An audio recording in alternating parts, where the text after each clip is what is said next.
Good morning, and or afternoon or evening to everyone who is here or virtually joining us for the second day of GEEF 2023.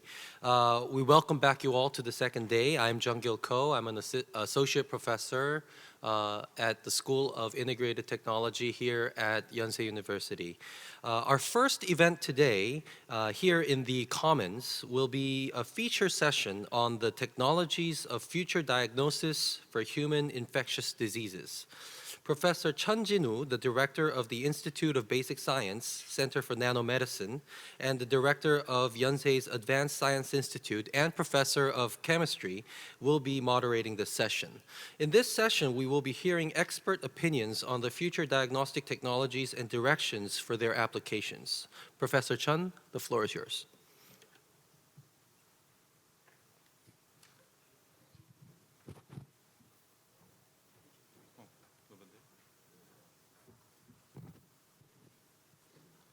All right, so thank you for joining us for this exciting and wonderful session.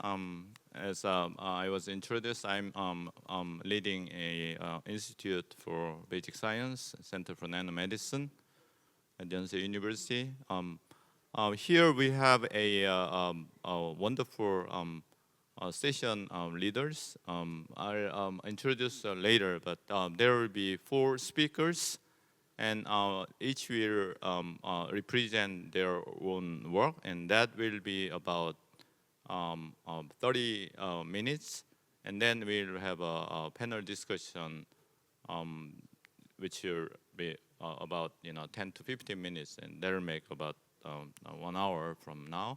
So let me share my slides. Can I see my slide? The first. Oh, all right. So that's can I go to the next page? Next slide. Can I? So. Oh, okay. All right. So I didn't. All right. So I'm learning how to use this gadget. All right. So. As you can see that there is a first slide that's technologies for future diagnosis, and I'm Jin Chun. And so here we are joining for a session which is one of the main 17 goals, and number 3, that's the human health and well-being, and good health and well-being. And because I cannot really see the slide is too small. Maybe I'll just switch the position. Because I cannot, yes, I'm sorry for that. There are 17, now I can see that. There are 17 goals, and it covers from, no poverty, and quality education, gender issue, and so on. But number 3 is good health and well-being. So basically, we are going to discuss about that, because we went through COVID-19 for the past 3 years, and we had a really challenging time to each one of us. And then the healthcare and then new diagnostic technology have been very important, including many type of tools and equipments and and so on. So so we are dealing with this the sustainable development goals number 3. And before we move on to, let me just briefly mention about one of the Korean government's new initiative that's related for basic science, and there are new institute called IBS, and this has a ambitious goal of making Korean basic science into the global top 10 research institution, and the goal is to make the discoveries for the humanity and society. So it is very well in line with the UN SDG goal. And of course, we are at Yonsei University, and our center is called Center for Nanomedicine. And then basically it is a conversion of nanotechnology with medicine, and we are trying to strive to be a world-class research hub. And as you all know that the Yonsei University was founded as a medical school, and medical school is one of the leading healthcare institutions, not only in Korea but across the Far East. And we are now moving to the back, and here we have a wonderful panelists and speakers, and Professor Cesar Castro from Harvard Medical School, Massachusetts General Hospital, and Dr. Jae-hyuk Choi from CGen, and Professor Jae-hyun Lee, Advanced Science Institute and IBS, and Professor Jun-sub Yeom, Severance Hospital, and School of Medicine at Yonsei University. So I'll just stop with this introduction, and there will be three speakers. The first speaker is Professor Jae-hyun Lee, and he is currently a assistant professor at Yonsei University, and he is one of the leading scientists in nanoscience and nanomedicine, and he's interested in particular into the development of new technologies for molecular diagnostics. So it is my great pleasure to introduce Professor Lee, and maybe we can change the seat and then he can continue.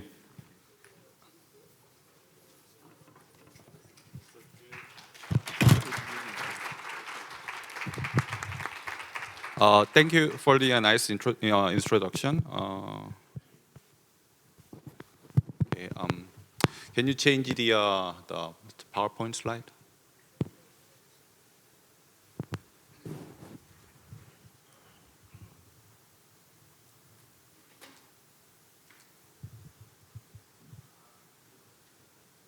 Okay, so today I will talk about our recent technology named as nano PCR. So we believe it is a high fidelity PCR diagnostic tools for infectious diseases. So I will start. There are some lessons learned from the previous and ongoing COVID-19 pandemic, and then the important lesson is the diagnostic capacity at early stage is a key to epidemic control. So as you can see in this the chart, this chart is from the April 2020. So that the early stages of the COVID-19, and then the important thing is that the country with the early diagnosis at scale has much less mortal rate. So that is very important. So the early and timely diagnosis is very important. So in terms of containment, so that it can slow down the spread and it can prevent the outbreaks, and also it enables the treatment, prompt and effective treatment, and reducing the severity of the diseases, and it can also provide important information to the public health authorities, and it also enables the resource allocation for the effective allocation of the medical supplies and personnel. So early diagnosis is pretty important, and now we are time to think about the new upcoming diseases. We are named as Disease X. So actually, the Disease X is as yet unknown infectious disease that has potential to cause global pandemic. It is defined at 2018 by WHO. And then the important thing for our diagnostic capability is that with the tool that should be really fast. The speed is important. It can provide quick and accurate result, and also the accessibility is important. So it enables the testings available at resource-limited locations, and affordability, of course, and the cost should be low, and then scalability, so we can produce in a large quantity, and also the sensitivity and specificity is important, and also the flexibility and integration with the existing system, so that we can allow the prompt and effective sharing of the data and information to the government and authorities. So so the conventional diagnostic tools there are very two famous gold standard tools. One is the RT-PCR, and the second one is the antigen antibody, the point of care diagnostics. As you all know that the RT-PCR is a gold standard. It is very accurate and sensitive. It has a sensitivity down to 3.2 DNA copies per microliter, very little of volume, but the one caveat is that it is time consuming. So let's say it takes like 4 hours for sampling and diagnostic processes, and the current the instrumentation for PCR is large and is not very portable. So, but antigen antibody point of care diagnostics is very fast, but it has a low sensitivity and low accuracies. So RT-PCR is a reliable COVID-19 diagnostic tools, as you can see this chart, and then the pre-infectious stages. So that pre-infectious stages, the virus is still inside our body, and then that can be only detected by the PCR or the NGS, next generation gene sequencing kind of technologies. So so we have to develop the RT-PCR technology available at point of care testing devices. So this is what we have recently developed, named as a nano-PCR. So nano-PCR is the rapid PCR technology for infectious diseases. So as you can see this picture, this nano-PCR technology is utilizing the light for thermocycling processes. So that for PCR, you need to have some thermocycling from 60 degrees C to the 90 degrees C, and that can be repeated many times. So this nano-PCR system we developed is a one-part RT-PCR system. You don't need any more like the pipetting or like instrument. It is a one-part RT-PCR system, and then it seamless integration of plasmonic thermocycling with fluorescence signal detection as single devices, and also it that is enabled by the nanotechnology of the dual functioning magnetoplasmonic nanoparticles, and it can execute the reverse transcription, rapid PCR and fluorescence detection with a single button press. And then we made a prototype of this nano-PCR, and it can measure the multiple sample in 17 minutes, and the limit of detection is the same as to the conventional RT-PCR instruments. And then also we tested the clinical samples and achieved a very good diagnostic accuracies. So this is the kind of movie that using the nano-PCR prototype machine. So you put the samples in there, and then you just cover the thing, and then you press the button, and then it starts the plasmonic PCR cycle. The plasmonic means like a laser light shining onto the sample, and then there are magnetoplasmonic nanoparticles in there, and then that can elevate the temperature really fast. So in the conventional PCR technology, do the thermal cycle, let's say 40 cycles, that can do like 2 hours, and that takes such a time. But this nano PCR technology can reduce that PCR time almost down to the 10 minute. So within the 14 minute, the reverse transcription and PCR can be done, and after that, the magnetic nanoparticles in there can be separated completely within 3 minutes. So like in total, like 15 minutes, 17 minute time stage, we can actually detect the PCR products. This is the demonstration. And then the important nanotechnology inside this nano PCR is the nanoparticle technology, named as the magnetoplasmonic nanoparticle, MPN. So it has core and shell-like structure. The core is the magnetic, and the shell is the gold nanoparticle. So when you shine the light onto this the nanoparticle, it increases the temperature really fast.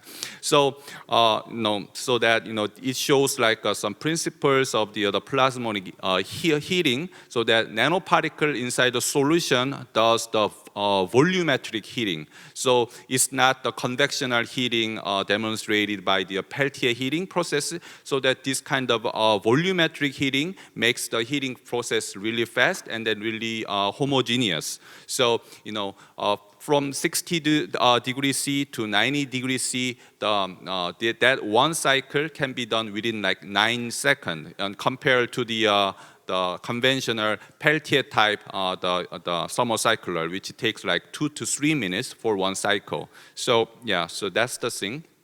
And then we, of course, tested clinical samples, and then we checked the sensitivity, and then the accuracy, and then it is the very comparable to the conventional PCR technology. So that and then we also can make the instrumentation size really small and portable. So this technology is actually showcased in the United Nations website, and then title says University research team develops high-speed nano-PCR technology to diagnose COVID-19, and then it is kind of exemplified that one of the examples of the SDG goals, to meet the SDG goals by the university. And then we are kind of expanding this nano-PCR technology to the next stage, and it is showing that it is the same for it is same that we are using the magnetoplasmonic nanoparticles, and then we kind of make a little more sophisticated machine, and then that is the second version of the nano PCR, and that it implements the sampling from the saliva, the oral fluid, and then the liquid handling is all automatic, so you don't need to pipette, and things like that. And then we are aiming to target multiple target at the same time. So in this case, it's a SARS-CoV-2 virus and then H1N1 viruses together. So so now we are making this kind of system in collaboration with our Yonsei Medical Center. So I think this is the last slide. We believe that nanotechnology in clinical diagnostics is really important. So it can improve the sensitivity, the high surface to volume ratio for detecting and capturing small amounts of the pathogens, and also it can increase the specificity. So we keep that because we can engineer the nanomaterials to reduce chance of false positives and negatives, and then we can also do rapid testing is possible, and then we can make the whole system really small so that we can enable the point of care test. And then, of course, it can eliminate the need for expensive lab equipments and trained personnel. So they can. We are saying that it is cost effective, and then we are also think that nanotechnology can do the various multiplex diagnosis. Okay, so thank you very much. And then we are, currently I'm now working with Professor Jinu Chun and Professor Hako Lee at the Harvard Medical Center and Professor Junsup Yum at the Severance Hospital. So thank you very much.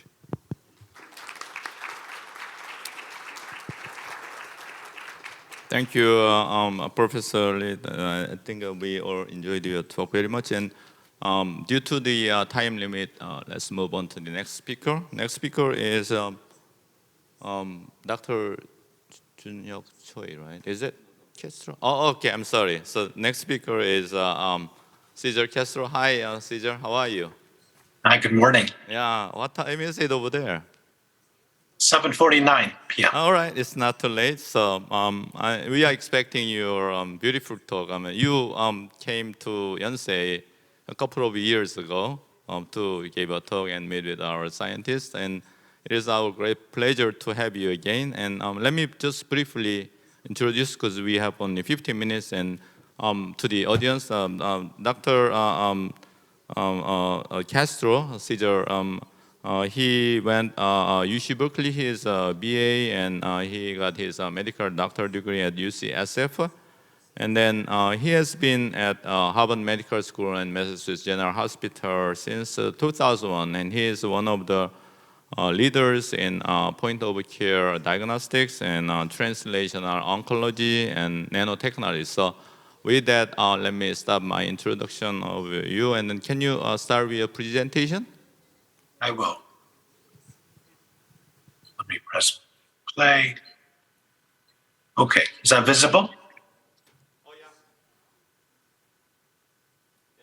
Yeah, please go ahead. Okay, great. Thank you. Thanks so much. So thanks so much for the introduction. I wanted to talk to you today about achieving equitable cancer diagnostics through miniaturized and point-of-care platforms. And I recognize this is in the infectious disease section of the forum, and so I will focus my attention on our efforts for human papillomavirus detection for cervical cancer screening. And so this is indeed a world of the haves and the have-nots. And this is very apparent in this picture here of an area in San Diego, California, on the right, that borders the country of Mexico. And so we see these disparities as well in healthcare. And so in the upper left here is there's a pharmacy near my house, just about 12-minute walk in Cambridge. If I were to develop a fever and a cough and chills, I would just walk the 12 minutes and I would be quickly seen and get an x-ray and then treated with antibiotics if appropriate. If I was a resident of Botswana, Africa, and this is a picture of one of our investigators when we conducted work in Botswana, who he took, I would have to walk miles to then find this metal bin that says cough spot and produce my sputum there. And you can imagine the challenges of the triage, waiting days, if at all, to get a response, if they could even find me. And so to address some of these challenges, my laboratory and my collaborators at the Center for Systems Biology have been advancing and developing nano and microsensors over the years. The main intent is really to conduct these deep dive analyses at the cell, protein, DNA, and or RNA level. And we take advantage of these next generation biospecimens. So they include fine needle aspirates, so just a one or two passes, brushings, so cervical brushings, for example, and also liquid biopsies. Our forte is mainly urine and peripheral blood. And all of these efforts would be meaningless if we aren't able to achieve accurate profiling, really, of the relevant biomarkers. And so the previous session certainly resonated with me as well. I mean, there are times where high-tech and low-tech approaches achieve the same result, right? And so there are benefits to the high-tech approaches. You could scale, you could identify new science, new biology. Cost is a little less prohibitive, but because of the challenges that Professor Lee had mentioned with respects to skilled operators and infrastructure, you tend to have these in more centralized locations. So those are academic hospitals, universities, and not so much the more near patient situations. Whereas the benefits of low technologies, we can ask very targeted, focused questions. What's the clinical situation? And let's just focus our technology towards it. And because you don't need the skilled operators, the workflows are easier, more kind of automated in many ways. You can achieve this in local clinic, in a mobile van, near patient, or even at the end user's place of residence. And so that you can imagine, and you can see how this is very decentralized. And so to achieve and deal with these disparities, over the years, we've also have been focusing our attention on various sensing modalities, from magnetism, fluorescence, SPR, electrochemistry. I want to focus really our efforts on holography. And why the human papillomavirus? Well, it's central to the development of cervical cancer. And fortunately, in developed countries at least, the pap smear has done a great job in decreasing the deaths from cervical cancer by up to 75% in the United States and other developed countries. The sad reality is that in 2023, it still remains the third leading cause of death in women from low and middle income countries. There are various reasons: lack of pap smears, low participation, just transportation, other infrastructure challenges. But it's not just a low and middle income country problem, it's a global problem. Because even in certain areas in the United States, for example, the mortality rates of Black American women are similar to those mortality rates of poor developing nations. So we really need improved diagnostics. The pap smear actually does a good job in reducing mortality, despite the fact that it has very inferior sensitivity compared to an HPV PCR test. The specificity is slightly better, and that's what allows it to be effective, because cervical cancer progresses fairly slowly. And so the every 3 year or so pap smear still allows us to catch up and identify it. But that being said, the United States, other developed countries have recognized the value of HPV. And so in many places throughout the world, HPV is actually preferred over pap smear. And this could be a wonderful opportunity because particularly in challenging situations, low resourced areas, you may only have one time to see that patient, not every 3 years. So if you can identify high-risk HPV and treat at that point of care, you can reduce the mortality. And so to achieve our HPV analyses, we employed principles of holography. So briefly, when light gets scattered, okay, after it's shown on a particle, the extent of that diffraction is really a function of the particle size, composition, what's on the surface. And the native image is similar to, particularly if you zoom out, to a TV screen that has no antenna. And so a few years ago, we envisioned a strategy where, what if we collected some clinical samples and we labeled those samples with beads that themselves are functionalized with antibodies, and we inject those samples into a module that we developed to just attach to the camera of a mobile phone, and then generate the holographic image. We had already developed algorithms to reconstruct that image back to the object image. The challenge was that mobile phones weren't sophisticated enough at that time. So we circumvented, if you will, by taking advantage of cloud computing. So the phone was a passive participant. It just generated the image, sent it through cellular data.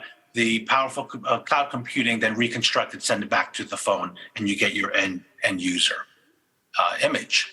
And so just very, very briefly, what did that reconstruction that itself occurs in less than 1 minute, if I direct your attention to the far left, that column is the gold standard. That's bright field microscopy.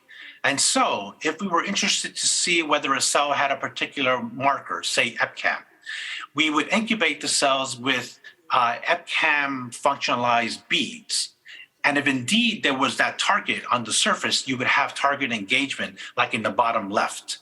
If there was no relationship, then it's just sporadic, and as in the upper right. The reconstruction created two images, the two readouts. amplitude and phase. Amplitude essentially was able to depict all the cells and the beads, whereas the phase contrast was able to depict the cells. When you merge them, you see in the far right that the images are very similar to the gold standard. And so we were encouraged, we were able to use preclinical model cell lines, and we moved on to cervical cancer screening. And in a clinical study at the Mass General, women that had already had a pap smear was concerning, that they needed to go for biopsy, we got one extra biopsy, the rest were sent to pathology, and we analyzed it with our technology. And what we found is that there was a correlation with the number of bead binding around the tissue with high risk pre-invasive disease, and then less binding with low risk, and then sporadic, no relationship with benign disease. So that was encouraging. But again, as wearing my clinician hat, if you wanted to use this for cervical screening of all comers, not just an abnormal pap smear, we can't be doing biopsies. So we needed to innovate on a few levels. A, the specimen, two, the reagents, and I'll explain how. And then also we were running into some proprietary issues. We needed a little more control of the hardware, and it was very difficult when we were wedded to particular technology. So we needed to innovate and create our own hardware that was modular, and we can then have full control of the various different parameters. And this is the sobering reality that you won't learn until you're really in the field. When we were in Africa and some of the pilot testing, even if your phone said you had cellular signal, practically you weren't able to transmit data reliably. And that was an important part of this application. So we needed to innovate on that level. And so what we did was, rather than biopsies, we relied on cervical brushings. And rather than one bead, we used two different beads, polystyrene and silica, each with their own holographic signatures. And on each bead, we have primers that flanked both ends of the target DNA. So for example, if we were interested in HPV-16 DNA and it was present in the sample, then you would have the beads kind of joining there and create dimers. And so the holographic image really can't tell what's a free-floating polystyrene, silica, or dimer. But what we did is we trained, through deep learning analysis, we trained the machine to essentially learn what's a polystyrene signature, silica, dimers, artifact, and we did that with 13,000 images plus. And at the end of the day, in D, at the bottom right, you see one representative example of a dimer. And this is just an example of the hardware that we kind of created. It may not be as elegant, but we were able to have control of the various parameters. And so we then did a clinical study at an MGH of women who had a pap smear and also HPV testing. So the gold standard at Mass General and many places throughout the world includes the Roche Cobas test, PCR test. And so a positive Cobas test for HPV-16 or HPV-18 in this data here is red. Negative is gray. The y-axis is just the strength of our holographic signal. So you see here that all the positive Cobas results, whether it's HPV-16 in A or HPV-18 in B, was correlated with elevated holographic signature, whereas a negative test correlated with a low holographic signature. And so we're advancing that and try to scale that in clinical studies. And so this is just for you to get a sense of how we were evolving as well in creating our own technologies. And it's going to essentially need to align with the application is. And so to better use the appropriate technology. And so these are examples of when we were teaching see one, do one, teach one, our local stakeholders, and then we're able then to teach others and move this from the laboratory to then to clinical, at least studies. And that's really where the strength of involving our local stakeholders. This is my final slide. I think, and these are some of the points that were also alluded to in the previous talk. Some of the key ingredients, and IBS does this fantastically as well, is having multidisciplinary teams. even the end user, just having everyone's input, because everyone brings something unique to the table. You want to validate your work on other populations as well if you really want this to have global impact. And it's about collaborating. Maybe I'm interested in one particular facet, but if other individuals are interested in other parameters, I think what's really going to move the needle is multi-parametric analyses. And then my final point, reverse engineering, gives you the most impact. So what does that mean? It's not about developing a technology and then looking for a problem. Okay, where can I apply this? It's about what's the problem, and then bring in the people, bring all the stakeholders, and create that solution with all the individuals you have around you. So this takes a village, and so I want to thank my key collaborators, Professor Ralph Weisletter, Professor Haku Lee, and Professor Hyungsung Im. Thank you very much for your attention.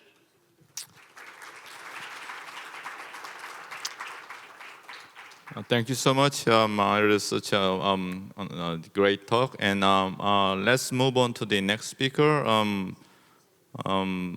Dr. Junhyuk Choi. Let me just briefly introduce him.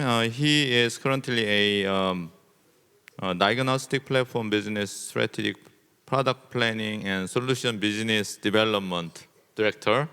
And he is an alum of Yonsei University engineering. And then after he got a bachelor's and a master's at Yonsei, and then he went to MIT and he got a doctoral degree at nanomechanics and biomaterials. And he went through many other positions, and currently he is, as I just mentioned to you, that he's leading the platform development at CGEN. So can you start your talk? Thank you. Thank you very much. So it's my great pleasure to be here. I'm Jae-hyuk Choi, Director of Platform Business Group in CGEN. So today I want to introduce CGEN's challenge for sustainable development by sharing CGEN's PCR technology to overcome the risk of life-threatening infections and future pandemics. First of all, I want to talk about CGEN's on-time response against COVID-19. CGEN has delivered the most accurate assays on time against any emerging COVID-19, its variants, and respiratory pathogens. At the beginning of outbreak, we developed world's first 3-target detection assay for SARS-CoV-2 on February 2020. After 2 months, we developed another world's first 4-target detection assay for SARS-CoV-2. So you just remember that Professor Lee talked about the emerging of a pandemic on April 2020, but CGEN already had the world's first 3-target detection assay of SARS-CoV-2 on February 2020. Variance detection, we did very quick development to detect any high-risk emerging mutation covering US, South Africa, Brazil variants, even India, all the variants all over the world, we had variant kits on time. And we developed a very accurate detection kit for Delta, Delta plus Omicron, and Delta Omicron variants during Delta Omicron dominant period.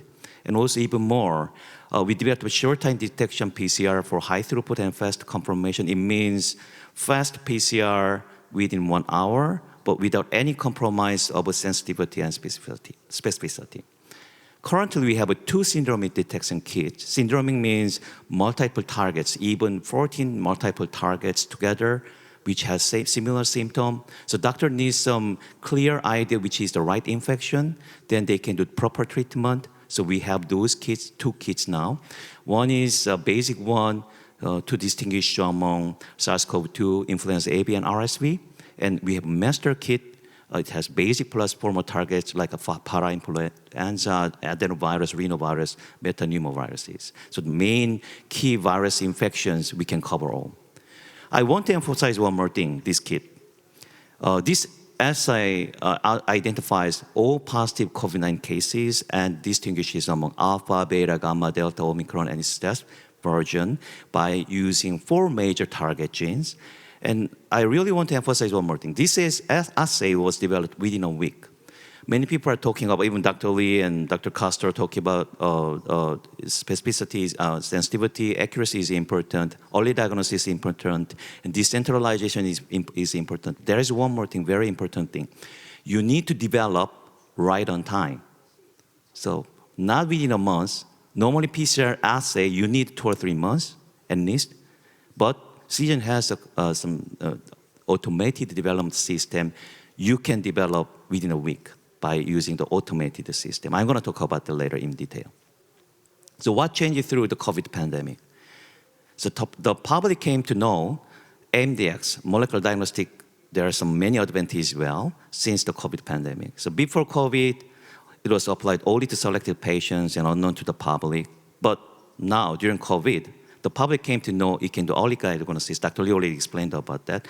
I want to just to emphasize one more thing. Even detecting asymptomatic patients, which means actually someone who doesn't have a pain, but infected, so initiation of the infection, so we can detect in proper isolation and prevention, so to prevent the further infection from these people. And then we can do high throughput. High throughput is really important. Even if you have very high technology, if you cannot do high throughput, it means nothing. Because during pandemic, everyone is infected. You need to do detection right away. And the syndromic, I explained just before, and quantitative. CD values can quantify the severity, so you can do the right proper treatment. After COVID, now, what's the future of MDX?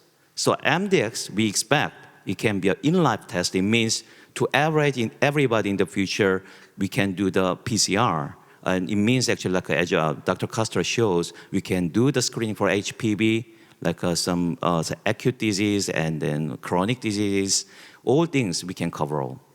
But there's some obstacles in instruments and assays. I'm going to talk about that. And CGEN, we believe we have some solution for that called One System. So we have an opportunity to change the world. The obstacle is multiple systems in current MDX laboratory. 16 systems are required to cover all major fields of 77 assays for human. So it delays the test result, and then only big size lab can do this because it needs a lot of space and also it needs a lot of money to install them. So CGEN is suggesting one system in future MDX laboratory, one system for all assays, but not just all assays, all syndromic assays to cover all similar kinds of symptoms, but having some, as I explained to you, at least 8 or 9, 14 different targets we need to take a look at it. So this is the first challenge in the world to make one system for all syndromic assays, and then it can give the same day result and is suitable for all labs, not just for the main lab, big lab, small lab, decentralized lab, clinic, even at home. So CGEN did the first step to make this happen. So we have an all-in-one system called iOS that can perform all 34 different kinds of main syndromic assays of CGEN we can provide. This is the main thing that I'm showing here. And then in the future, near future, we're going to have a smaller system. We're going to have a more high throughput system and a smaller point of care system. We're going to have them. I hope maybe we can have a good collaboration, Dr. Lee and Dr. Castro, our Yonsei University, the key professors. We can work together for the smaller system, I think. This is example of one system. All infectious disease, GI, RP, STI, blood, personalized medicine for cancer, SMP, drug resistance genetics can be in one system, so a broad range of syndromic menus can be applied in one system. Not just for human. In the future, all fields of assays can be in one system. Human, plant, non-human area, fish, food, research feed, animal agriculture, everything can be in one system. Just a different model line, maybe model line, so showing this is for human, this is for non-human, but in one system. So CGEN, we believe we have a very good solution for this. So we have, due to 22 years of focused efforts on PCR technology, CGEN could establish a total MDX solution for one system.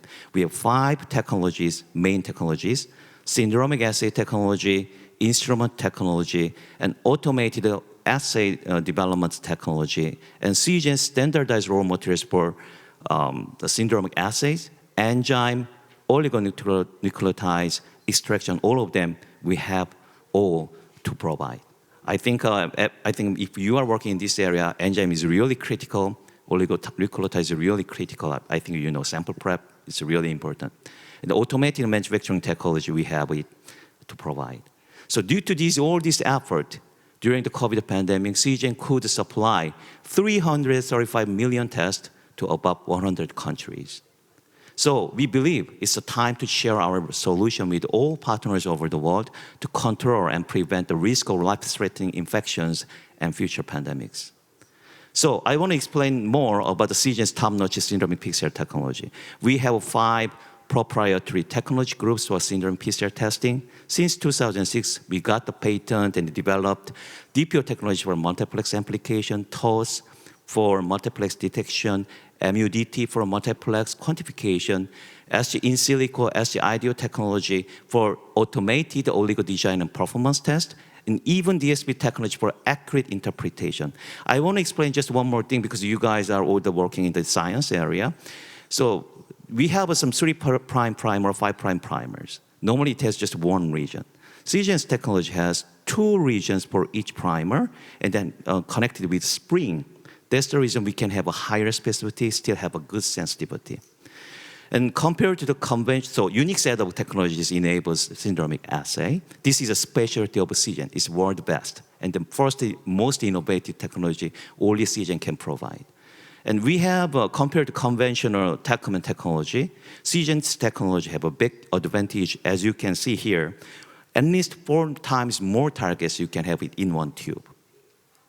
So compared to the TaqMan respiratory assays, for example, for 9 targets, you need 3 tubes with IC in each tube, internal control. But CGEN's respiratory assay, as I explained before, RV master, for example, 9 targets plus internal control in one tube. It's big advantage. Just before Dr. Castro talked about human papillomavirus, I'm very happy to hear about that. I was in Amazon, I was in Africa so many times to help them and by using PCR technology, and then always they need a human papillomavirus assay. I really understand and then really hope we can have that, and CGEN has that. Compared to TaqMan HPV assay, it needs 5 tubes for major 14 high-risk pathogens for human papillomaviruses. CGEN's HPV assay, we have it in one tube. All 14 targets, high-risk pathogen, WHO is recommending to do the screening. We have them all in one tube with internal control. So compared to the TaqMan, it needs 1 patent. We have 19 patents, complicated, but we combined all together and to make it happen. Think about that. You have oligomers, enzymes, over 100 oligomers enzymes in one tube. How can you handle them? It's very hard. It's very hard. So that's the reason CGEN has very fine-tuned manual assay development process from idea, all the steps to 16 steps to make a product. It requires product development, knowledge, experience, know-how, and skilled technician for experiment. It's not just for the innovation. You need to do the proper manufacturing and proper some sales also even. So now we have one more advancement. Now CGEN has automated assay development by the help of AI-based SDDDS. So SDDDS means CGEN digitalized development system. Without knowledge, experience, know-how, and skilled technician for product development, normal complicated processes, you can develop this complicated assay, syndromic assay. So our idea is CGEN's automated assay development system enables global partners, our partners, future partners, to develop customized assays with local experts. So local experts means professionals in specific fields who can involve in developing customized assays. They have some ideas, by using our automated development system, they can make a customized assays. So I want to also show one movie, Automated Manufacturing Facility of CGEN. There are a total of 6 automated manufacturing sites in Hanoi. The facilities have 3 key features. First, flexibility. CGEN's over 100 different assays can be produced using an optimized combination of manufacturing equipment and processes. Second, immaculate quality control. A seamless and automated manufacturing process minimizes the possibility of human error and contamination, enabling high-quality production. Third, mass production. The facilities boast a manufacturing capacity of 20 million diagnostic products per month. They are highly scalable, and we can expand the production line to meet growing demands.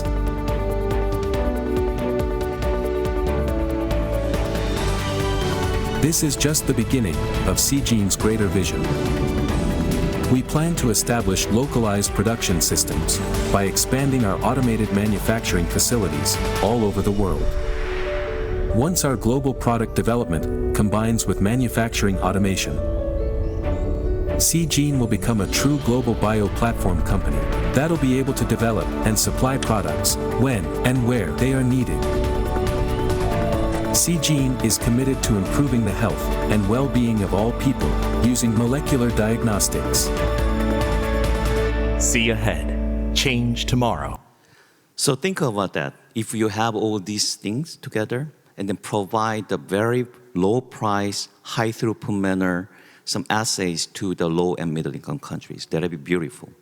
So CGEN's platform business, we are ready to propose CGEN's platform business with future global partners, even low and middle income country partners.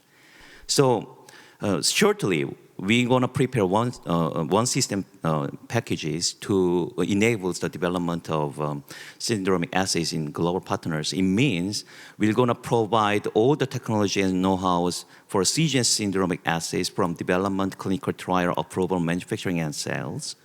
And then it's going to be one system packages and then shared with all the global partners, future partners. Then it's going to be the future partners will develop all fields of syndromic assays, not just for the pandemic, all fields of syndromic assays by using CGEN's one system packages. So collaboration concept is like this. So all countries over the world, one partner in one country. So this partner, we're going to internalize the world's best PCR technologies and then can do development with local partners, as explained. And then eventually, the most important thing is they can prevent the next pandemic in each country. The global one system, we have some policy. Transfer of one system packages to global partner, regardless of income levels of countries and populations of countries. It means no discrimination. We're going to provide that if they are ready. And we're going to apply one system to all fields of assays, including both human and non-human area, as I explained. So if we work together, what is going to be future? This is my last presentation page. So let's see together by 30 minutes. CGEN envisions a solution to turn worries into relief, a possibility to turn fear into hope, and a way to keep all living things safe. CGEN envisions a brighter tomorrow with molecular diagnostics. See ahead. Change tomorrow. Thank you very much. We hope to see how it together and then change tomorrow together. Thank you.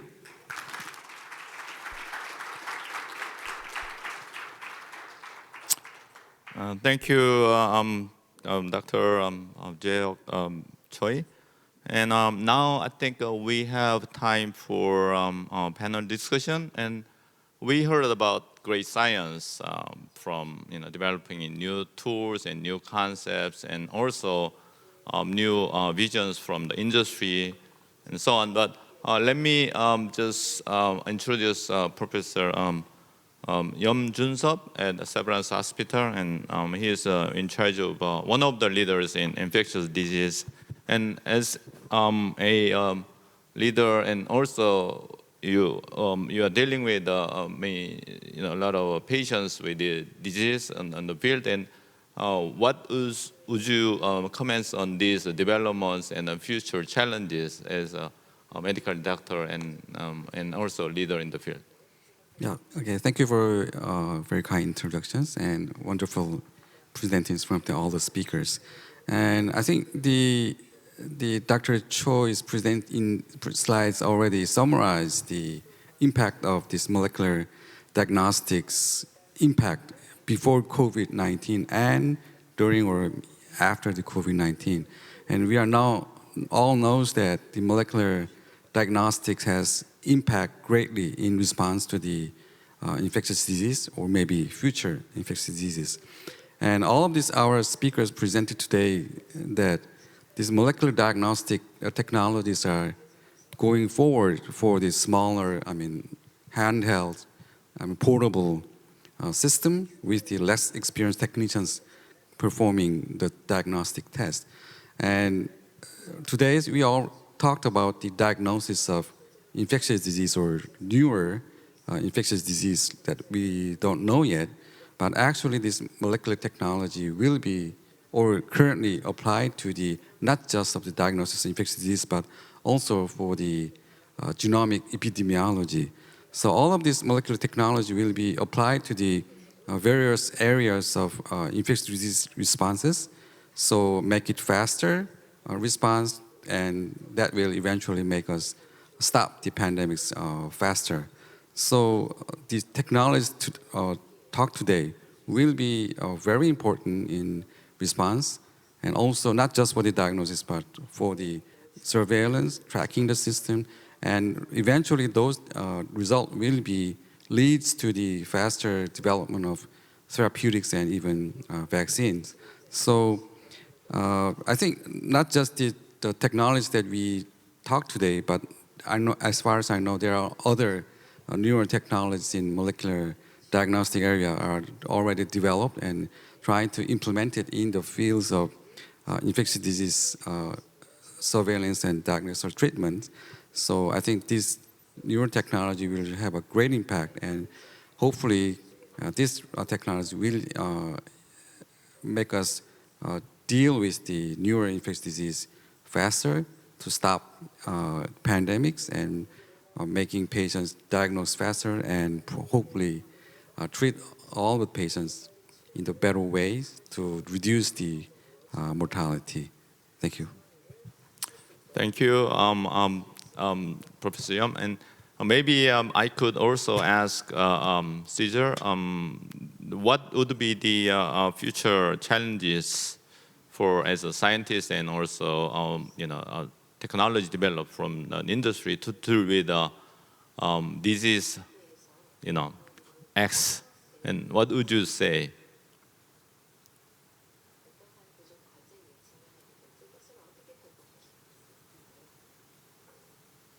Implemented is that there's an initial enthusiasm, and what happens is then the challenge is sustaining that.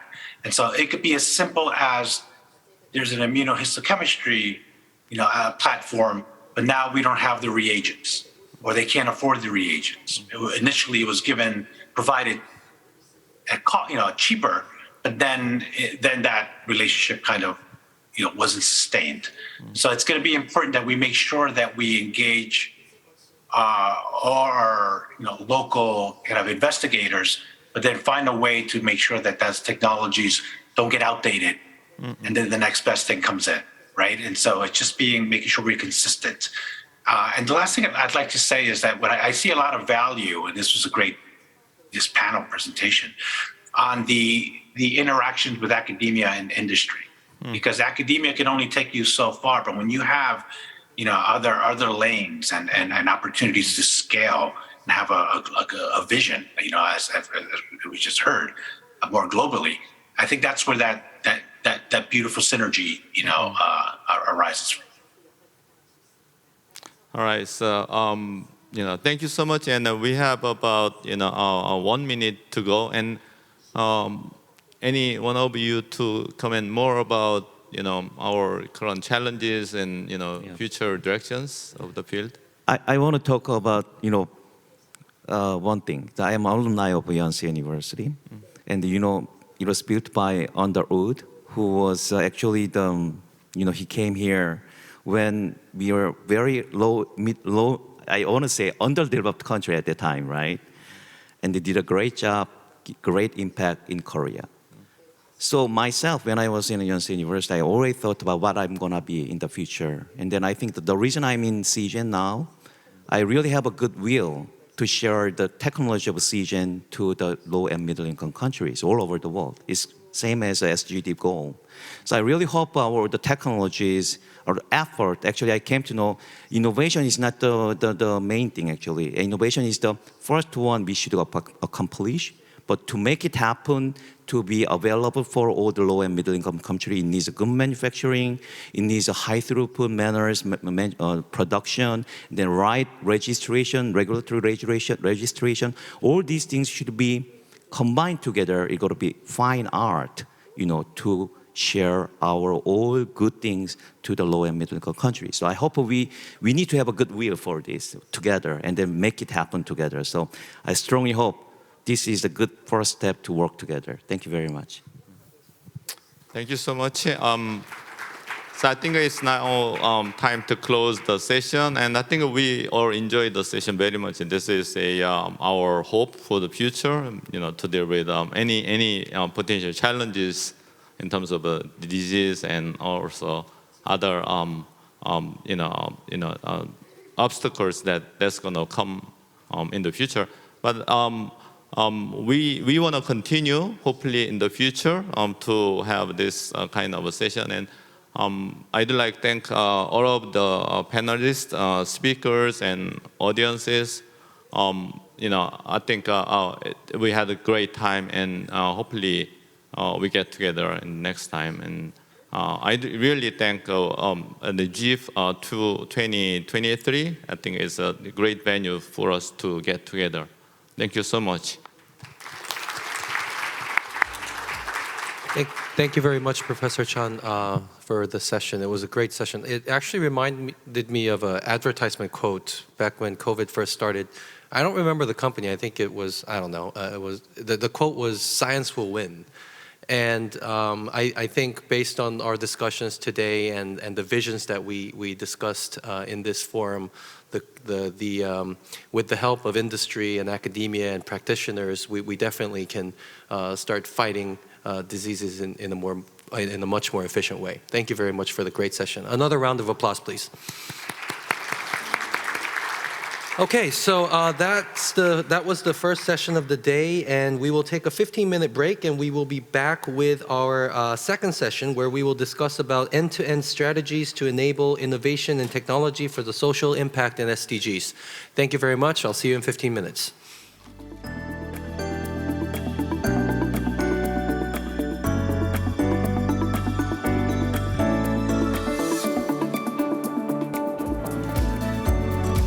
Okay, welcome back everyone, both on-site and online. We will now start our second featured session for the day. So this session will be on approaches to enable innovation and technology for the social impact in SDGs. Mr. Sun Kim, the Senior Director of the International Development Division at Good Neighbors International, will be moderating the session with 5 wonderful panelists here today. Mr. Kim, the stage is now yours. 예, 반갑습니다. Hello, ladies and 온라인으로 gentlemen. 참여하고 It is a 계신 pleasure to 여러분들, meet you, 그리고 everyone who is 오늘 joining us 연세대학교에 online, 직접 오셔서 and 제 앞에 everyone who is 계신 here in Yonsei 청중들 University sitting before me. It is a pleasure to meet you. end-to-end I will be session, moderating this session, End-to-End Strategy. My name is Sun Kim. I am the Director of International Development at Good Neighbors International. 박수 쳐달라고 하려고 했는데 I was going to ask 해주셔서 for 감사합니다. applause, so thank you 앞으로 for 70분간 여러분들과 함께 taking the 이 세션 initiative. 진행을 할 We are 텐데요. going to have a 70-minute 세션 session. 제목이 예사롭지 않습니다. The session's title is quite ambitious, and we do have amazing panelists with us today. I had the pleasure of meeting with them in the Speaker's Lounge. They have much to offer.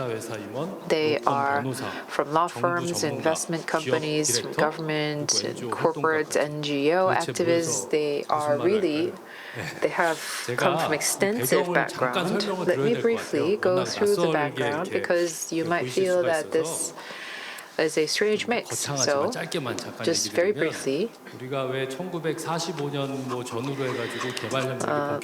development cooperation really came to the fore around 1945. the government was focusing on ideology. Corporations looked at capital, and NGOs looked at it in terms of relief. However, in 2000, the MDGs were announced, and in 2015, the SDGs were announced, and the government said that we should go towards multilateral cooperation. Corporations continue to look at the logic of capital, but they also talk about sustainability and philosophy as well. For NGOs, they are engaging in humanitarianism as well as development cooperation. Now, many different entities are participating in development cooperation in many different ways in an inclusive and integrated and organic manner. For us to increase social impact, we wanted to invite many people from different walks of life to give us their insight. We'd like to hear first from Hoon-sang Lee. 하면 될까요? 잠깐만요. 제가 준비가 조금 순서가 조금 헷갈리는데. So I'm a little bit confused of the order, so we will go to Mr. Lee first. 네, 안녕하십니까. 저는 이훈상이라고 합니다. Hello, I am Hoon-sang Lee. 의사이면서 I'm a doctor. 공중보건 And I am an expert in public health as well. Right now, I am working as the CSO of Right Foundation, so it's a great pleasure to be meeting you today. 조금 더 시간이 있으니까 조금 더 We do 자세히 설명하셔도 have 괜찮아요. more time, so maybe you can elaborate further about the work that you do. I'd like to talk about the Right Foundation then. In fact, I graduated from medical school at Yonsei University, and I worked at KOICA as well as the Disease Control Center of Korea, and I was a visiting professor at Yonsei Medical School. And when I was working at KOICA, I worked in Ghana for about 2 years, and currently I am in charge of strategy development at Right Foundation. And so we do vaccine work, diagnosis, and digital solution development, R&D, and so I provide strategic assistance to these kinds of work that we do at the foundation. Thank you. Hello, ladies and gentlemen. I'm going to briefly introduce myself and then go into introducing the company that I'm in. I am Young Kim, the Executive Director of D3 Jubilee Partners. I received my bachelor's at Yonsei, then worked at Morgan Stanley, Lehman Brothers as an analyst. Very recently, I'm still studying, getting my doctorate degree at Yonsei University. And then I joined D3 Jubilee Partners. When we talk about venture capital or VC, I don't know if you're familiar with the term, but just briefly, VC is adventurous capital. So it is capital that is invested into those startups that are deemed to be very innovative and pioneering.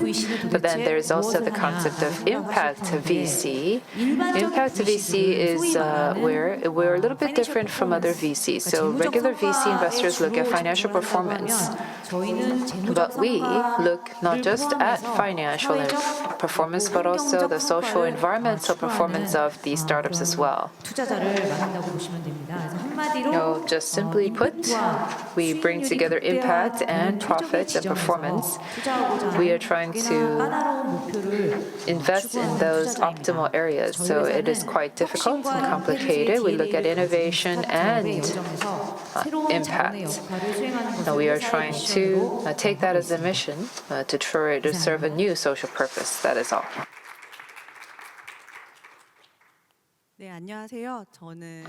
Good morning. Currently, I am a partner attorney at law at Mission Law Firm. From 2009 to 2018, for 10 years, I had worked at KOICA, and during the last 3 years, I was in charge of the CTS program. I had planned and launched and operated the CTS project, and that led me to the field of startups. And I also worked at Bill and Melinda Gates Foundation. And at the Gates Foundation, I was in charge of health, international health, and research fund establishment at Korea or in Korea. So I was a founding member of that. And with Right Foundation, or I was also founding member at Right Foundation, and I also worked at NOL Foundation, AI-based diagnosis for malaria. That was the start of work that we did at NOL. So I worked for 2 years there, and I did the CTS launching there as well. And so last year, I believe that NOL also listed in the stock exchange. So I was a global startup business advisor at that company. And also I had worked at an accelerator called the Future Play. So you have heard about VC, and the accelerators, what we do is we do early startup investments. VCs would be investing in startups that have grown a little bit, but then accelerators, we would invest in the earlier stages when there's just a 1 or 2 member in the company, and we do the acceleration work for that startup to grow further. So I had worked in Future Play as corporate development lead and also in-house counsel for about a year and a half. And now I am working at Mission Law Firm, which is a law firm for the innovators. Many companies are hoping to launch into the advanced countries and the developing countries as well. And so I do that assistance work at Mission Law Firm as an attorney. It's nice to meet you. Hello, ladies and gentlemen. I am the Director of Impact Business and Partnership at Enuma. My name is Hyunju Kim.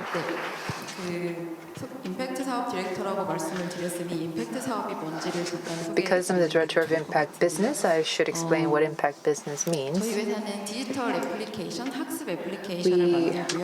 make digital applications, learning applications, to allow children to learn using the digital devices for them to learn. But when we think about digital education, you think about how parents can provide these best digital apps and, for students with excellent digital devices, access to high-speed internet, and something that is just a great learning environment for the students.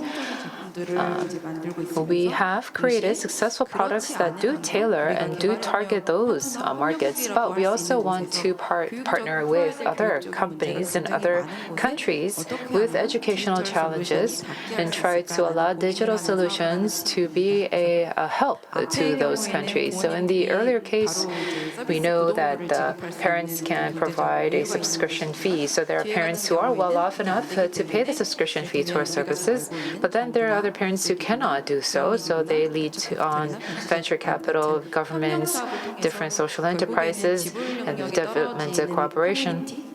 So for those communities that do not have that kind of purchasing power, we try to reach out to them. And so our team is in charge of identifying them and working with them. And with that, I would like to introduce our work later on during my presentation. For me personally, my career began back when we didn't even know the word startup or social venture. We just talked about venture companies. So in the early 2000s, I worked at a venture company, or what is now known as a startup. And then I worked at Save the Children, particularly in the African region, tried to work on basic education services for children about 7 years.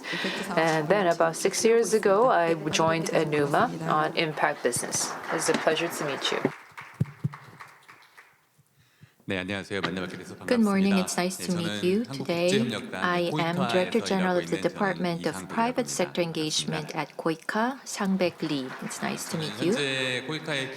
So again, I am in charge of private sector engagement at KOICA, and KOICA is in charge of bilateral projects as well as private sector or civil society and UN and other partnership projects. And so I am working under the partnership headquarters, and I am in charge of engagement with the private sector. So we have very prominent experts in this session, but for me, I've been working at KOICA for the past 18 years. And before that, in Kabul, Afghanistan, I did do some NGO activity for about a year. And then after that, I began working at KOICA in the strategic and bilateral project headquarters, and I worked in the Philippines and Palestine office of KOICA. So I'm going to share with you how KOICA is partnering with the private sector, particularly with regards to the impact companies and other ventures and other social companies and our collaboration with them. It's nice to meet you today. Yes, so I don't know if you've had a session where we've had such a long time devoted to self-introductions. It's because they come from such rich backgrounds. I've only been a good neighbors for 23 years, so I don't have much to say. But in any case, we can move on to the rest of our presentation. Just briefly on KOICA and Enuma. So we're going to hear about their companies. I think that will benefit our talk. So we'll hear from Mr. Lee of KOICA on their businesses.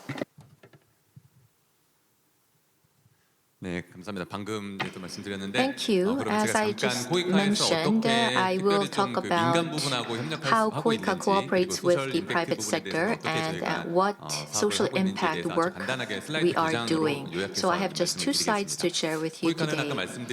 As you heard earlier, KOICA is the ODA agency of Korea, and so we do a lot of global ODA work. We also, and UN and other NGOs are involved in these ODA activities, but again, KOICA is in charge of Korean ODA, and we realized that with the government-led ODA projects alone, we won't be very effective because of lack of resources. And so from 2010, KOICA has been pursuing cooperation with the private sector. And so this Department of Private Sector was established first during about that time. And so we began with the 5 different projects at that time. Currently, we operate about 100 projects every year. And so again, since we began private sector engagement in 2010, we have grown quantitatively and qualitatively. And the CSR concept first emerged, and then in 2014, 2015, the shared value creation, or CSV concept, was developed by a professor in the US. And so CSV projects were our focus since 2014-15. But about at 2015, we had the sustainable development goals developed. And so inclusive business, and it's important, and grew, and it has been emphasized since then. And so we divided our projects into 3 different groups. So today we'll be focusing on CTS, and so we began CTS projects since then. Science and technology and ideas of the private sectors are going to be used for social impact in the developing world. So that would be the CTS projects. And we're not talking about the Christian broadcasting station here in Korea, CTS. But anyhow, the CTS, when I use this word, that's what I mean. And we have the IDS is a combination of the previous CSR and CSV. So inclusive business solution is another pillar of our project. We also have cooperation with overseas agencies under the name of IPS. So since 2015, we have been pursuing these 3 groups of projects. And since last year, we have been pursuing the ESG initiatives. ESG is something emphasized by the business sector here in Korea and the world as well. And so those are kinds of projects are being pursued at KOICA as well. So we had that Private sector engagement history evolve over the years, as I just explained. And since we're talking about innovation and technology and how they can be used for social impact, I'd like to briefly elaborate on CTS, Creative Technology Solution. This has to do with KOICA trying to utilize the ideas and technology of the private sector for impact, positive impact in the developing countries. So we have CTS1 and CTS2 projects. Our CTS1 or Seed Zero projects would be the incubation phase. And when there is a specific idea or technology that we're developing, that will be the Seed 1 phase. And then that technology being sold, being marketed, that will fall under the Seed 2 phase. And so very briefly, I talked about the startup and the social venture and social impact programs that exist here in Korea, which KOICA is developing. And also a part of our CTS project is the Enuma project. And so we'll hear about the example of Enuma from now on. Thank you.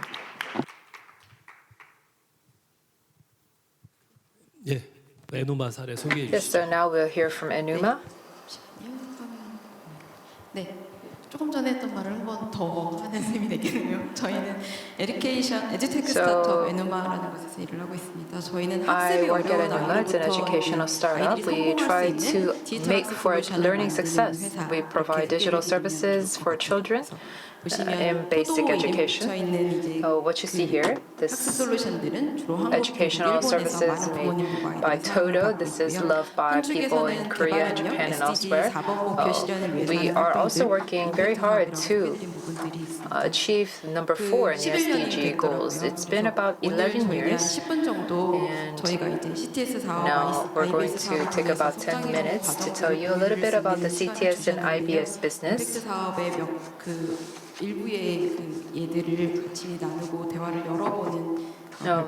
Think of this as a way to open up our conversation. This is a photo when we were about developing Toto Math. This is an office. Some of the people who were working on learning and educational programs were those parents who were worrying about their young children and how they should learn. Because we try to work on ways, if we have knowledge from gaming and entertainment apps, maybe we can use that in learning. And also, some parents have children with learning disabilities who are slow learners, and they were trying to see why some children have trouble learning. They thought that perhaps digital technology can allow them to leapfrog over some of those disabilities and difficulties. So they studied the way that children engage with the world and their lifestyle, how they learn, and that's what led to the launch of the first product, which is Toto Math.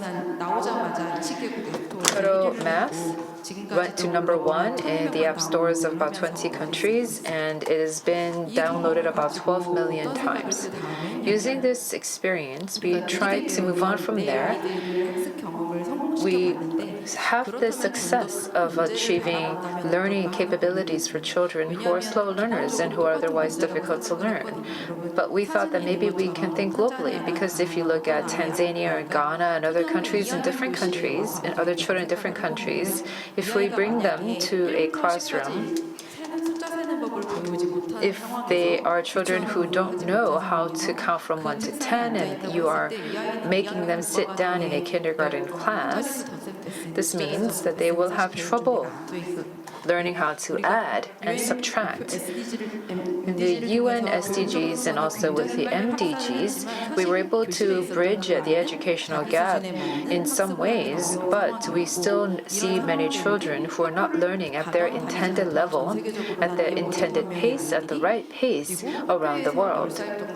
In fact, these are children who have gone to school by the age of 10, but even then, by the age of 10, over 70% of children cannot read or understand simple sentences. So we thought that maybe we can fix this using the know-how that we have from developing Todo math. And this is where we worked on Global Learning X Prize.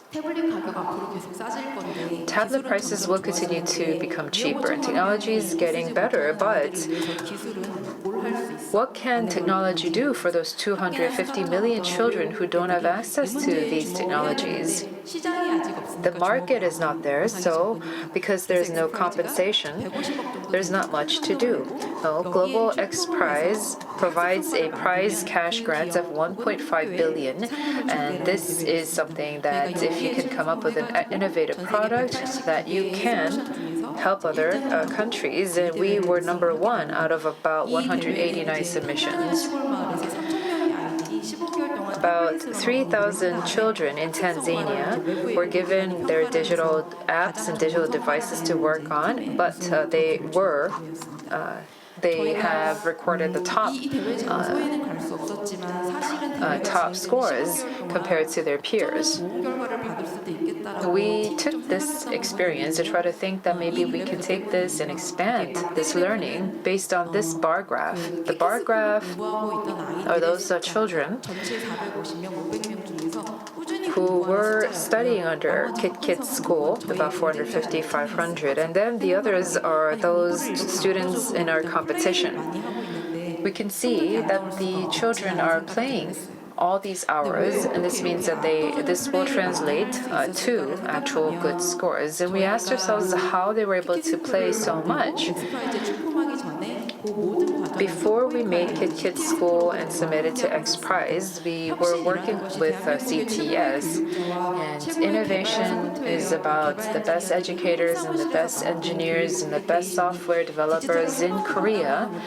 And their digital service was sent to those children in Tanzania, and those children were able to use this without the help of their parents. But there's a lot of steps that you have to go through. You have to make sure the children in the field have used them and then provide some kind of feedback to their teachers and to the parents. So we needed to partner with other different institutions like NGOs and etc. So we have been working on this for about 3 years. Because we have that 3 years of preparatory work, we were able to win in X Prize. There were about 12 startups at the time, and they were able to engage in educational experiments in Tanzania for about 3 years, and it was KOICA's CTS program that allowed us that foundation to do so. And we worked with Good Neighbors at Tanzania office, who provided us with a lot of knowledge and information in the field. And because of this extensive network, we were able to do well at the X Prize, and that was how we were able to deliver on this inclusiveness, because we started with a focus on underprivileged children. You see here, this is at the Rohingya refugee camp in Bangladesh, and during COVID, because we couldn't physically travel there, we know, however, that these apps are something that the children can just download and make use, but we worked with KOICA to provide this to about 329 institutions, about 54 countries. For the past 3 years, as you've seen, the digital gap and the wealth gap would directly lead to educational gap. And in fact, because of COVID-19, this has become even more exacerbated. What we have learned over the past 3 years is that the speed of expanding access to learning is much slower than the speed of digital development. So we have to bridge this gap. We thought that when one country can make deep impact, that could be a solution. So even if we were to leave, the community will continue to take this and run with it so that they can really make this accessible to the most underprivileged children in that community. And when we can do that, we could make some kind of huge impact. And this is KOICA's IBS program. It's Inclusive Business Solution, as we heard from Mr. Lee. This is a picture of the Indonesian teachers and Indonesian team members. And And then we were able to create an Enuma learning app that is best in keeping with the Indonesian context. We also have teachers and engineers that we worked with, and this was really expanded broadly across Indonesia. And another thing is that while working with KOICA, we were able to see that we provide free learning access, free learning services for the Bahasa Indonesian language. And if we can work with international organizations and the governments, this could be a way for us to expand our cooperation. So this is something that because we provided free apps for language, for the national language, this is helpful. And even if this is not something that leads to purchases of the other apps, this is something that can still help children. This was something that was deployed to about 240 different schools, to about 13K children. And we were able to do this because, again, the NGO partnership that we have in Indonesia. And just briefly, the reason I mention this is because this is not something we can do alone. We've had partnerships that allow for scale impact. So in creating the first Indonesian app, the development cost was funded by the head foundation in Singapore. And after that, we received more grants from Muhammadiyah.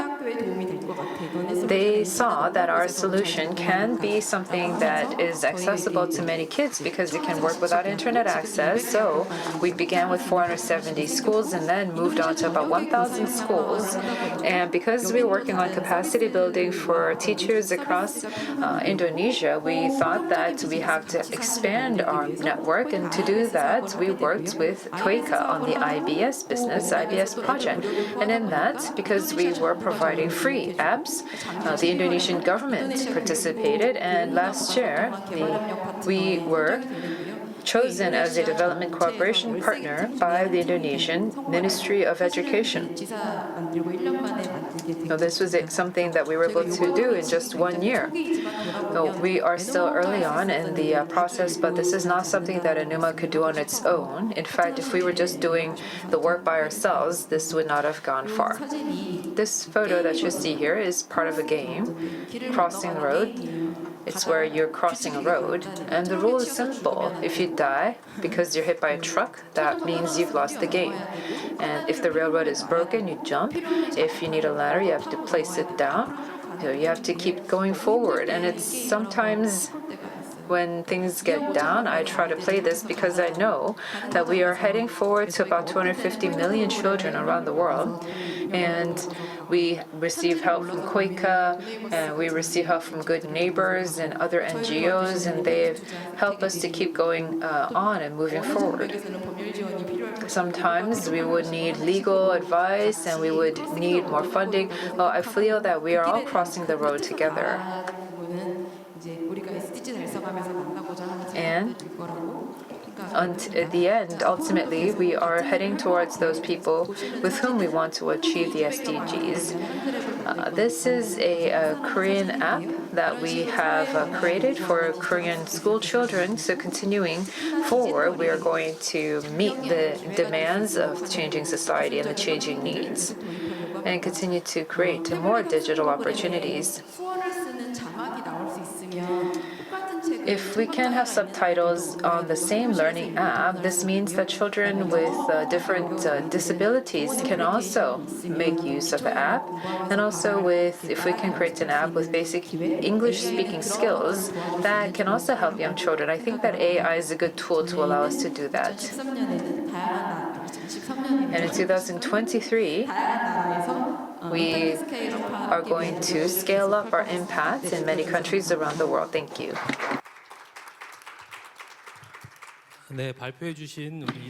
Thank you very much to Director General Sang-baek Lee and Director Hyun-ju Kim for your presentations. I would really appreciate it if I could get a copy of that game. I think that would be very useful. We're talking about MBTI often these days, and I am a J, so if you don't stick to your time limit, you're going to make me nervous. So once again, I ask you to stick to your time limit, and thank you very much for your efforts. So we've listened to two presentations, and now we'd like to begin with our discussion. So we'd like to begin with Sung-do Kim, our partner Sung-do Kim, and you can talk about any topic that you wish. Thank you very much. In fact, we did have a brief rehearsal before coming into this session, and during the rehearsal, well, it wasn't my turn to speak, and it was Kim Young-young, Executive Director Kim Young-young, who's supposed to go ahead first before me. So I'm going to give the microphone to Director Kim. Oh, because we are an investor, we have to know why we've decided to invest in this venture capital and how we have come all this way. So that's why we decided that I should be the starting point. Enuma, we've heard from Ms. Kim about the company, but in fact, it was a company that was founded under the mandate that it was going to reach out to underprivileged children. So, for example, children with autism or learning disabilities. And then they scaled up, and then they started to pivot. And now, Enuma is providing digital transition for early childhood education across the world. As you know, of the 17 SDG goals, there are many with red. Red, that's like very bright red or bold red. I don't know if this is the same color of red, but Enuma is focused on the fourth SDG goal.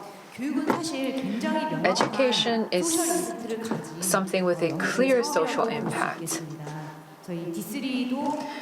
D3, Jubilee Partners, also looks at the business model, philosophy, equity, innovation, inclusivity when we invest in educational startups. We've invested 3 times in Enuma, and those of you familiar with VC, there's those series structure. The funding scale goes up.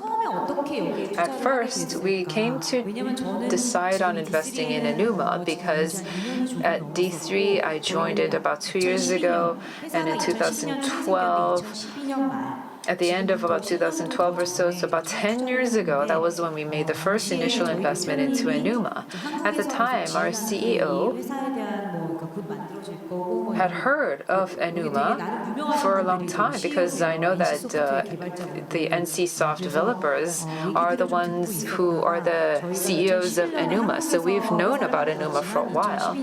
And from 2012, I know that they have been going back and forth between Korea and the US. And in 2012, they went to the US and we received a contact. In 2012, we provided seed investments as an angel investor, and then later on, SoftBank invested in Enuma as well. At first, impact investors provided most of the funding because education is something that has clear social impact, but is also not something that has clear financial performance. So, at first, it was a lot of impact investors who participated, and then later on, as it grew, just regular VCs participated. After 2012, we participated in Series A capital fundraising in 2015, and as Ms. Kim has said, beginning last year, they said that they're going to deploy the Indonesian version of Enuma in Indonesia, so they needed another push. I think it was at the end of 2 years ago, and that's when we provided additional funding. Many educational companies decide to stop their business or they go bankrupt. There are many death valleys, but XPRIZE also helped, and KOICA and other organizations also provided a lot of help. They pushed Enuma with their CTS or IBS programs and etc., and that was helpful to bringing us all this way. So that's now why Enuma is going for IPO. In 2016, or 15, I think it was around that time. 15년에 받았던 걸로 기억하는데 당시 이제 저희 김성도 변호사님께서 I remember that Songdo 그때 이제 provided some legal advice, and so maybe we can turn to her now on how she was able to discover Enuma. Thank you very much. In fact, in the case of Enuma, when I first established the CTS, we had our regular programs as well as ad hoc programs. So once every year, we would be picking a project or program as part of that. In the case of Enuma, that was a company that we got into contact with after our regular programming season. And so I thought it was such a loss, it would be such a loss if we would not be investing here. And so I created another CTS program in order to invest in Enuma. And we were really interested in Enuma because their work was in line with the purpose of our company. It already had the technology, and through innovation technology, it can clearly provide social impact to Korea as well as other developing countries, and that could serve as a priming water for further investments and influence overseas. And so the CTS would ensure not just the survival but also continuous growth of Enuma. And so we really wanted to provide the CTS for the project and expansion in Tanzania. And so we really were sure about the impact that Enuma could have in the impact it could have in society, and its business model was very strong as well. They had a program or a product that was a hit in the market previously already, and even if it would not receive X prize, then their product would be very impactful in the other different societies. And so we were really committed to investing in Enuma as a result after all of this analysis. And so we provided an ad hoc CTS to Enuma. Good Neighbors was a good partner for us at that time as well. And so that was another plus point for us. Good Neighbors already was conducting an educational program in Tanzania, and so it had very strong networks in place. And so the fact that we could have utilize this partnership was another plus for us, and there was a strong commitment to expansion in Tanzania. And so that is why we decided to invest in or assist Enuma. And it's an educational project or a company, but it did not face a lot of challenges because it began as an application project. So you're able to download the app wherever you are in the world, and it's a game which is quite popular among the public. And so the fact that there was this technology that we could utilize. However, we were going to expand this to other countries, which meant that we had to cross borders. But for education field, there is less of that challenge. But in the case of the field of public health, there are a lot of different challenges we had to overcome. I had worked for Noel, which is another CTS company. I'd like to share with you that experience. In the case of Noel, initially they began business in Cambodia, CTS project in Cambodia, but it's a public health diagnostic project, and so the Cambodian authority was asking, does it have FDA approval or does it have WHO PQ credentials? And Cambodian market was the target of our technology, and which means that if it goes to the market, the technology will go public, which means that the technology has to be transferred to Cambodia. But there is a principle of territorialism when it comes to patented technology, and this technology was patented only in Korea. However, in Cambodia, this this technology could not be protected under their patent law. And so there was a possibility of losing this technology rights if we were to go overseas to Cambodia.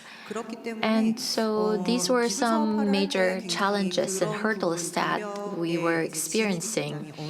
And every time that we are faced with these kinds of challenges, you would need a partner that could help you overcome those stumbling blocks. In the case of NOL, it's not just the licensing and the authorization work that they are providing. In the case of this particular case, they were trying to go to the US market.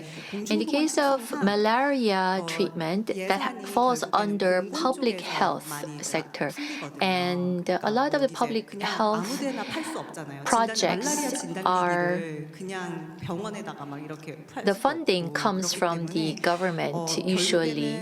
And so most of the time, this technology will be sold to multilaterals or sold to the government of that country. But ironically, the global malaria funding, annual funding for anti-malaria effort would be WHO, UN. You would think they would have the biggest budget, but in fact, it's the US government that has the biggest budget. And so if this technology is sold in the US, then it can further trickle down to the other developing countries. So you have to go into the US market. But to do that, you have to go in the public procurement system. And the Buy American Act, BAA, was another major difficulty that we face if you're going to go into the US market for medical devices or these tools. The BAA mandates that there has to be these products have to be at least 90% of the product have to be manufactured, or the component has to come from the US. And so we had provided or I had provided legal assistance to NOL for its launch into the US market as a result. And as I mentioned earlier, NOL listed last year, went public, and it's doing quite well as a startup. So again, if you look at these examples, you realize that there are legislative, institutional hurdles that you have to overcome in the initial phase of your business, which means that partnership is a requirement. And so that's the kind of work that I'm doing. Another irony is that when I was working at KOICA, NOL was established through CTS, and then I worked at Wright Foundation, and the R&D fund of Wright Foundation was another work that I worked on. And then I went to Future Play, and there was another investment provided by Future Play to NOL. And so NOL has always been a very important part of the work that I've been doing. And so I've always tried to find ways to provide assistance, specific assistance that these startups need. That is why I have come to work for the Mission Law Firm right now. So when we do R&D work also, we are talking or dealing with technology here, and so which requires a lot of partnership and assistance as well. And so in that respect, there may be a lot of things that Wright Foundation is doing. So let's hear about that from Mr. Lee. Thank you for listening to me. Next, CSO Unsang Lee of Wright Foundation, please go ahead.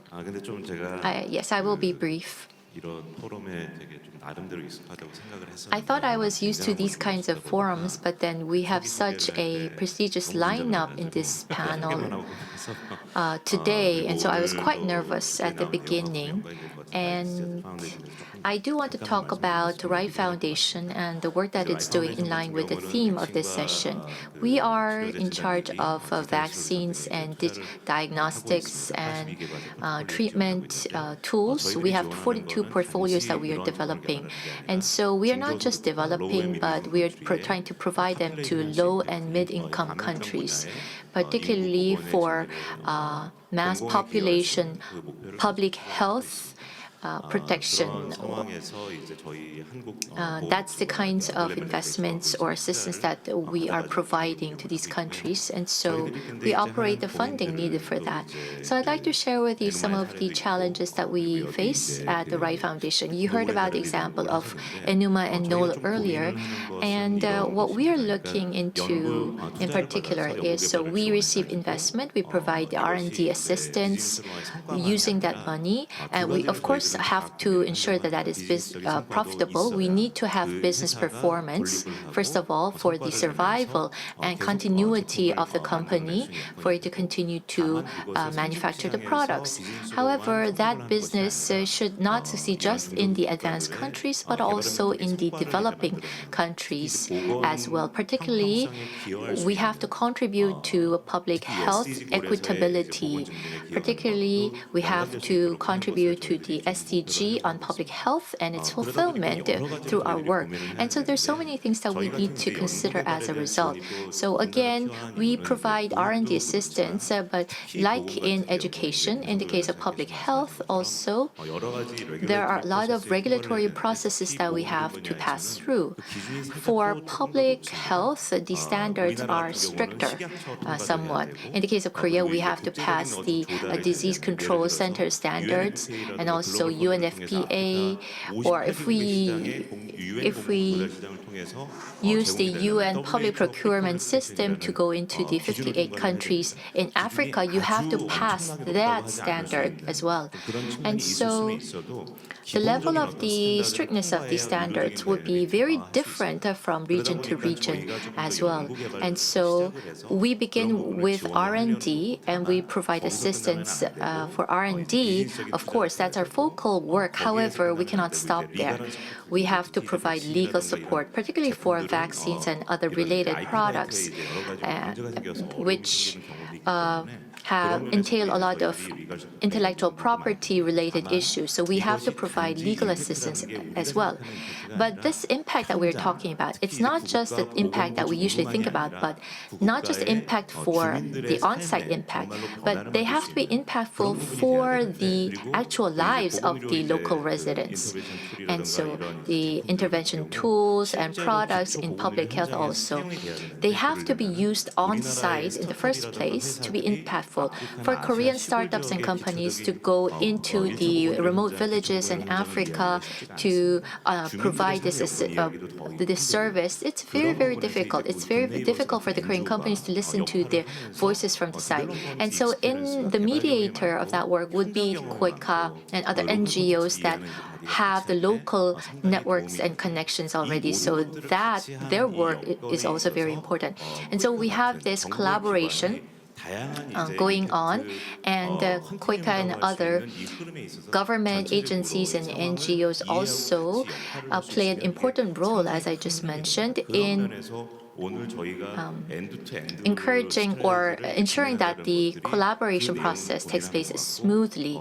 And so that is why we are focusing on end-to-end strategy in this session, because we have all different partners involved, and beginning from a company like Enuma, which begins to develop these excellent innovative technology and products, and then we have the middlemen who provide the assistance in terms of networking, and we have agencies like Right Foundation which will have to play its role in this network as well. Thank you very much. You're going to, I think we could all give our speakers an applause at the end of the program. And Dr. Lee Hoon-sang is a doctor. He worked at KOICA. There's so many things that he's been doing. In Ghana, mobile health technology project was conducted by a Korean doctor. So maybe you can share that example with us. Well, we had collaborated with Good Neighbors for that project. We used the mobile tablets to track the data on malaria and other diseases. And so Ghana wanted to have this system that could be applicable nationally. But first is on-site, and second important concept would be the use of tablet. And Samsung Electronics had provided us with in-kind assistance, providing us with the tablets. And I was working at Quaker at that time. And with regards to the actual application on-site, the partner for that was Good Neighbors. And so there were two lessons or two issues that came to my mind as we were conducting that project. Just because you have the tablet doesn't mean that all of the local residents would be very good in utilizing technology. So we had to begin with training and educating them on how to use the tablets in the first place. So you have to look at the entire scope. It's not just the availability of high technology that's important, but also you need to have a right level of technology that can be used in that local area. So that's the first important point. The second point is you have to think about scaling up from the beginning. So in 10 clinics, for example, and which serves about 100,000 patients. You cannot stop there because Ghana has a population of 25 million. So if you just stop at the few clinics, first of all, that work is not going to be very impactful. And secondly, it won't have business profitability. However, if you're going to push for business impact in a country with 25 million people, I mean, like Ghana, you have to you have to think about the appropriate level of technology in the first place. And then secondly, you have to have connections with the public health regulators, the public health agencies of that country from the beginning. You need to have that collaboration, and you need to have cross-checking of information with them. And then Quaker and other stakeholders will also have to partner to ensure that the business profitability and the impactfulness can be realized both at once. So yes, that was a very good project that you just shared with us. I'd like to ask Director Kim Young-kyung. I have heard that you've received funding from other investors for working in Indonesia. Yes, there are actually many companies, big companies that participated in the series funding. I don't think I should divulge their names, but in any case, there were some major companies that participated, and as Hyunju said, there was the head foundation in Singapore that provided funding, and I think it was the Muhammad Foundation, later on. I had to actually take up a little bit of learning Bahasa for this because in the public market, there are analysts who study this, but there's another nickname for analysts called Tushim, and that's what we are doing. So we are doing investment analysis, but it's not just us. There are many major companies, big companies, conglomerates that participated, and the reason that they came in is because they know that this is going to be feasible. Many foundations participated as well. In investing in startups, there's a saying, it takes a village to raise a child. And for a startup to be successful, even if they have the best technology or the best manpower, they do need help from the outside. They can get help from VCs, but also from other entities like foundations or Quaker. And this is a game and challenge almost that has been lasting for 10 years for us. But for this to work, we do need a lot of help.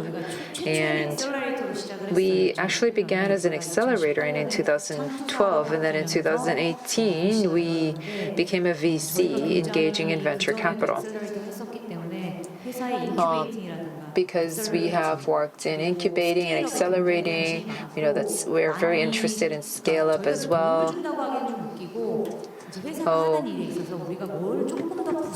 It's not that we're giving help, it's just that perhaps we can boost the company to do better. So, for example, because this is educational content, sometimes people want to look at it from the point of content, and if there is some demand there, then we can make that connection. I know that perhaps traditionally you might be worried about investment losses on your investment. Don't you worry about that? I actually don't like it when people say that we're too nice as investors, because I don't even know what that means. Typically, when people hear about impact investment, they say that, oh, you're very nice in your investing. But I say that we are not nice at all.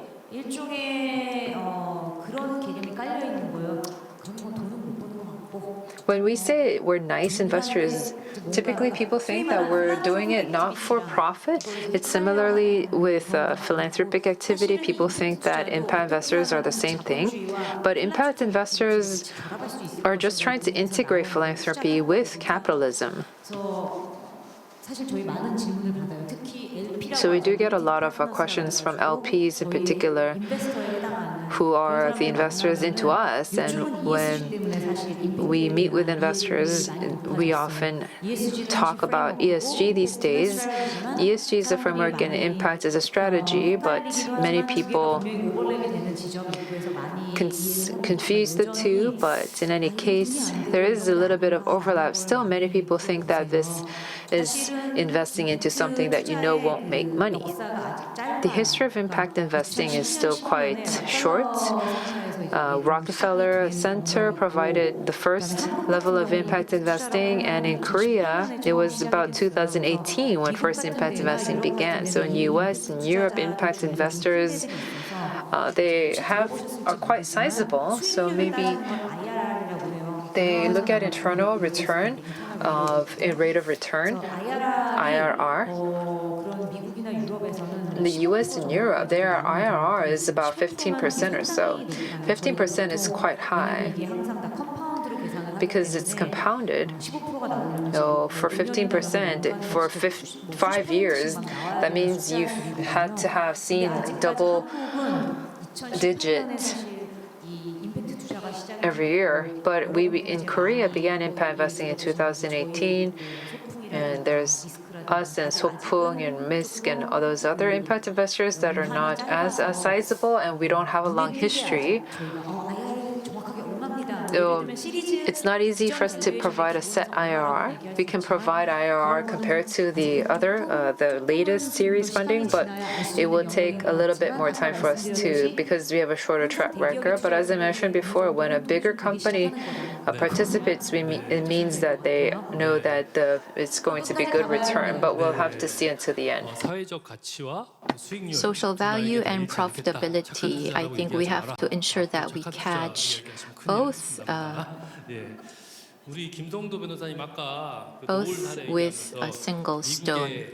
So our lawyer, Kim Song-do, was talking about the difficulty with regards to launching into the US market.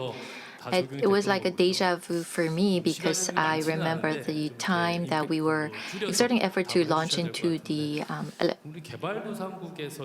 automobile market in the US. But anyhow, legally speaking, oftentimes we are caught off guard because of the legal restrictions when we try to go overseas to other markets. So what would be some things that we should be mindful of as we try to go into other countries, including tariff?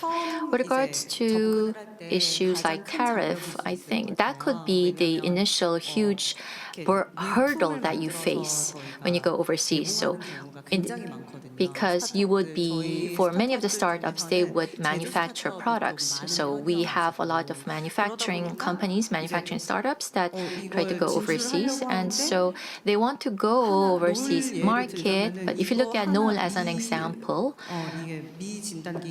so this is a diagnostic tool. So sending a single buy lab would mean that you have to pay a huge tariff. And so sometimes about 10 people would go on a business trip overseas and they would carry one device each. And so in the case of KOICA CTS projects, or programs, well, yes, I used to work at KOICA. That's why I always say we when I talk about the example of KOICA. KOICA is a government agency, and so they conclude RDs with other countries. So we call it MOU here in Korea, Memorandum of Understanding. So we would conclude these MOUs with those countries, and we would agree on 0% tariff through the signing. So if it's going to be a project done through KOICA, then usually it would be 0% tariff. So if you do CTS projects, all of those tariff and other many legal restrictions and hurdles can be overcome. So if you do CTS programs, then you won't be faced with a lot of those initial restrictions. However, as you continue with your business, of course, the CTS would be only about 3 to 5 years in time frame. And so as you continue on with your business, beyond that time framework, you would continue to be faced with a lot of legal issues because by that time, you have to do your own selling. And because by that time, it's no longer going to be a KOICA business, but an Enuma or a Noel business. And so you have to really understand the legal framework of that specific country. And that would require the assistance of the lawyers and partners. And so that is why the Mission Law Firm was established with that purpose in mind. So I think those are the things that we need to be mindful of as we try to do business overseas. And there are a lot of leverages that we need to understand as we do our business. And KOICA, it's now a opportunity for Enuma and KOICA representative to share their views as well. I'm not going to ask you a specific question, but rather you have about a minute or two to share with us any thoughts that came to your mind. So we'd like to begin with Kim Hyun-ju.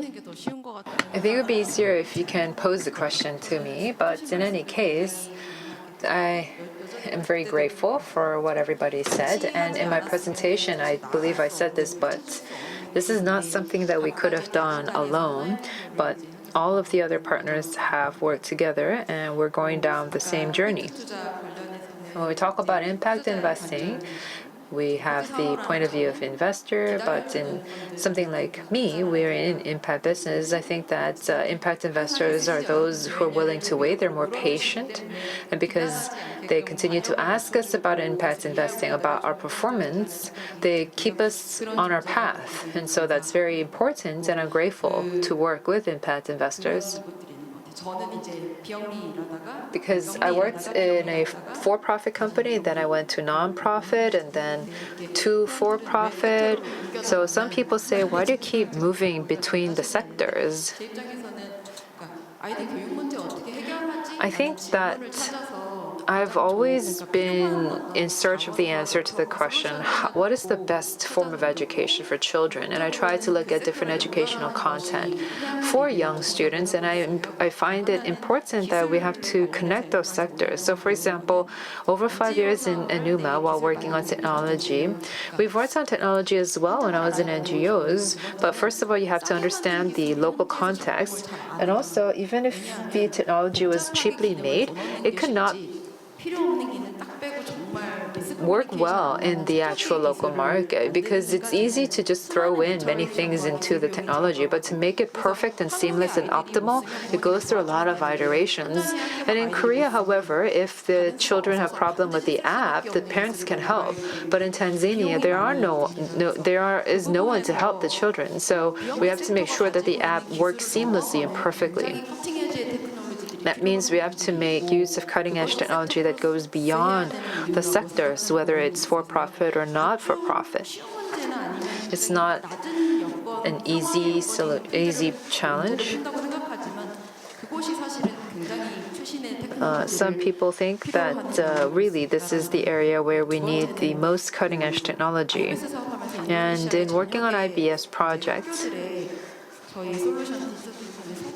we've introduced our digital solution to schools around Indonesia, but the Indonesian teachers, we have to provide capacity development because their digital literacy skills are low. This is also a cost for the company. But we thought that KOICA and other entities can see this from the point of view of capacity development of the instructors. So is this cost or capacity development? Are we creating inclusive jobs? Are we making social value? So that is the new perspective that we needed from other partners across the globe.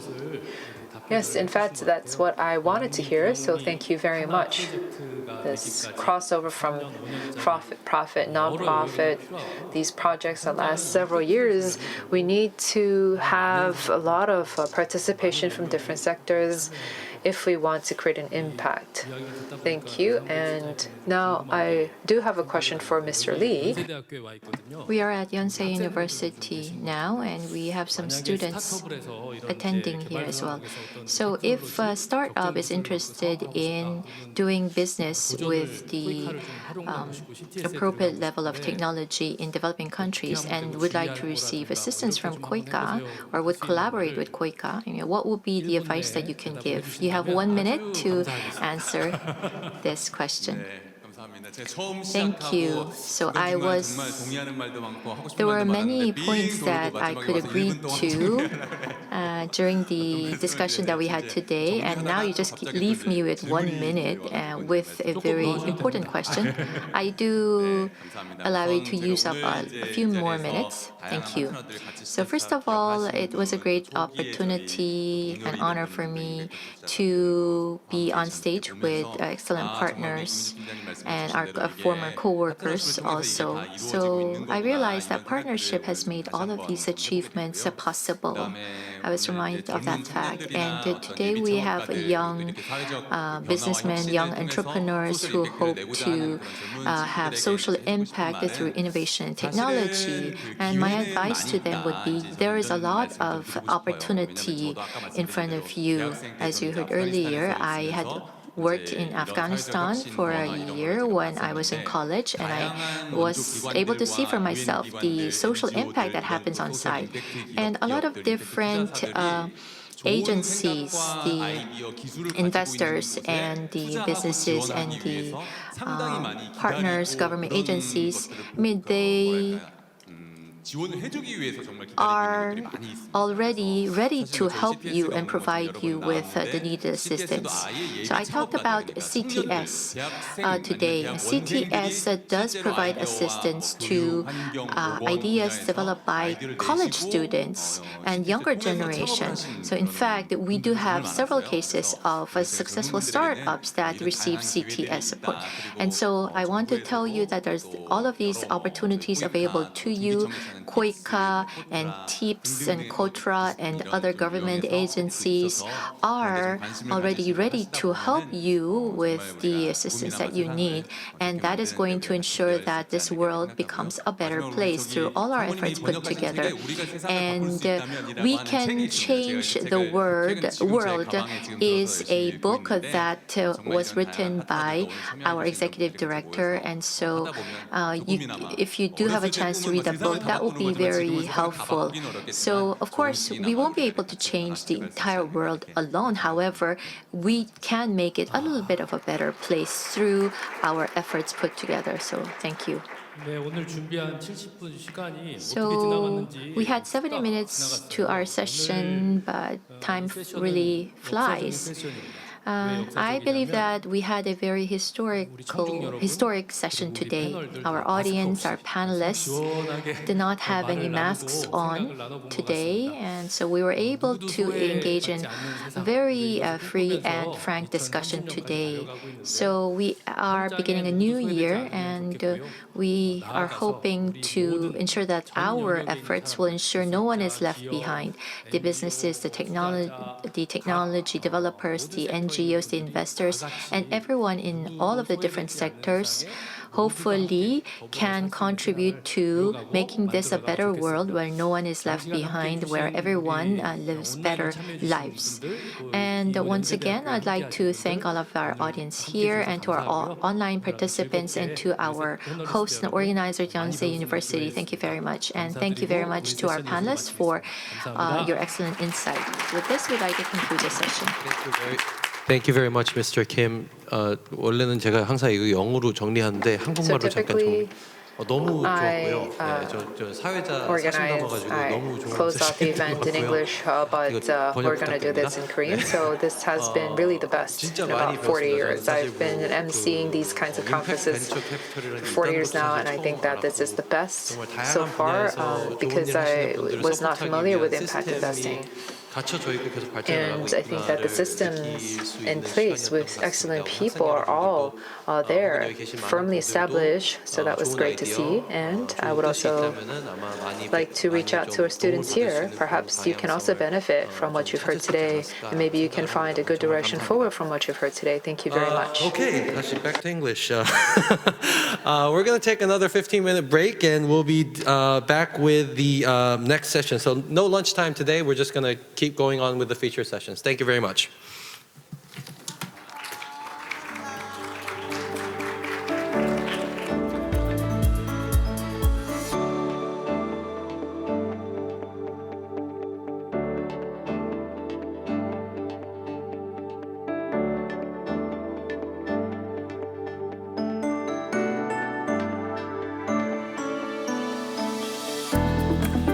Welcome back, everyone.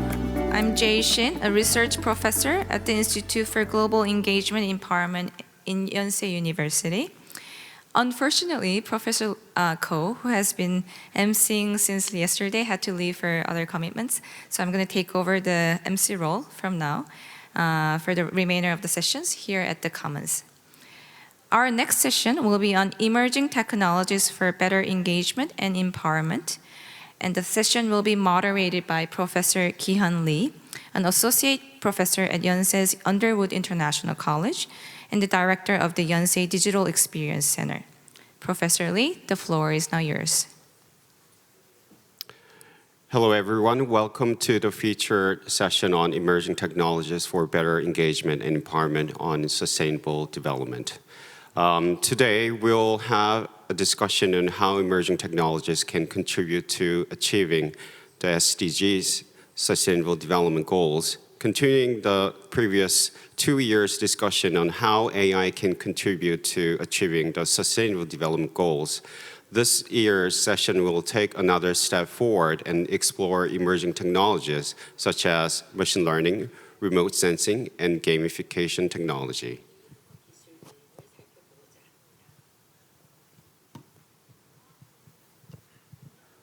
With each panelist's experience and research, this session will discuss the efforts by industries and higher institutions to address the challenges in sustainable development. Susan Kim, CEO of Montanum, is working on projects that seek to improve plastic recycling for the general public. Montanum, with its game application My Green Place, has received the highest honor in the eco contest hosted by the Ministry of Environment of Korea. Additionally, Dr. Sherry Wang, incoming MIT assistant professor, currently in UC Berkeley, has worked on addressing data scarcity for Sustainable Development Goal 2, which is zero hunger in particular, using satellite imagery to map crop types and field boundaries in South Asia and Sub-Saharan Africa. With these experts, this session will offer helpful insights into the current effort and potential challenges to achieving the Sustainable Development Goals with emerging technologies.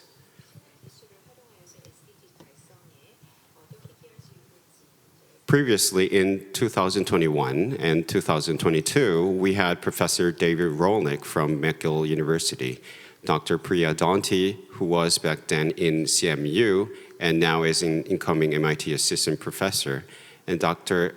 Chesub Lee, who was former ITU director, and Dr. Jung Woo Ha, who is the lead of Naver AI, were panelists. We had fruitful discussions about what we need for using AI for the Sustainable Development Goals in terms of academia, industry, and government. And this year, we expanded the scope of technology from AI to emerging technologies.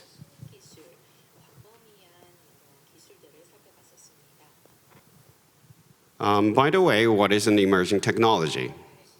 According to Wikipedia, which is found to be shaping science, emerging technologies are technologies whose development, practical applications, or both are still largely unrealized. These technologies are generally new, but also include older technologies, finding new applications. Emerging technologies are often perceived as capable of changing the status quo.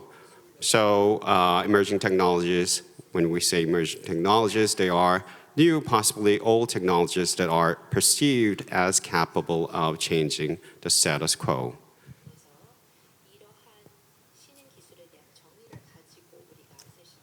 Again, let's double check what emerging technology is. I asked ChatGPT, which is my assistant, and maybe yours too, is the cutting edge AI, and it gave me this answer. Emerging technology refers to innovative and cutting edge developments in the field of technology that are expected to have a significant impact on various aspects of society and the economy in the near future. Emerging technologies can include fields such as artificial intelligence, biotechnology, robotics, IoT, and others. They are characterized by their rapid pace of development and potential for significant impact, both positive and negative, on society and the way we live. And also I asked, as game and emerging technology, to ChatGPT because it may not seem emerging technology, right? ChatGPT also gave me this answer. Games, including video games, have been around for several decades, are not typically considered as an emerging technology. However, the way in which games are developed and played has evolved significantly in recent years, making them an increasingly important part of many industries and aspects of society, which means that it has a social impact, which means also it can be an emerging technology based on the definition that we have seen in Wikipedia.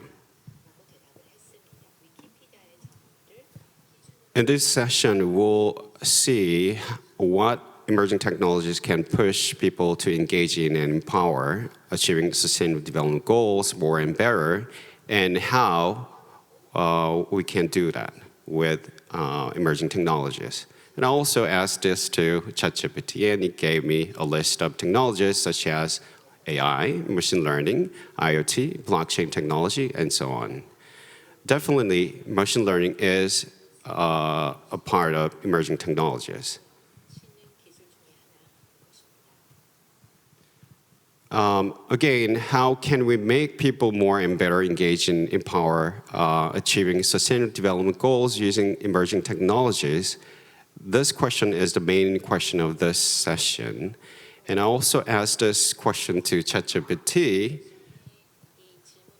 And before ChatGPT, I also use something called text-to-image AI to generate this kind of icon using Iconikey.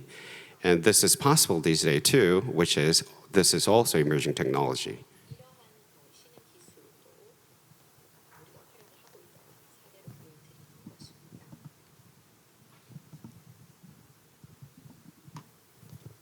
So when I asked how can we make people more and better engaging and empower achieving sustainable development goals using emerging technologies to ChatGPT told me this, and I want to emphasize that the first part, awareness and education.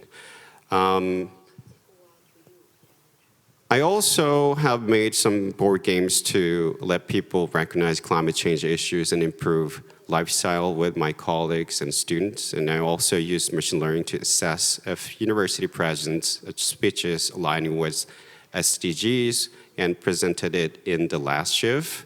And I'm also evaluating my many research areas and how the research areas are aligning with SDGs right now.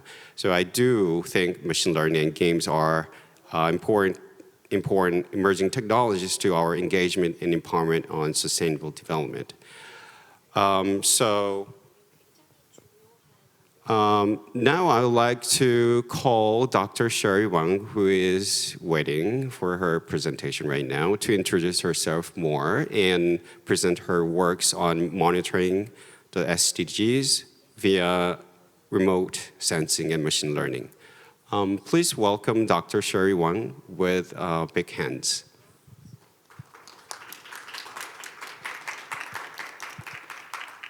Can you all hear me okay? Yes. Okay, great. And all right, let me share my screen. Okay, hi everyone from Berkeley, California, and thank you so much for having me here today. I'm an assistant, I will be an assistant professor at MIT starting in a few months, and right now I'm currently a postdoc at UC Berkeley, and today I'm excited to tell you about how we can monitor the SDGs using remote sensing and machine learning. So it's a really exciting time to be working with satellite imagery because Earth observation technology has advanced rapidly in the last decade. If you look at the technologies that are available from a decade ago, they're Landsat 8, for example, at 30-meter resolution and 8-day revisit time. And today we have Planet Doves, for example, that are much higher resolution at 4 meters and can actually image the Earth every single day. And so with this new amount of imagery, we can see a lot of what's happening on the Earth's surface. And I think the tech team can now play this video that I've embedded. Yeah, so this video is showing from 1984 to 2020 deforestation that's happening. I think it's in Bolivia, and it's being replaced by agriculture.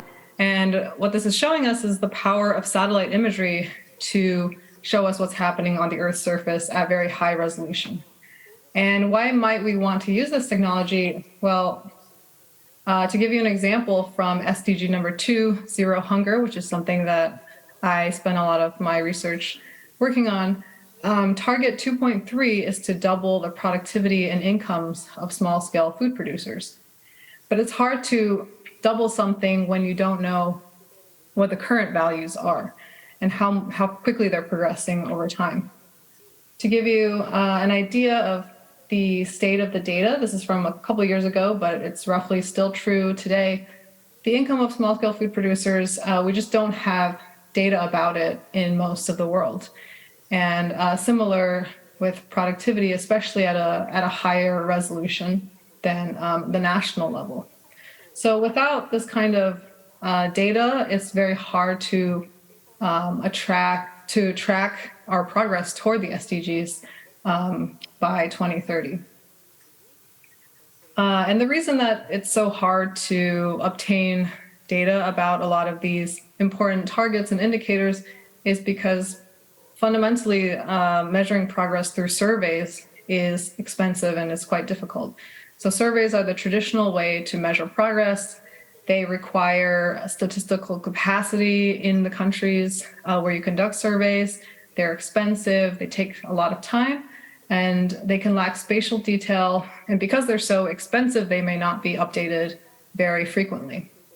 And because they might be quite coarse and not updated very often, we can't answer questions about why some policies or some technologies are successful while other ones are not. And so that makes it hard to pick the right ones, again, toward achieving the SDGs.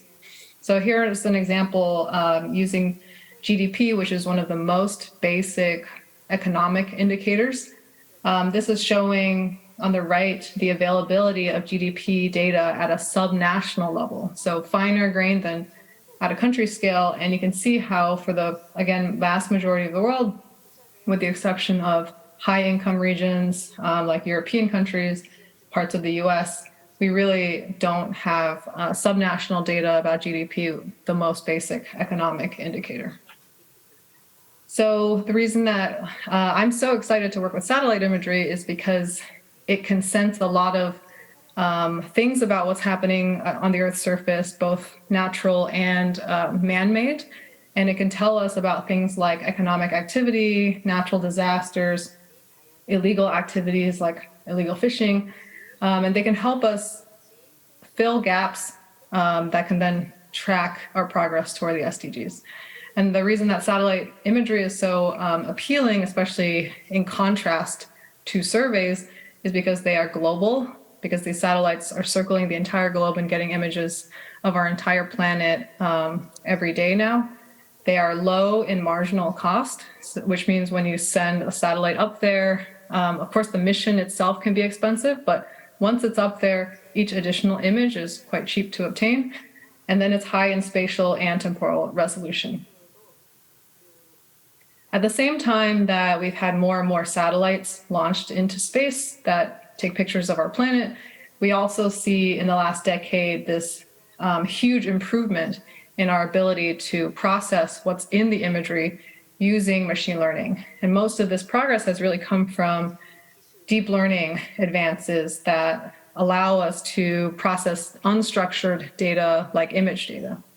And you can see that in this plot on the bottom right, which shows how the accuracy in classifying ImageNet, which is a canonical machine learning computer vision data set, how that performance has improved rapidly from a decade ago to today.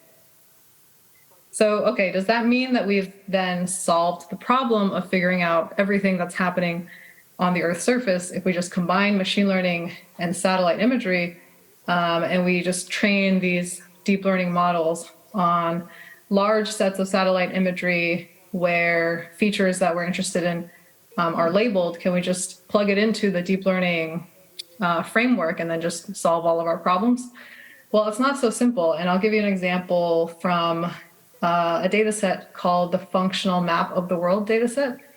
And this one labels points of interest on the Earth in very high resolution data, such as airports, construction sites, crop fields. And at first it looks like, okay, you can definitely train a model to predict these things from the imagery. But if you look at where the images are actually coming from, you'll see that there are a lot more images coming from, again, very high income regions of the world like Europe. And there are very few images coming from low income regions, for example, such as sub-Saharan Africa. So it's not solved because we're kind of back at the same problem that we had with surveys, which is that some places in the world we have much better data for, and some places in the world we have much worse or almost no data for. So then there's still a gap between where we are and where we want to be. And a lot of my work focuses on how we can bridge this gap. So where we are is, again, data gathered through surveys that are quite expensive. And where we want to be is data gathered through remote sensing and potentially other novel sources of data. You could think of social media data, crowdsourcing. There's lots of data out there nowadays that has low cost of acquisition, global coverage, high spatial and temporal resolution. And then we want to use this data to understand cause and effect and evaluate policies and technologies. So the UN task team on satellite imagery and geospatial data did release a report that said that this transition would not be easy And the way I view it is there are at least 3 pieces that need to fall into place before we can get to where we want to be with these emerging technologies. And the first piece is developing algorithms that can work in these settings where we don't have a lot of ground truth labels to train machine learning models. So developing algorithms that work in these constrained settings. You can imagine also developing algorithms that leverage the unique characteristics of satellite imagery, and also developing benchmarks for the machine learning community, which I'll talk about later on in the presentation, because that allows researchers in machine learning who may not be familiar with sustainable development to apply their algorithms to data in this domain and contribute their algorithmic knowledge in a field that they otherwise, the barrier to entry might be too high. Now with these algorithms, the next thing we want to do is develop data products. And we want these data products to be highly accurate about what's actually on the Earth's surface. And we also want them to have valid uncertainty quantification so that we can actually do science with them and know how confident we are in the conclusions. We want these data products to be worldwide, especially with an emphasis in places where we currently don't have a lot of good data for tracking the SDGs. And we also, in order to achieve these goals, we might have to explore the use of novel data. I've already mentioned satellite imagery. I've mentioned social media data, crowdsourcing. We use different modalities of sensor data, like not just imagery, but LiDAR, for example. So there's a lot of different types of data you can work with as well. And then lastly, once we have these data products, we can assess policies, technologies, the impact of climate change, and we can also try to forecast forward things like natural disasters, where they might happen next. So for the rest of this talk, I will spend about equal amounts of time talking about one of the data products that we've worked on, which is delineating crop fields in India. And then I'll also talk about Sustained Bench, which is a benchmark for monitoring the SDGs. And it was created in order to enable algorithmic development in the machine learning community for the SDGs in particular. So without further ado, I'll just dive into the first project, which is delineating crop fields in India from satellite imagery. And the goal there is to take these high resolution satellite images of farm areas, and then you take a deep learning model and then use that model to predict what is a crop field, also all the individual crop fields in an image. And the reason that we care about field boundaries is because fields are really the fundamental unit of agriculture and management, and they're a foundational data set that you can then use to do a lot of other things, such as provide digital agriculture services, give farmers analytics at a field level. You can use these field boundaries to create a crop type map, so what are farmers growing from year to year, as well as a yield map showing how what are the yields of their crops. People also study the relationship between field size or field shape or the field distribution and variables like productivity, biodiversity, and how pests might spread throughout an agricultural landscape.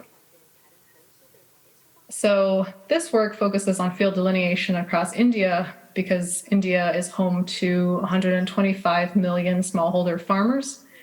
And so far, there's no data set of field boundaries in India, definitely not a publicly available one. And so our goal is to provide this publicly available countrywide data set. So what's the usual approach for field delineation? Well, usually you take satellite imagery, and then you would take a label of every single field in the satellite image, and then you would train some kind of neural network in order to predict the label from the image. And the exact technical details, such as the architecture of the neural network, are not important. People have tried, or not important for the purpose of this talk. People have tried a lot of different architectures. But this is the general recipe, and it works pretty well in places like the US, France. There's been work in South Africa and Australia. But that really relies on all of these ingredients being available. And the challenge in developing countries, including India, is that there are really no field boundary data sets for training your model. So the labels here that people often use an existing government data set in France, for example, to generate don't exist in India. And we also don't have satellite imagery, historically at least. We haven't had satellite imagery that's high enough resolution to even see the smallholder fields in India. So without these two ingredients, it's been hard to make progress on this. And so in this work, we're going to try to overcome these challenges to do this for the first time. And before I go further, I'm going to be talking about some metrics in the next few slides. And so I just want to quickly talk about what those mean. So the evaluation metrics for field delineation I'm going to mention are the Matthews correlation coefficient, which is telling you how well you're doing at an individual pixel level of identifying what's inside of a crop field and what's not inside of a crop field. And then the other one is intersection over union, which is evaluating the actual instances of fields that we identify, how well we did at identifying them compared to some ground truth. So IOU is the area of overlap between what we predict and what the ground truth field is, divided by the union of those two things. And for both the MCC and the IOU, the closer we are to the number one, the better the performance is. All right, so I mentioned that the first challenge of field delineation in India is that the previous imagery is too low resolution. And so the previous imagery that has been used in the literature is mostly Landsat and Sentinel imagery. And you can see very clearly what fields look like in using this imagery in places like South Africa, where the fields are very large. And previous work has delineated fields successfully in South Africa with a high MCC. Now in France, the fields are smaller than in South Africa, but you can still see them, especially in Sentinel-2 imagery. And previous work has also successfully delineated fields in France, although you can see that performance is a bit lower because with the smaller fields are just harder to delineate. So in India, if you look at just Landsat and Sentinel imagery, you basically can't make out individual fields at all. It's just too low resolution. The fields are too small. So our solution is to use some of the newly available high-resolution satellite imagery that's come online in the last few years. And in particular, the two sources we're looking at are Planet imagery at 5-meter resolution and Airbus imagery at 1.5-meter resolution. And you can see, especially in the Airbus imagery, the fields are much clearer. You can actually see individual field boundaries. Now, secondly, another challenge we had to overcome was the lack of field boundary labels in South Africa and France. Prior work that was able to successfully delineate fields used either hundreds of thousands or even over millions of fields provided by the governments of these two countries. And they were able to train their neural networks to recreate basically these field boundaries using these existing very large data sets. But in India, we don't have an equivalent data set. So we have to come up with a solution in this setting. And the first thing we tried was to directly apply our model that was trained in France and just see what happens when that model is applied to imagery from India. So this is just showing places in France where we sampled satellite images and created corresponding field boundary labels, and we're going to train a model on this data. And when we do that, the relevant number here is 0.74 IOU. So that is a pretty good IOU, but of course it's not perfect. But that tells us that even though fields in France and fields in India look quite different, there is still enough commonality in things like fields looking like rectangles or other features, if there's enough commonality that if you train a model in France and apply it in India, you're getting a decent performance. Now, we want to do even better than that, so why don't we get some actual labels of fields in India to then train our model further in India. So we generated our own field labels in India, and it's a bit challenging to generate labels because traditionally people would label every single field in every single image, and each image can have hundreds of fields or even sometimes thousands of fields if the fields are very small. And it's just super time consuming and expensive to label every single field. So what we wanted to do was to get fields from all over India and images from all over India, and it would have been very expensive to label every single field in every single image. So what we did was we collected sparse labels where we labeled just 5 fields per image, and then we only trained the neural network on those 5 fields, and in the rest of the image, which is not labeled, we just don't train the model on it. And this actually, even with this setup, you're able to train a neural network to do quite well. And you can see here our map of where we sampled images in India. And so there were 2,000 images, 5 fields per image, giving us a total data set of 10,000 fields spread out across all of India. And we've already released this data set publicly on Zenodo. So our solution here, now that we have data in India, is to train our model in France on a lot of labels, on millions of labels. And then we take that model and then we continue to train it on the relatively small amount of data that we have in India. And when we do this, we achieve an even higher IOU. So we go from 0.74 to 0.85. And just for your reference, a model with an IOU equal to 0.8 was operationalized in Australia by CSIRO. And so we already passed the threshold that would allow us to productionalize this model. So here are some final results from the model that we trained, our best model. And you can see the Airbus image on the left here, and then the predicted fields on the right. And our model is doing a pretty good job, even as fields get quite small in some cases.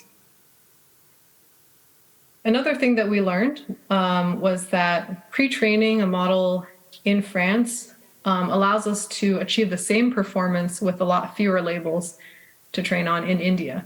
So this is shown by the graph here on the left, where we compare the blue curve, which is training a model from scratch in India, so no pre-training in France.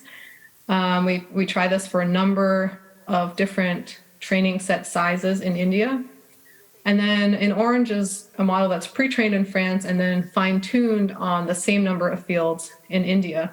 And so if you had a target IOU, for example, of around 0.8, you can achieve that performance using pre-training in France with about 7 times fewer labels in India. So transfer learning basically makes smallholder field delineation much more easy to scale because you have to collect fewer labels to achieve the same performance.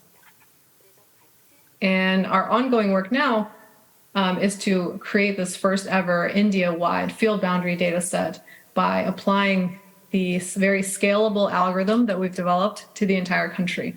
And this is just an example of one region in India.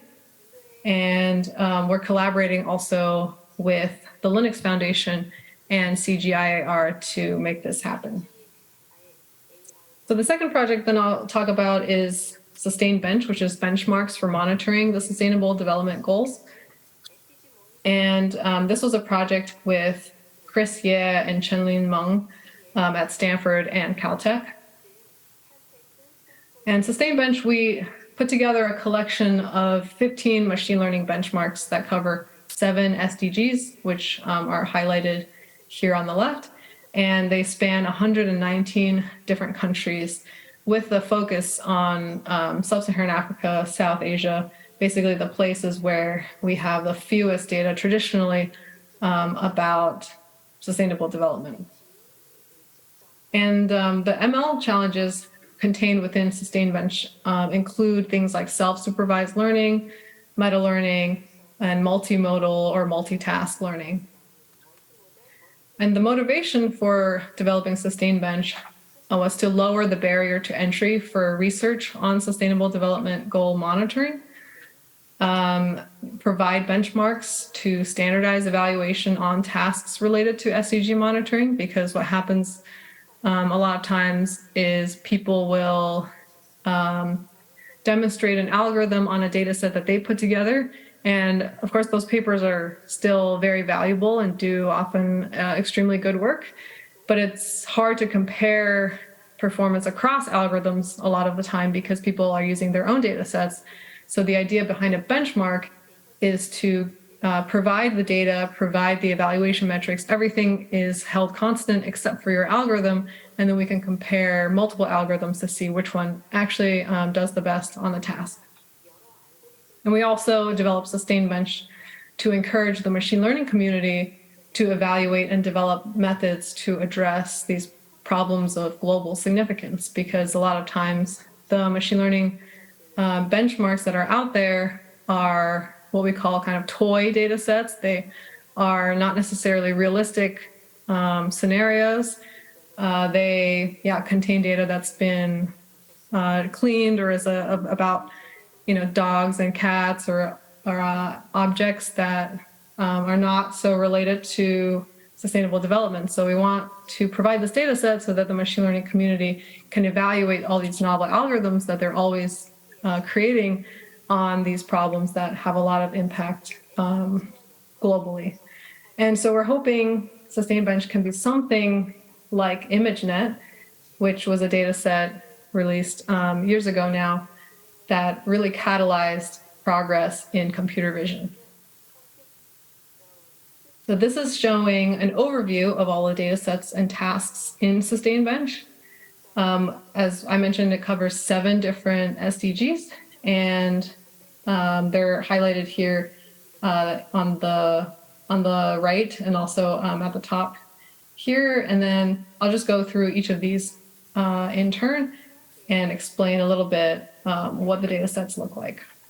So first, we have one set of data that is actually shared across multiple SDGs. And in this one, we're taking satellite images as well as street level images that correspond to those locations in the satellite images. And we want to see how well we can predict things like poverty, which is an asset wealth index, for example, child mortality rate, women's BMI, women's educational attainment, clean water, and sanitation, which are variables that are all reported in the Demographics and Household Survey, or DHS survey. And the task is to either individually or potentially do what is called multitask or multimodal learning. So trying to learn all of these at the same time using multiple modalities of imagery, not just satellite imagery and not just street level imagery, but combining the two together.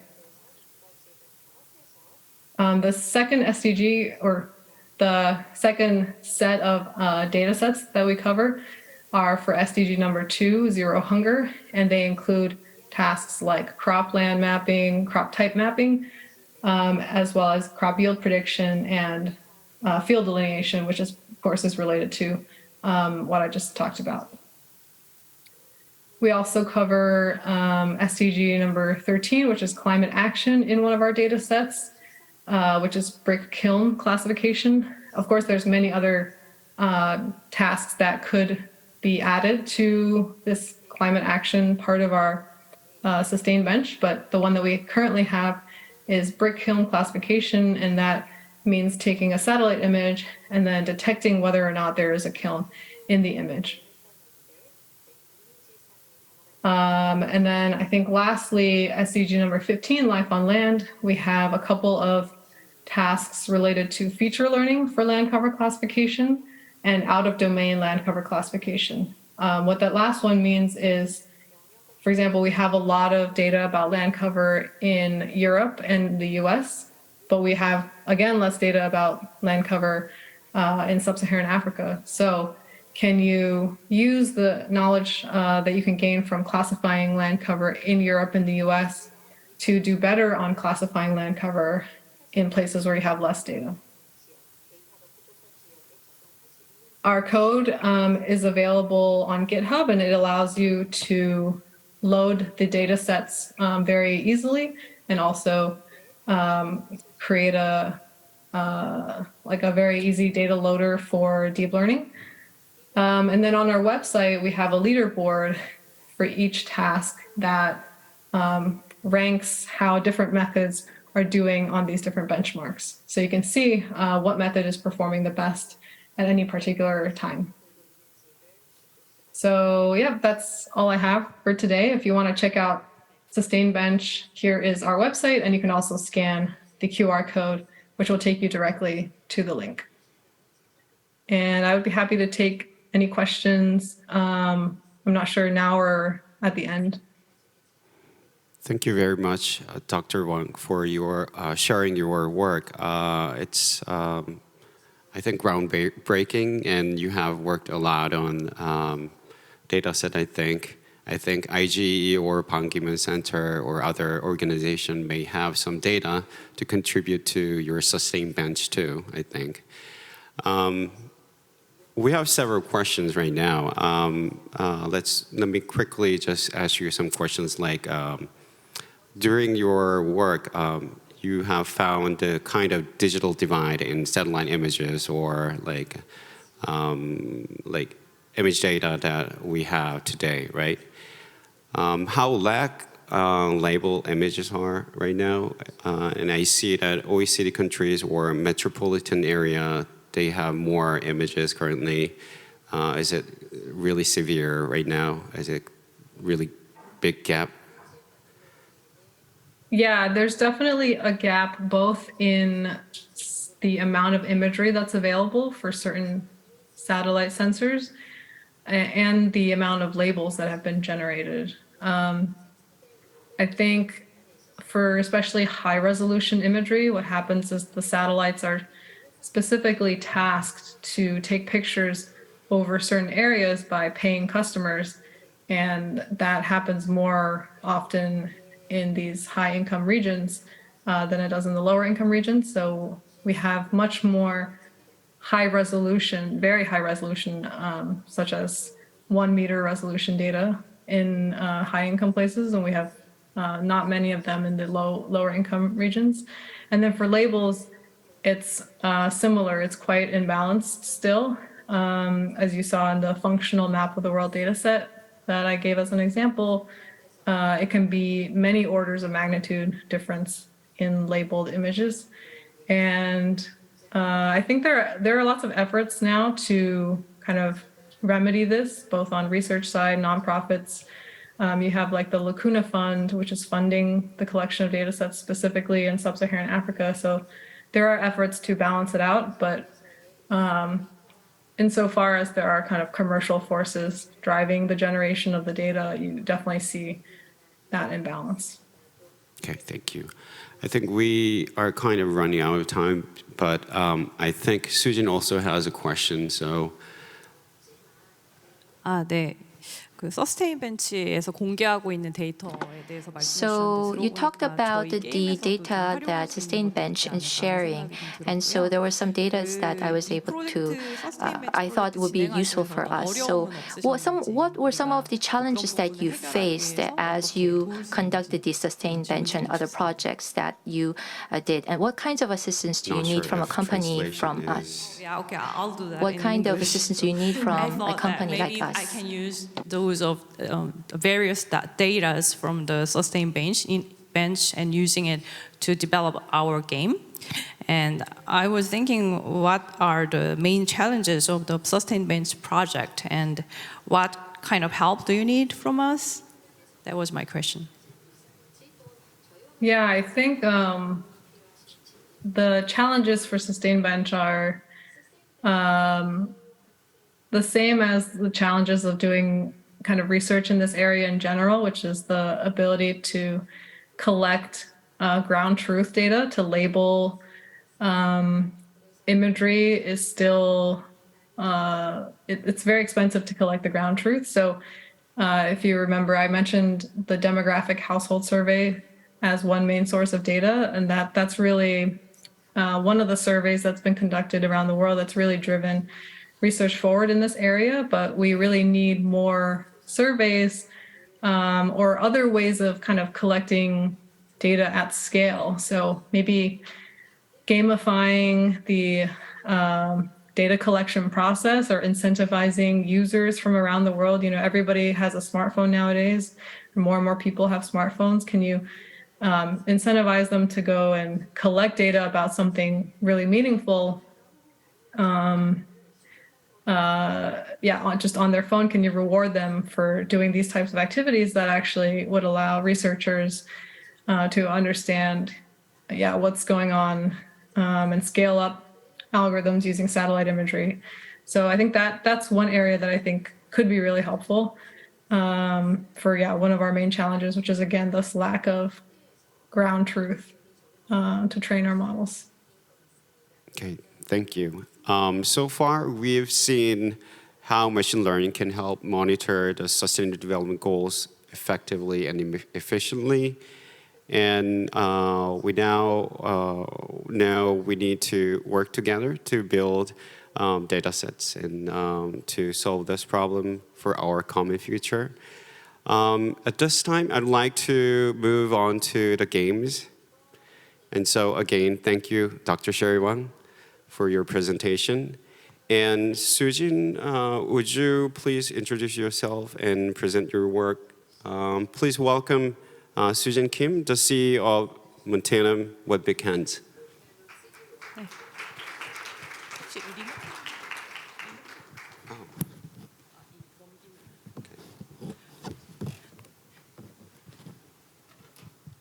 안녕하세요. 몬테넘 김수진이라고 합니다. Hello, ladies and gentlemen. I'm Sujin Kim, CEO of Montanum. We just heard from Professor Wang talking about how we can achieve sustainable development goals in the sky at the level of AI. I'm going to talk more on the ground level, what we are doing, especially focusing on games. I'm currently CSO at Must Games and I'm CEO at Montanum, so I am working in both organizations. Must Games and Montanum are both game developers, and we are pursuing the development of games to try to foster change in the world under the mandate Play for Change. Montanum has been established as a social venture company, and we are creating digital content to achieve the UN SDG goals. The first game that I want to introduce to you is called Plant World. It's a carbon reduction simulation game. Of the UN SDG goals, the 13th goal has to do with climate action. This game is working off the motif of the 13th goal. We want to try to envision a world that is full of factories or a world that is full of green plants, and that is why we have chosen the name Plant World for the name of this game. We were selected as a functional game support project in 2021 by KOKA, and last year Google Korea selected us as a startup support. And you start the game, you see a map of the world. You see the countries emitting carbon dioxide. We're trying to decrease the speed of these carbon emissions. So you can either engage in development of technology or maybe sign agreements diplomatically or engage in international environmental campaigns to try to decrease the level of carbon dioxide and therefore the level of carbon risk. Now, you can see that as the level goes up of carbon dioxide emissions, there's more disasters. So you have to complete the play within the given time period. So that's about 30 minutes. We'll see what happens to the world if you do not engage in any climate action. You see that there's a lot of difficulties in trying to maintain a balance between economic growth and carbon emissions decrease. In fact, you can have in-app purchases actually plant trees through the game. This shows that the game is not just a game, that you can engage in action to decrease carbon emissions.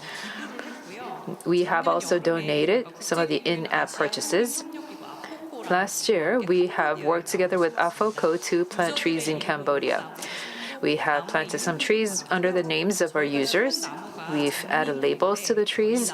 These are rose trees in particular. They are heavily deforested around the world. It's an endangered tree species. Next game is My Green Place. This is something that impacts the 12th goal under the SDGs, responsible consumption and production. It's based on plastic recycling. I'm sure if you see industrial goods, you would see barcodes next to the product. On the game, you can scan the barcode and the game will tell you how best to recycle the product. Of the about 49,000 different products that we have access to in terms of the barcode information, we have successfully created a database for them and put them in the game. And in fact, we also received an award last year by the Minister of Environment. Another video of the game here. You would see that it's a game that you can leave. You're creating your own beautiful world within the game. You're letting it grow on its own. Lots of plants and animals and nature that you can display throughout. Create your world. And to do so, what you need are barcode points. You have to actually scan the barcode to get these points. By scanning the barcode, you can identify how best to recycle the product, and you can also see what kind of eco-certification the product has received, what kind of awards that the product has won for eco-friendliness. You can see how many products you've scanned. You can check that on the diagram on the game, and you can gather all the points to create and expand your world. You can also solve OX quizzes and gain a lot of knowledge. Typically, in other games, you would see that in the scanning process, you can gain that fun, that level of fun from getting points and etc. We made a cartoon of the game. You'd see by scanning the barcode, we kept testing the barcode. And because we had to keep testing the barcode, we had a lot of disposable trash in our offices. And when we had guests from the outside, they would come in and see all these disposable trash and products on the floor because we had to scan the barcodes of them. And they would be surprised. And we had to explain to them that we did so because we had to scan the barcodes. No, that was a pretty unique experience for us. That's not typically what you go through when developing games. With this game, we have engaged in forestation projects in Kazakhstan. Under this game, it's called World Trees, and we planted the trees under the name of the first user who reached level 100. And we worked together with Save Earth. It's a startup for forestation. And at the time, there were many tree names that were given by the users about LG, Team, Lotte, Giants Go, because it was baseball season at the time in Korea. These two games that I just introduced can be downloaded on the Apple Store or the Google App Store. Next, the third game that I want to introduce to you is Non-Fungible Animals. This is currently under development.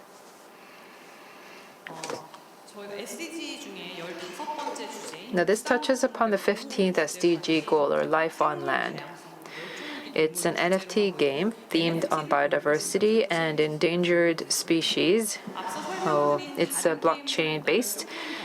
It's a little bit more like a game compared to the other two games that I mentioned before.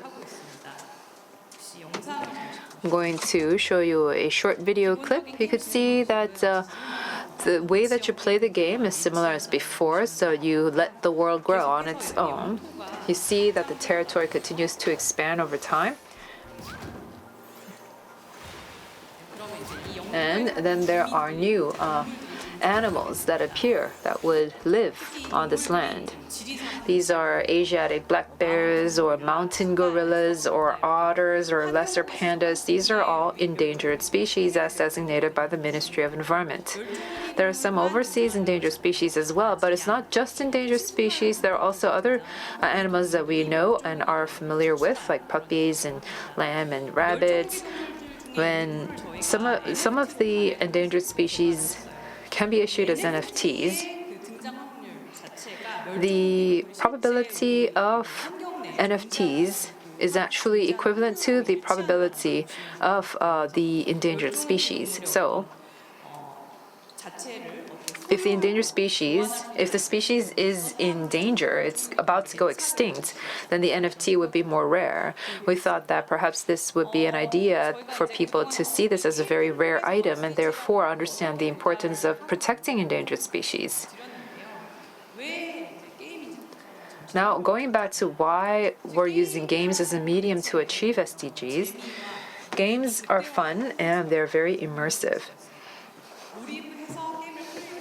People become immersed in the game and they play the game, and even unconsciously they can be educated on their own. So for example, our games can allow people to understand the carbon emissions decrease mechanism or recycling or about endangered species. And games are a medium that is very familiar to the millennial generation.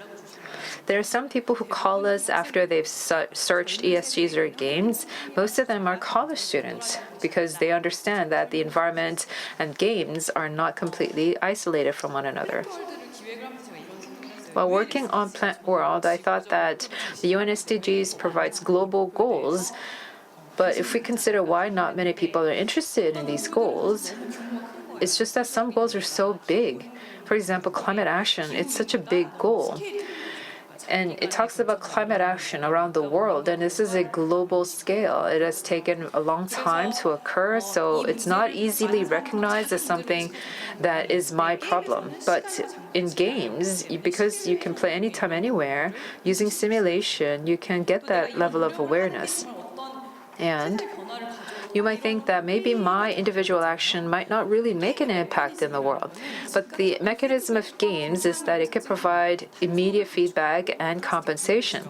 So as you decrease carbon emissions or recycle plastic properly or protect endangered species, you are rewarded with compensation, and this leads to reinforced behavior. In fact, we are hoping as developers that this is going to lead into the real world. I'm sure you've all heard of the Maslow hierarchy of needs.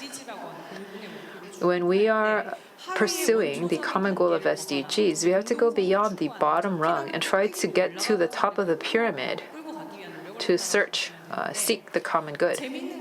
What's interesting is that the Plant World game was hacked by some users once, and the users who hacked the game ended up planting a huge amount of trees. One user hacked into the game and then planted 440 trees. Of course, they didn't make any money, but it was just interesting to see that hackers hacked into the game to plant more trees, and we thought that was interesting because hackers are also seeking the common good.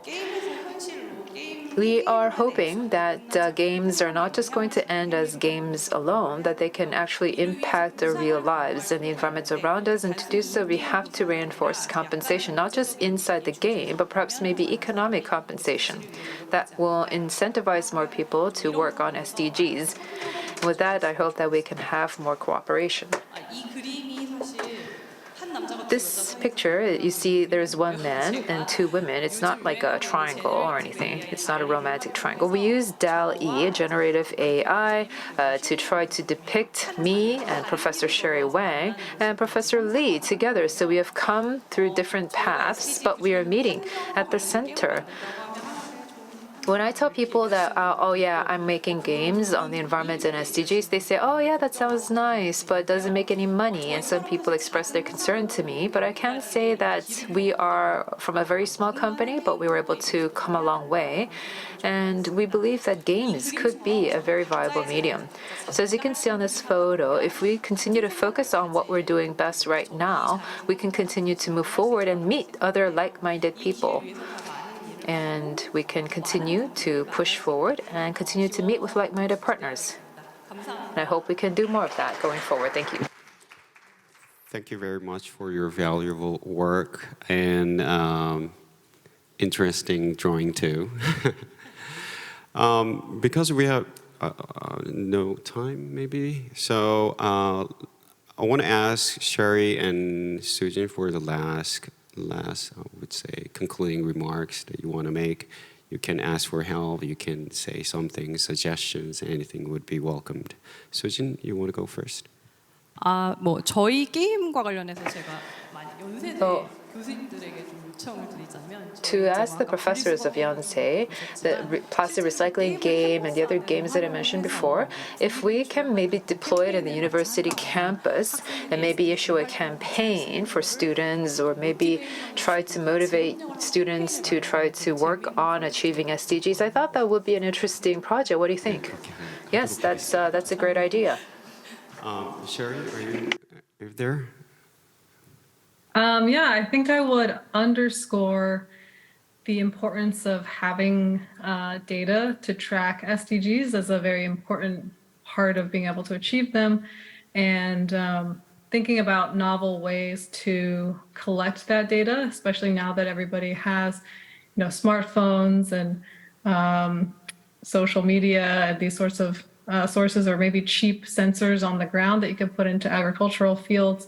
So if anyone has ideas or data sets like this and would like to collaborate, I would love to hear from them. Thanks.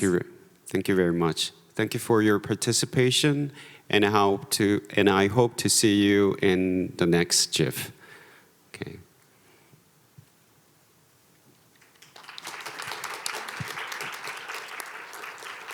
Thank you, Professor Lee and Sujin, and also Professor Wang. It was a very intriguing session. I actually found it very interesting personally because I'm working as an evaluation specialist in the field of international development. I agree how data collection, generating different types of data is important. And it was interesting how people can change their awareness as well as behavior with the mechanism of games. So thank you again. We'll have another 15-minute break until the next session, and the next section will be on sustainable growth through social innovations. So please keep tuned. Thank you.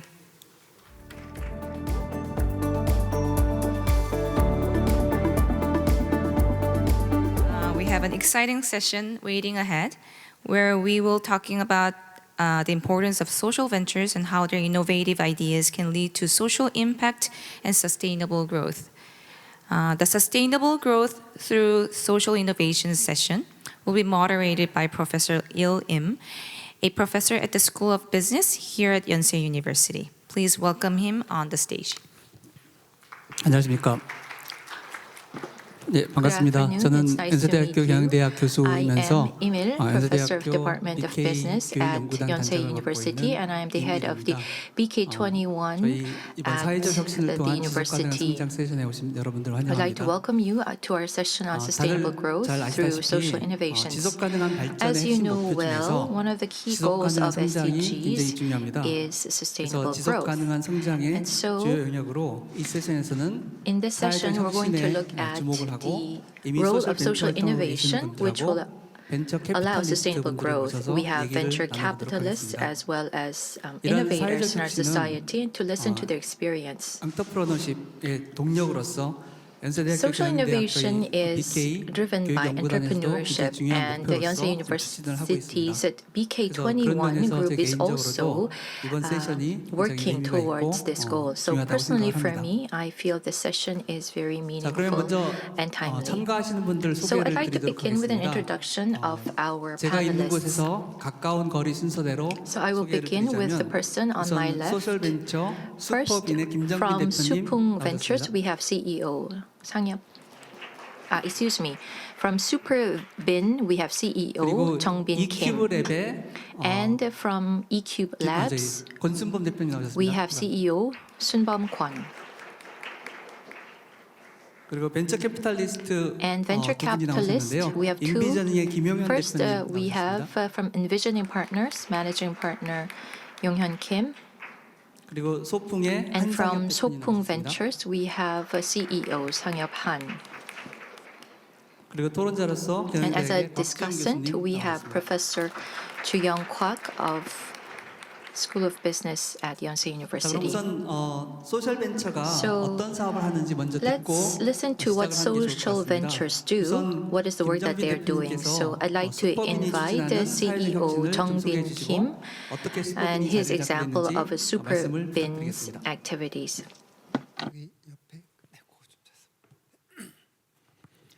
Hello, ladies and gentlemen. My name is Kim Jung-bin. I'm the CEO of Superbin.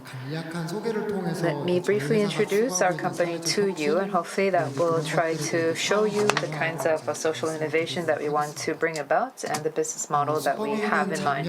Superbin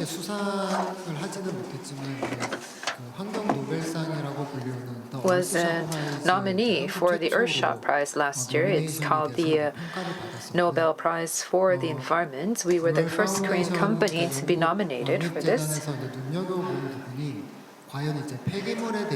because we focused on an actual case example of a circular economy using waste. And that was actually one of the themes whereby we received the nomination. Just briefly, we talk about social innovation, talk about climate crisis and biodiversity, preservation. These are obviously very important as well. And this is a little bit different from the older generation because for us and for the future generation, this is really directly related to our own lives, to our own survival. Of this, after the Industrial Revolution, we thought that this prosperity and convenience would last forever and expand forever. And one of those side effects of that is the amount of trash, and the social problems coming from trash are continuing to grow. The world is trying to become more carbon zero, and from that perspective, we know that the current social structure on consumption and production would not be feasible for us to go towards a carbon zero society. It is not going to be enough, and there is this need for a huge change. And if we do not accept this change, then we can never go to a carbon zero society. Around the world, after the Industrial Revolution, we've seen the economy become a linear economy and to become a carbon zero economy. Many companies that are focusing on ESG, but government regulations and even consumers' decision-making should all change to be in keeping with a recycling economy and then a circular economy. There are many different important case examples, but these are not necessarily brought about by laws and regulations, but in fact, in many cases, companies, business moves first. Of the many videos that you can see on YouTube, you would see that shoes are not easily recycled, but a global brand came up with this video. It's a 30-second video. I guess we talk about this internally as the beginning of the end of waste. This is the only shoe I know that you can put in a grinding machine and then you get the chance to be able to apply it back into another shoe. We're putting ourselves out there, we're being vulnerable. We don't have all the answers, but we can't wait for all the answers to unveil themselves. This could be the most disruptive product in the world, and everything should be built like this in the future. If we get off of plastic waste, then we win. We all win.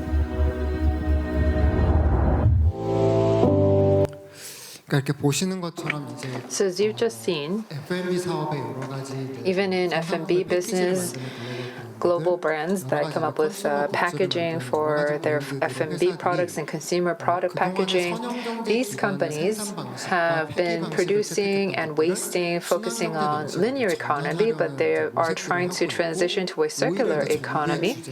And in fact, the government regulations and social infrastructure are actually transitioning to try to support this after the fact. So we're seeing a huge paradigm shift in civilization.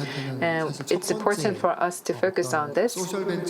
As a social venture, we believe that through social innovation, this is an important point for us in considering our business model going forward. And that is why, as a social venture entrepreneur, we try to ask ourselves, This circular economy, what exactly is going to be the difference in the recycling in circular economy? How is it different from recycling in a linear economy?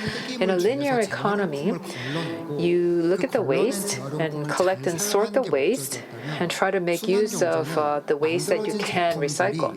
In a circular economy, we try to make sure that the products that have been produced will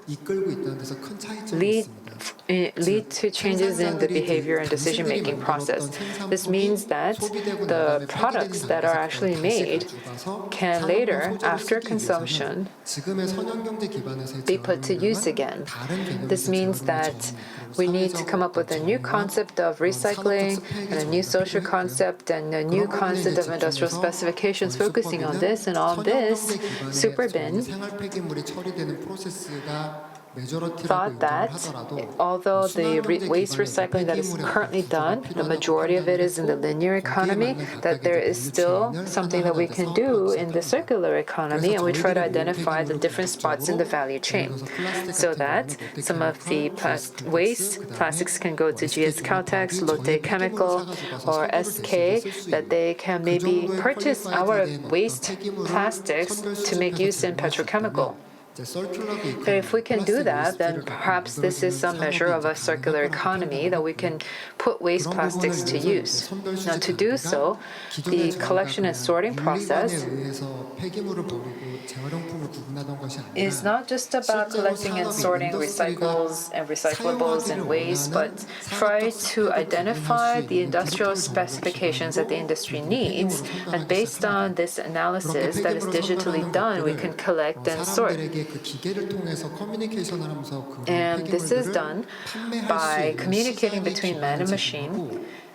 We can provide a selling platform to the market, and companies who are willing to pay for these waste plastics can purchase them from people who are willing to sell them for a profit to these companies. So this is a way for us to actually contribute to the circular economy. And secondly, for all of these different recyclables that are actually collected, if this can be included in the circular loop, we have to make sure that there is another level of a logistics network where there is no contamination. And that is why we receive capital funding for venture capitalists to try to create a network of warehouses where we can collect and sort and make sure there's no contamination. And lastly, to make sure that this can be appealing to the industry, what we created was the smart factory in Hwaseong, about 4,500 pyong space waste processing facility that is currently operational. And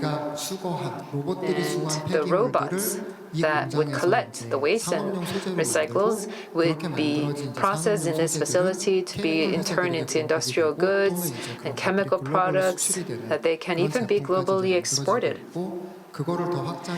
And we can expand from here. We can establish joint ventures with chemical companies so that we can create chemical products making use of the waste materials. So we are continuing to expand our business, and once this becomes more established, becomes more solid, then perhaps in the future we can sell carbon credits. And the carbon emissions decrease that we are engaging in are actually currently being quantified by a third company. We believe that waste materials can go beyond simply being recycled, that they can actually be used by industry as a raw material. We believe that there's going to be some changes in the industry as the value chain grows. We are currently in the process of making and building this. This is something that the different investors that were interested in us, they are looking at different companies to invest in as well that are in the same line of work. And ultimately, this would contribute to biodiversity, a kind of a social content And ultimately, we were evaluated as a company that has the potential to contribute to a social value. Thank you. Thank you very much for the presentation. You said that we can go beyond just simply collecting and sorting recycling trash, but that we can even use them to create the social value. Next, let's listen to the example of eCube Labs. And eCube Labs CEO Sun Bum-kwon was a student at Yonsei University when he began this startup. And so, please welcome the CEO of eCube Labs, Sun Bum-kwon, and listen to his example. Hello, it's nice to meet you. I am Kwon Sun-bum of eCube Labs. Social ventures work not just in the waste field. However, eCube Labs also works in the waste industry, so you will be hearing that word waste or trash a lot today. And many people are putting in a lot of effort to address the sustainable development or sustainable growth issue through social innovation. And I'd like to share with you a different perspective. So why was it that I was still a student at university when I came up with this idea? Let me begin with that story. When you say waste collection, even with very fast technological changes, this is an area or industry that still is a late follower. In the front line of the waste collection, there has not been much change, not much application of technological development so far. So wherever you are in the world, even with different types of attempts made, the situation was still very similar. And so I do have this very elaborate slide here, but I began with a very small project on using solar PVs, solar energy, in order to operate these waste bins and how they can be connected to the waste collection process. And so with the municipalities and the private sector waste collector companies, how can we collaborate to ensure smooth flow of service? So that was the beginning, the idea that I had.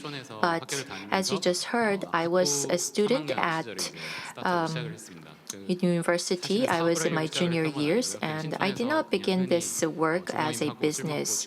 Now, like any other college student, I used to just hang around with my friends, but every time we pass by the Sinchon area, you would remember also, if you're a college student, but these trash bins would overflow with trash. So the principle of the broken window would apply here. So once these trash bins overflowed, then all of the trashes would pile up across and around the trash bins. So I began with this very small task, a very narrow focused issue. So I borrowed a warehouse during my summer break, and with my friends, we used to drink a lot, but now we were trying to do this begin the startup on waste bins, trash collecting bins. So first of all, we began this work as a part of a fun experience. Have you ever experienced or seen the overflow of waste in your homes or in the streets?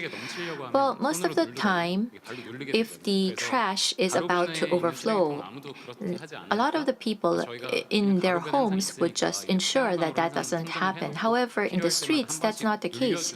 People would not care whether trash bins would overflow in the streets or not. And so I thought that we could use some kind of technology to install a compactor within the trash bins to ensure that the trash would not overflow. So that was a very fun experience, the fact that we were working hands-on to introduce this new idea and technology. And as a social venture, I mean, we began our work. So we began this work because we wanted to have a fun with it. However, we found out that this kind of effort was actually quite helpful to society.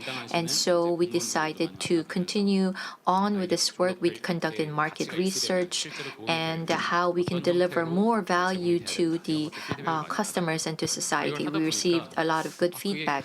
And so as we were doing this work, we realized that there are not many opportunities or marketing opportunities here in Korea. And so the policy is to install these trash compactors to reduce the amount of trash. However, the main policy in Korea is to reduce the absolute amount of trash. And so we decided to go overseas and we receive a lot of assistance for global expansion. And particularly for countries with wide areas, with high wage rate, these trash compactors would be more popular in the particularly Western countries. The projects first was well received and when it first began. And so this trash compactor business is in its 12th year now. If you go to Everland in Korea, you would see these trash compactors, but in the regular streets, you would not find them quite often. So we conduct a lot of different the project in different countries, different cities. However, we focus mostly in areas with high social costs in installing these compactors. But we have been faced with some limitations. We did 300 cities. And what we realized is that the issue of trash is a global issue. However, in India, China, and the US, if we don't go into these markets, then our efforts will not be very meaningful because they are the highest trash emitters. So these three countries produce 40% of global trash. And so for our work to be really meaningful, we decided that we needed to go into these markets. And we tapped the possibilities. However, for China, they have a very centralized economic system, so it was difficult for us to go there. In the case of India, they place less priority on handling trash. And so we decided that the US is an advanced country, yes, but our business had, or our solution had great potential in the US. And so from 4 or 5 years ago, we have been focusing more on the US market. So this is an optimal solution for the US market. But of course, we had to do some pivoting and some tweaking to our business. And I will share with you a short video and explain to you how we try to apply this to the US market. Can we have the video, please?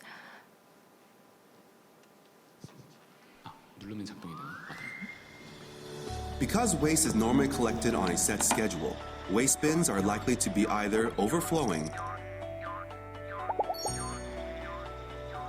or partially full.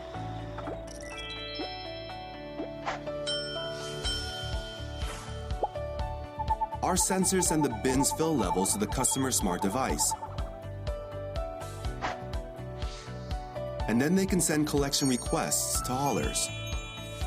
Haulers can then bid on requests for service, allowing customers to select the lowest price. Once the bid is accepted, haulers can update their drivers' routes during their collection operation.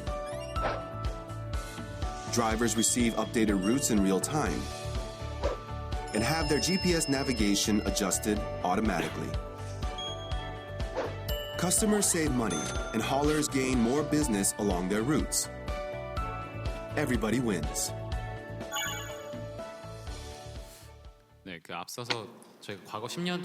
So that was a very brief video about the past 10 years of work that we're doing. So this is an optimal solution for the US, and ultimately the trash market, the you realize that the size of the commercial or industrial trash industry is much bigger. In the US, they have what are called the dumpsters, huge trash collection sites, and each store, each restaurant, each shop decide from whom, which trash company they will be receiving the trash collection service. So they have a private trash collection market or industry that's been formed in the US. So the US has in the US waste collection market, it's the private companies that dominate. And so we decided that our technology, our service will be most impactful in the US. And so we developed this model further to apply to the US. And we did some market analysis, and we did analysis of our competitors. So we said that the sensors would sense when these trash will be collected. So the bins would be full, and then the sensors would tell us that we will be collecting them. And so the trash collection cost would go down as a result. And then we also would receive the bidding from the private companies, trash collector companies that would participate in our bidding process and offer the best price. And so the shops can pay the lowest price for their trash collection. And so that's the type of business model that we developed for the US market. And so the existing customers, no, they were paying a hefty price for trash collection because there were three dominant players in the market. They would pay $300 to $400 on average. And if you look at the characteristics of these three dominant players, they were actually very profitable. They had about operating profit level of 16 to 17%. And so this was obviously a traditional industry that continued to grow. So that was the question that we had in mind. What is the secret behind the continuous growth? And one reason for the continuous growth was that they are listed companies, and so the shareholders are actually quite similar. So the top three, their market share would be 60% combined. And if you look at the shareholders, they were quite similar. So there was no overlapping competition among them, which ensured that the market size to continue to grow over the years. So this was like almost a monopoly in the market. And so for the smaller trash collection companies, there was no room for them to maneuver, no opportunity for them to go into this market and expand their share. But trash collection, well, you can look at it from two different perspectives. For the waste generators, they just want the service to be affordable. They don't want it to be too expensive. And in that process, of course, the social costs can be reduced when these waste generators who want a cheaper service are connected to the waste haulers who can offer the service at a lower cost. And so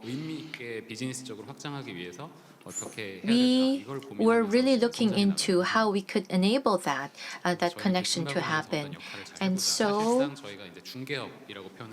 we call ourselves a brokerage platform. So the customers think that we, eCube, is the trash collectors because they put their trash in our bins. However, for the small waste collectors, the small players, it's actually these companies that are collecting the trash. And so we are expanding in the market based on the branding that we are a cooperative of small waste collectors. And in fact, the biggest shareholder in this market is Bill Gates. And so we are competing against Bill Gates in this North American market. And it's been about a year and a half since we began this service. We're doing business mostly in Texas. We have about 3,500 customers right now. And the number of customers continues to grow, which is quite encouraging. And so we used to provide solutions to the trash collectors, the trash haulers over the past 10 years. And the impact that we created as a result was quite slow and very small, because even without using our technology, this was already a very profitable business. So there was no incentive for them to introduce our technology. And so we decided that we have to expand our role to play a more direct role in trash collection. That's why we applied this business model in the US market. So this shows you the increase in our monthly number of Haola customers. And the red line is the accumulated number. So this is our IR deck. So it contains a lot of information, and I didn't know what the audience would be like today, so I put in a lot of different slides. But anyhow, this is my last slide. And what we're really thinking of right now for the future is that, well, for the big companies, they have their own systems to reduce their costs in providing trash collection services. So they have their own management system. But for us, for the smaller trash haulers whom we work with, for them, they don't have a good sophisticated management tools. And so we want to provide a quality back office system to our haulers and to share in this customer to ensure that even the small companies can offer high quality trash collection service to their customers. And another issue that we are looking into is, aside from the software issues, again, we used to do a business on trash collector or trash compactor. So we are looking into the hardware side of our business as well. And the autonomous driving will also greatly affect the logistics industry. Trash collection also is a part of the logistics industry. So you're not going from point A to B in a single line. You have to stop by different points along that trash collection route in our industry. And so even with autonomous driving technology provided, it's difficult for our industry players to utilize that technology. So what we're trying to do right now is that the autonomous vehicle would take the car to the nearby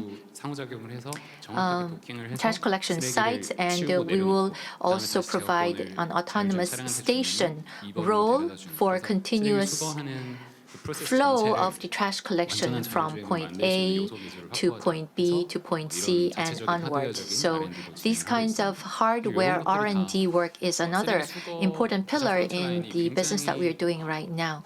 So 100 years ago and today, the frontline trash collection industry is quite similar. However, it is not fully utilizing the latest technology that have been developed. And so we want to try to apply these high-tech in the front line to ensure that there is a huge social impact and the benefit provided to society. So those are the attempts and the works that we are doing at EQ.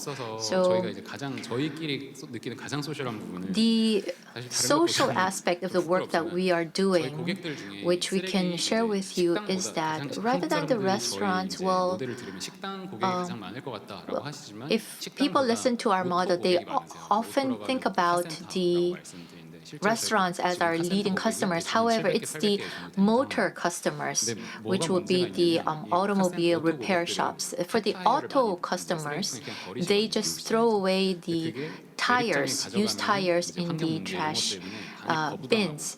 But oftentimes, these tires, they are rejected from the trash dumping sites. And so we are trying to introduce the technology of shredding these tires.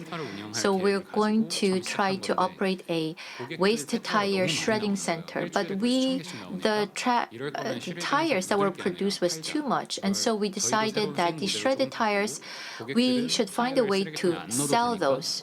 And that would ensure that the customers would not have to throw away these waste tires. And so we are planning to run these tire centers from this year. And then anything that's profitable, I mean, if you want to have a profitable business, we have to have these kinds of centers established in each of the different local communities. So we can begin with the tires and then go on to recycle, find ways to recycle waste, batteries, and other components from cars. And so the US recycling rate is something that we can enhance through our business model. And so similarly in Korea also, it's important for us to try to introduce these kinds of changes. And wherever we are doing business, whether in Korea or in the US, we feel that these efforts would come together to create bigger social impacts on a global scale. So these are kinds of work, this is the kind of work that we are doing, and I think that is it for me. I apologize if I sounded like I was giving an IR presentation, but anyhow, ultimately social issues can be resolved depending on the type of approach that you take. And so I believe that EQ is doing okay.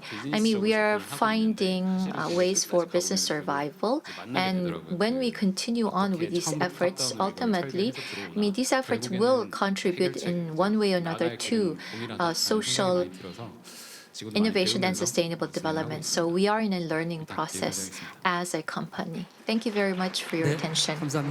Yes, thank you. With this, we would complete the presentations on social venture companies and now move on to the discussion session. I think that social venture is unique, and because its ultimate purpose is to create social value, social venture companies are also corporations, and so they have to create corporate value as well. And of course, venture capitalists would know best on how to evaluate corporate value.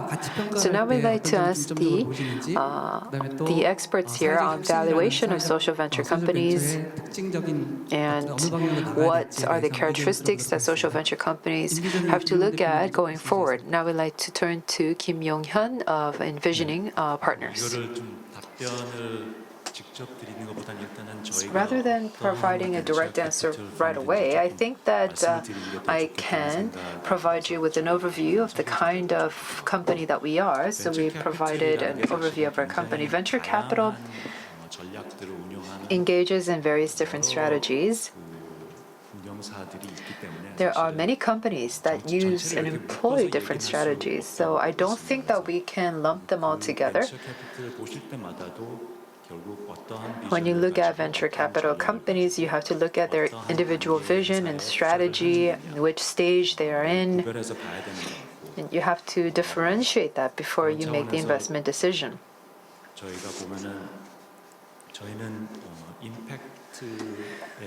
In that sense, we are a venture capital company that invests in impact companies. This means that the startups that we invest in are working to solve environmental and social issues, while at the same time addressing a large enough addressable market so that they can create decent market return. We look at the companies, particularly the founders, with great vision. So we support the founders and their vision. And that is the kind of work that we do.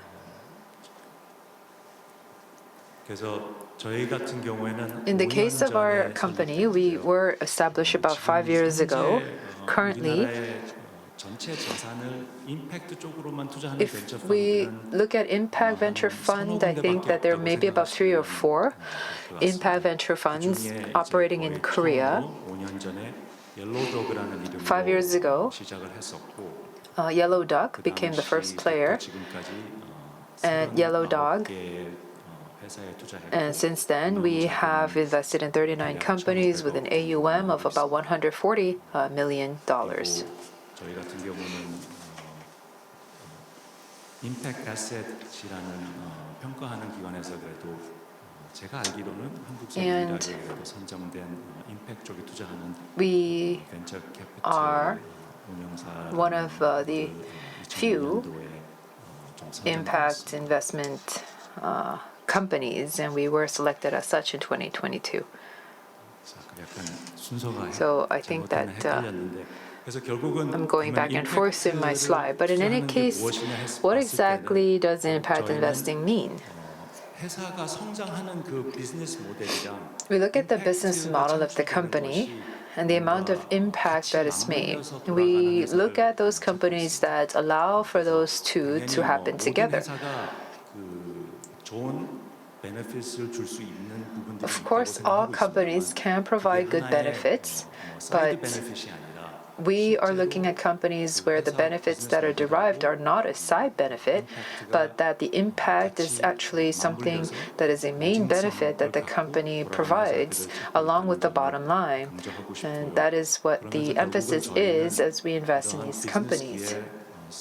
This means that in discovering these startups and business opportunities, we look at the environmental and social lens and use that by which to kind of narrow down on early identification of startups that we can invest in.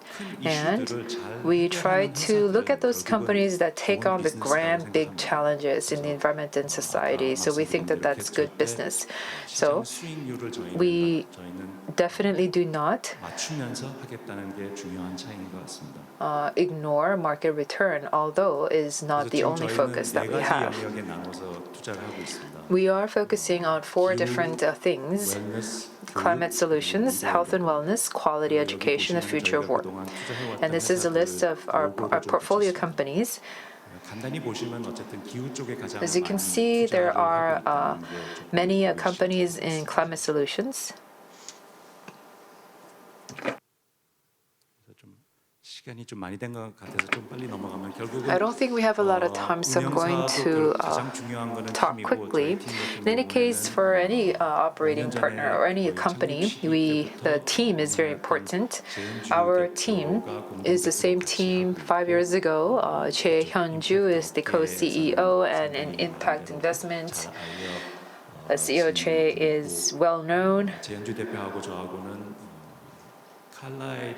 Hyun-ju and I worked at the private equity from Carlyle about 10 years ago. We worked together for about 6.5 years.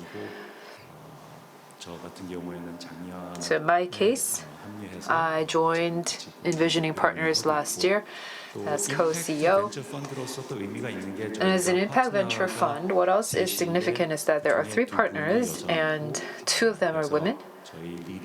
So as you can see, majority of our leadership is female. So that is something that we believe is quite significant for a venture fund. So with that, I briefly introduced our company to you. Thank you very much. Next, CEO Sang Hyop-han from Sopung Ventures. Good afternoon. I'm working at Sopung Ventures right now. And similar to Envisioning Partners, we are trying to use business to resolve social issues through our work. The differentiating factor was that we are focusing on the early stage startup. So every year we invest in 30 to 40 early startups, and our average investment amount is about 200 million won. And our mother company is, 2008. We first began in 2008 as SOPNG was our beginning company. And basically, when we talk about social ventures, of course, I previously had started a social venture. I'm continuing to do this work, but the criteria of a social venture, as opposed to the other general ventures, I feel, they have more similarities than differences. But anyhow, when we try to assess or to understand a social venture, ventures, what are the criteria or characteristics? What are the differentiating factors that we need to understand? So let me talk about that briefly. 제가 현장에서 느끼기에는 창업 동기가 많은 경우가 As far as what I have experienced on the field goes, the motivation behind the startup would be very important. Most startups begin with the intention of resolving a specific problem or issue. So some startup people, they may focus on profitability. Others, they may be focusing on the socially vulnerable people or the environment. To solve the related problems. So you may think that there is a strong or very clear differentiation. However, the focus oftentimes for social ventures tends to fall heavily on the social values. And so I believe that the motivation should not be used as the only criteria to define a social venture. And so what is the genuine intention? I mean, yes, that's important. However, what is the type of problem or issue that you are trying to resolve? And can you address this in your specific, very unique approach or manner? And how much alignment do you have personally with your company goals or values? And how are you trying to assess or measure the results? So those are some of the questions that we ask to the entrepreneurs. Are you a social venture, businessman, or a regular entrepreneur? And then we also ask, what is the specific issue that you're trying to address? How is that connected to your core business? And what are the KPIs that you plan to utilize to assess results? But in actual decision-making process with regard to investment, the business models or the assessment from the market would be more important. How well it is received in the market. So compared to other issues, is this specific issue of the startup, can this be addressed in a big enough scale, or can it be resolved through existing service or technology in the market? So those are some of the criteria that we look into. And aside from this, in terms of the need for expertise or implementation capabilities, the problem-solving skills necessary, these social ventures have more similarities than differences when compared to the regular businesses. So the second question I'd like to ask is connected to the earlier question. A social venture, I mean, their business model will be very important. And so social plus venture are the two goals that social ventures have to pursue. And what would be important in their business models? And compared to other regular ventures, how is their business model different? So we don't have much time remaining. I'd like to ask Jung-bin Kim of Superbin to answer this question. And from the venture side, I'd like to ask Mr. Yong-hyun Kim for the answer.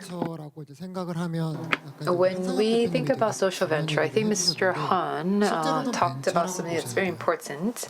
So it's basically a venture. The way that a social venture creates business value and the way that a venture company creates business model is not different. It's just that they're both selling their business model in the capitalist market, and this business model, if it's good enough to solve a pain point in the market, then they can be rewarded. So for example, maybe there's a good social venture company can become a vendor to Samsung Electronics, and maybe they create sensors that is really great and they sell it to Samsung. That's a great pain point reliever for Samsung. So these are maybe some companies that can solve an efficiency problem. or an effectiveness problem. But we're really looking at social venture. But for social venture, they look at societal problems. These are social problems that maybe the governments cannot solve, and some individual companies cannot identify. So the social venture company would zero in on that social problem, that social pain point, and then maybe try to come up with a business model to solve that pain point. And that business model would be rated at the market, and the market would decide whether to sell, whether to buy or purchase this product. So this, if they see that this is a great enough pain point reliever, then the business model will be seen as feasible. If the business model is not viable, if there is an error in this hypothesis, then the company would have to pivot their business model or evolve. This is something that Mr. Han mentioned. And this is where a social venture company, the founder's vision on defining the social pain point and coming up with a great business model as a product or service to sell to the market and competing with other venture companies in the market to sell this product. That's how the business model is made. Yes, I agree with that as well. When we say social venture, the social venture company's business model I don't think is necessarily different. It's just that the issue that they want to solve touches upon an environmental or social issue. It's not that they are coming up with some kind of drastic solution, or there needs to be a certain founder or team, or looking at a certain market. I think that those are the same with other venture companies. But what I want to add to this is that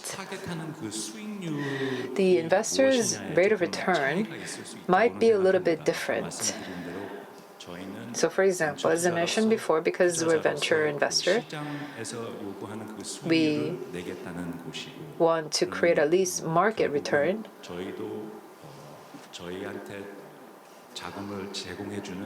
So that we can provide that level of return to the investors who invest in us. And because this is funding that we receive from our investors, and we have the fiduciary duty to manage those assets, and so we are obligated to provide some level of return to our investors. So for venture investment or for startup investment, we can invest in maybe a portfolio of about 10, 12 companies, and maybe 5-10 years down the road, this could lead to a 3-fold or 5-fold growth of capital return. On the other hand, there are some companies that have deliberately decided to go for lower rate of return. Maybe they say that we just want to protect our original investment, but we still want to invest in those ESG companies that can create value, as long as they get the principal back. But what is important is that most venture companies, they target a rate of return that is on par with the market level. And so that means that social venture companies also have to focus and target a large enough addressable market. And it's not something that we look at in the short term, maybe 2 or 3 years, but maybe 5 years or more down the road. Hopefully, that there is room for growth and room for improvement for these companies. In that sense, it's not just enough for us to look at the local market here in domestic Korea. But what is interesting, listening to the presenters, is that they all started local, but ultimately, because these are ESG-related issues that are global in scope, they have that vision to go global later on. I thought it was interesting to hear that, because that is a very important point.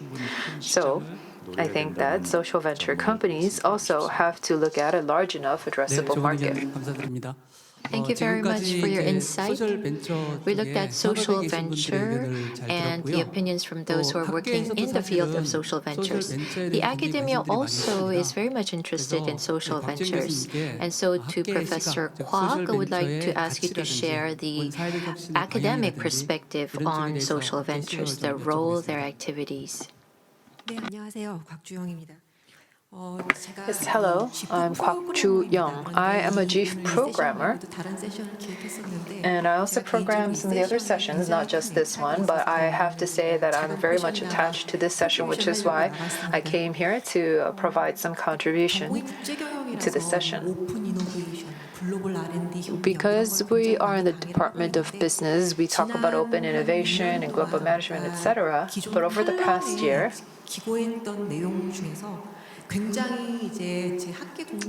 in some of the columns that are written for a newspaper, some of my colleagues have said that they really resonated with one idea, which is that most venture companies, most startups have this technological excellence and they bring something to the table, and that's what leads them to success. But for social venture companies, they look at the social need and try to find a solution to fix that need. And so they try to, instead of coming up with something new, they optimize existing technology and existing tools to try to create success. I thought that that was quite meaningful, and this is what many colleagues said was very important. So there's that business need and social impact. If we are talking about a big company, so like market leaders, their routine, and they can continue to maintain or expand this routine with their existing products and services. So even if they see a social need, they cannot be the mover and be the actor in trying to address that need because they're already established in the market.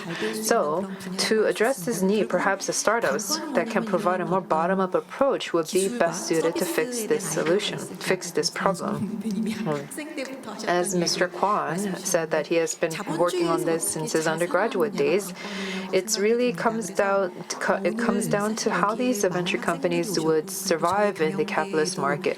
We do have many students here. There are many students at our business school that are interested in social venture. They're studying it. They want to be in social venture companies. And also, this video is going to be on YouTube for everyone to see. We do have an excellent panel here with us today, and for many people who are dreaming of working in social venture companies or becoming social venture entrepreneurs, perhaps this could lead to the second or the third 소풍, envisioning partners, Superbin, and EQ Labs, and etc. Thank you. Thank you, Professor Kwak. There are many more things that we could discuss, but in the interest of time, I'd like to make a short request to our attendees. So, the next session is the Social Venture of Yonsei University session, and so we hope that you will participate in the next session as well. And as you heard from Professor Kwak, this session will be uploaded on YouTube as well, and so we hope that will be helpful to you. So I'd like to ask the panelists here to, if there's any advice that you'd like to give to the young students, please go ahead. So, because I sit next to you, I think that I'm going first. Unlike our parents' generation, you are living in an era where startups can actually change the world. This is an excellent climate for you to start your own companies. And we do have some investors here, but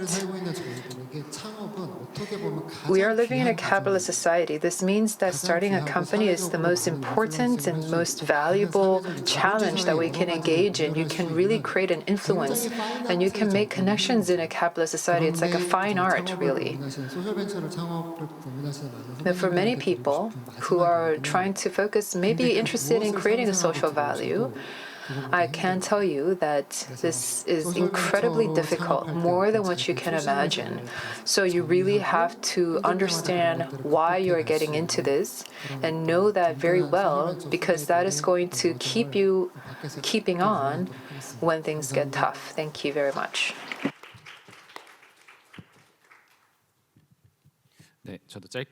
I also will be brief. I started my company when I was in college, and so I was an undergrad for 10 years, and I also graduated from a commercial high school as well. But anyhow, if you are planning to start your company during college years or right after graduation, I think, well, that intention reminds me of my past experience, and there are some things that I'd like to share with you. Starting a company when you're a student, I don't think there is a clear-cut answer to whether this is the right way to go or not. And added to that is the fact that you are interested in social venture startups, which is a bit concerning also for me. So yes, indeed, it's a very fulfilling experience, a fun and worthwhile experience. But I think, of course, there's going to be ups and downs, pros and cons. However, I believe that there are more benefits that you can gain from this experience. So when you are a student, I think that is when you are the freest to do these things that you want to do. You don't have dependents that you have to support. And so I think that's when you're in college, that's a good time for you to be starting these kinds of businesses. So I think that kind of contextual benefit is certainly something that you should try to utilize. And whether it's social ventures or any type of ventures, in a capitalist market, you need to have a good business model to receive recognition and be successful or have continuity in your business. So just because you're a student doesn't mean that they will cut you slack in the market. And so you have to have a strong business plan for you to be successful, because the assessment from the market will be very strict. And so I think you need to find a balance. You can't be focused too much on the social aspect, because you needed to continue your business to have a sustainable impact on society. And so you may begin with as a social venture. You may focus more initially on the social aspect, but at the same time, there comes a time when you need to focus on the business logic more. And so I think you need to have an understanding of the importance of both sides. So don't expect that everything will be rosy down the road. So you have to remember that you're going into a capitalist market, and that you will be faced with many challenges. But I do want to root you on in your endeavors. So the most important thing is that you have to find that thing that sparks passion in your life. Once you have found that thing, I think you really have to dream big. Take this issue and try to solve it not just in the community that you're in, but maybe something that you can create value for the rest of the world. Try to create a company that dreams big and maybe can change the lives of people around the world. And another thing is that in your work, there's going to be so many unpredictable challenges. So you have to be humble, try to learn, and try to adjust and adapt, and also, if necessary, prepare to pivot. That's what I would like to leave you with. Thank you. I'd like to share with you three things. First, I am running a venture investment company, but I don't necessarily encourage starting a business, because the failure rate is quite high. So only 1 out of 100 businesses, new startups, succeed. And so I think you have to begin with a question: do I really need to start my own company to resolve this specific issue? You have to ask that question to yourself. And the startup people, well, they really have a mind of their own. So do you have that kind of a mindset? That's a question you need to begin with. And whether you're called social venture or not, does it have to be? Does your company have to be a social venture? I mean, the fact that you're trying to resolve social issues, but it's going to cause you a lot of internal conflict, internal dilemma. But just remember that these kinds of dilemma is a natural process in running a social ventures. We believe that we can realize social values by doing successful business. That's why this is the work that we are doing. Sometimes we have to emphasize the economic benefit more, sometimes the social impact more. So there's always going to be a conflict between the two. So that's a given which you need to accept. And lastly, there's a endless list of issues and problems that we are faced with in our society. So there's been so many people who try to solve these issues, but they continue to remain as problems. And so this means that you have to exert a huge amount of resource, time, and energy. Almost everything that I have, you have to invest in order to resolve these unresolved the problems. So that's the third aspect that you need to consider. So we do seed investments, and if you say yes to all three questions, then please contact us. So I don't have anything much to say, but as I mentioned before, we were able to invite these very busy leaders here today. So I hope that you can take away much from this, and I hope that this was a valuable opportunity, and I would like to thank all the panelists as well. Yes, thank you. That was our session on sustainable growth through social innovation. That was a very meaningful session on very significant theme. I would like to thank our panelists and, of course, our audience. With that, we close this session. Thank you. Thank you very much, Professor Im and the distinguished panels. As a public policy scholar, it was intriguing to learn how private sector and industries thrive to achieve social impact and sustainability. As Professor Im already mentioned, we are expecting another very exciting session. Please stay tuned, and we'll come back in 15 minutes. Thank you.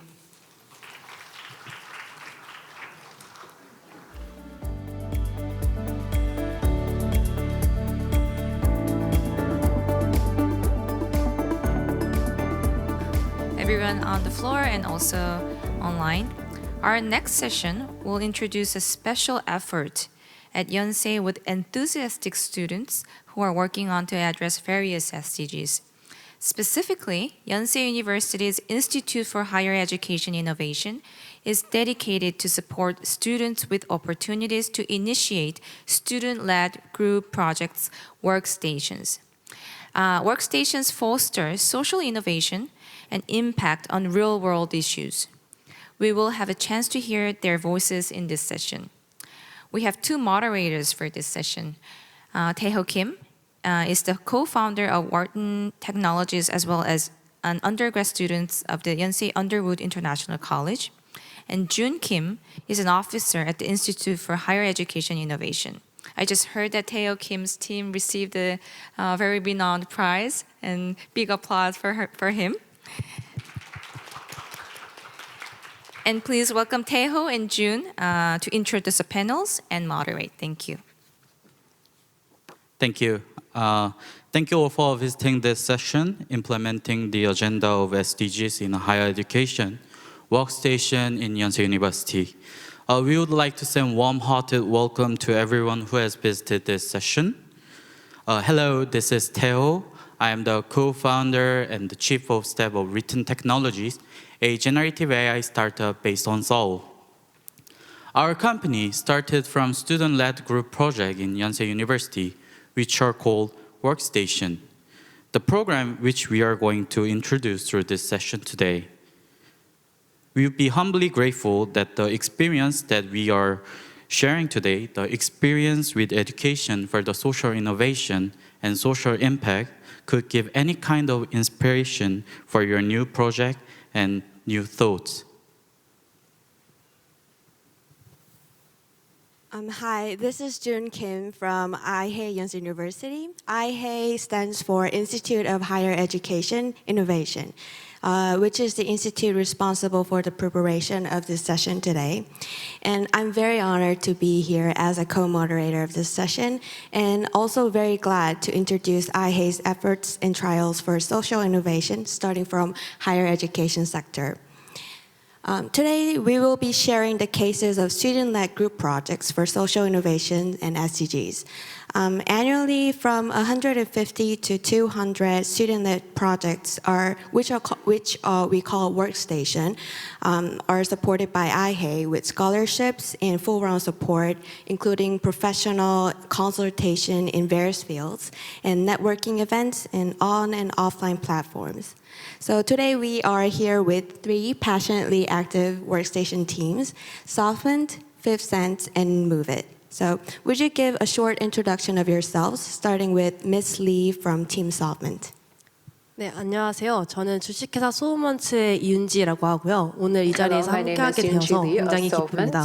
저는 현재 소우먼츠에서 CEO와 CEO and Chief Creative Director of Softment.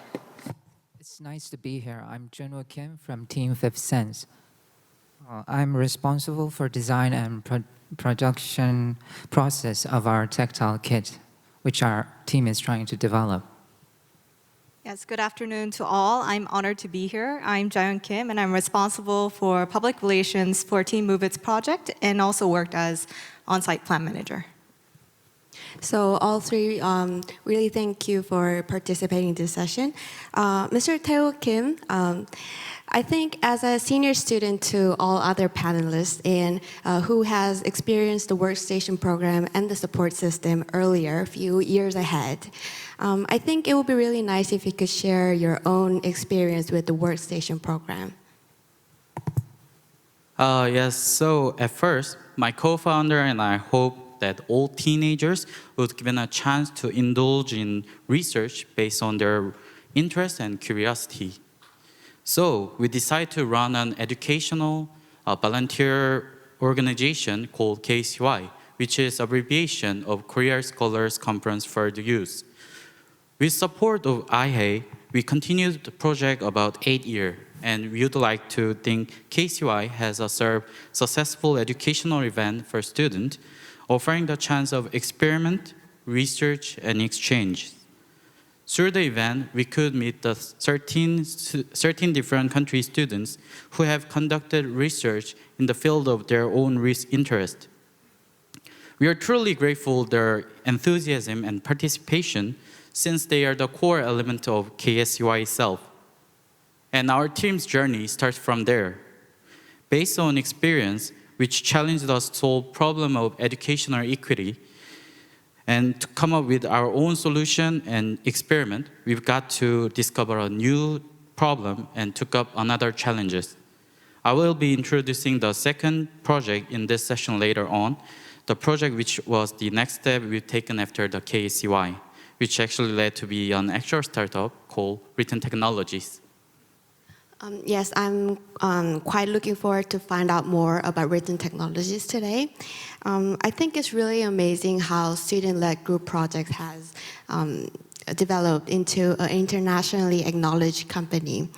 And also, I think it's also really amazing how students define the social problems by their own creative ways and come up with the project proposals and take experiments and go on to the next steps. So it's always very inspiring and motivating to even just watch and to support your projects and to interact with you all and as a team member of IHE. So before we actually begin with the introduction of your projects in detail, I would like to give a brief introduction of our institution and the programs for the audience. So Institute for Higher Education Innovation is dedicated to support innovative paradigm for higher education based on the value of convergence and connection. IHE's vision is to foster future talent for social innovation, which is an essential role for a higher educational institute. Since 2018, igee has been suggesting the highest level of commitment on campus for fostering future talent and developing a driving force for social innovation in the higher education sector. We intend to build and support educational programs based on the goals of social innovation and SDGs. Programs are highly engaged with integration of academic disciplines, sustainability, leadership, and empathy. igee runs great range of programs, and today I will briefly introduce one representative programs each from curricular part and extracurricular part. For curricular programs, igee supports SIC courses, which is on the top, the social innovation competency courses, which are the courses dedicated to the studies for social innovation, theories, and real-life execution. igee also supports the existing courses related to social innovations in all fields through each semester's selection process. And class performances of SIC courses is measured every semester through the survey for social innovation awareness. For extracurricular support, the major program is called Workstation, which is a supporting system for student-led group projects for SDGs and social innovation, which we are mainly introducing at this session today. So among the slide graphics, you can find the 4 main categories of Workstation, which are public value learning, global social entrepreneurship, social innovation network, and social venture startup. So igee aims to maximize students' achievement through all-round support, such as requesting cooperation with local government, NGOs, civic groups, and establishing partnerships with advisory institutions such as law firms and tax firms for professional consults. And also providing activity spaces, online platforms, which is called Social Innovation Town, and holding forums and events, running accelerating and incubating programs, and collaborating internship programs with external organizations and so on. All workstation projects are required to be designed based on SDGs. So this is the chart for workstations of 2022, how they are distributed based on SDGs. igee supported 234 projects in 2022. So we select the projects based on clarity and timeliness of defining the social problems, feasibility of solutions, and the originality. The projects were supported by scholarships as project support costs, networking sessions, and also special lectures by experts in relevant fields with the projects. And also the consultations from the student advisory group consisting of senior teams with outstanding project results. igee aims to maximize the student experience and growth with the programs and vitalize the community for social innovation and project-based learning, community-based learning. And we hope it could contribute to the achievements of SDGs and nurturing future leaders with the understanding of the importance of social innovation and the will to achieve SDGs with their capabilities in various parts of society. Thank you. Okay, thank you for the presentation. I think it is completely true that higher education actually plays a fundamental and essential part of social innovation and achievement of SDGs. Since it's all about people come up with ideas, the solution, and the posing problems and evaluating social impact of various trials and attempts. And those people, we definitely need basic infrastructure for their educational experience, not just their academic exploration, but also for real-time execution and learning from the experience. Yes, I couldn't agree more. In a way, I think you can say universities are also at the forefront of the fight for SDGs. And they're functioning as a proactive actors, like by conducting relevant researches and experimenting new curricula for the students who are interested in those kind of projects. And so we keep searching for better ways to support necessary resources to the students for their ambitious projects and visions aiming for SDGs, and how to provide efficient platforms for co-work and networking with each other. I'm looking forward to see igee.yonsei.ac.kr's next step for Yonsei University students. Okay, I think we are now ready to move on to project introduction. 3 teams today. So first, Team Solomon, would you please introduce your project for us?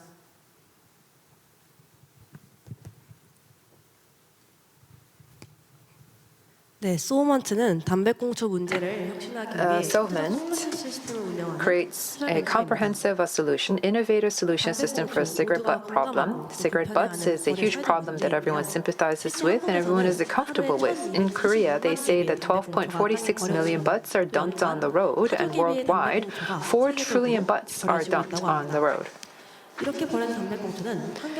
These cigarette butts destroy the environment, make for non-safety, and also lack for communication. But why do these issues happen? Over the past year, we have interviewed over 100 stakeholders and tested the situation to try to understand that we need to create a holistic solution, because 80% of smokers say that they don't know where they can smoke, where they're allowed to smoke, and there's this information discrepancy, and this leads to complaints.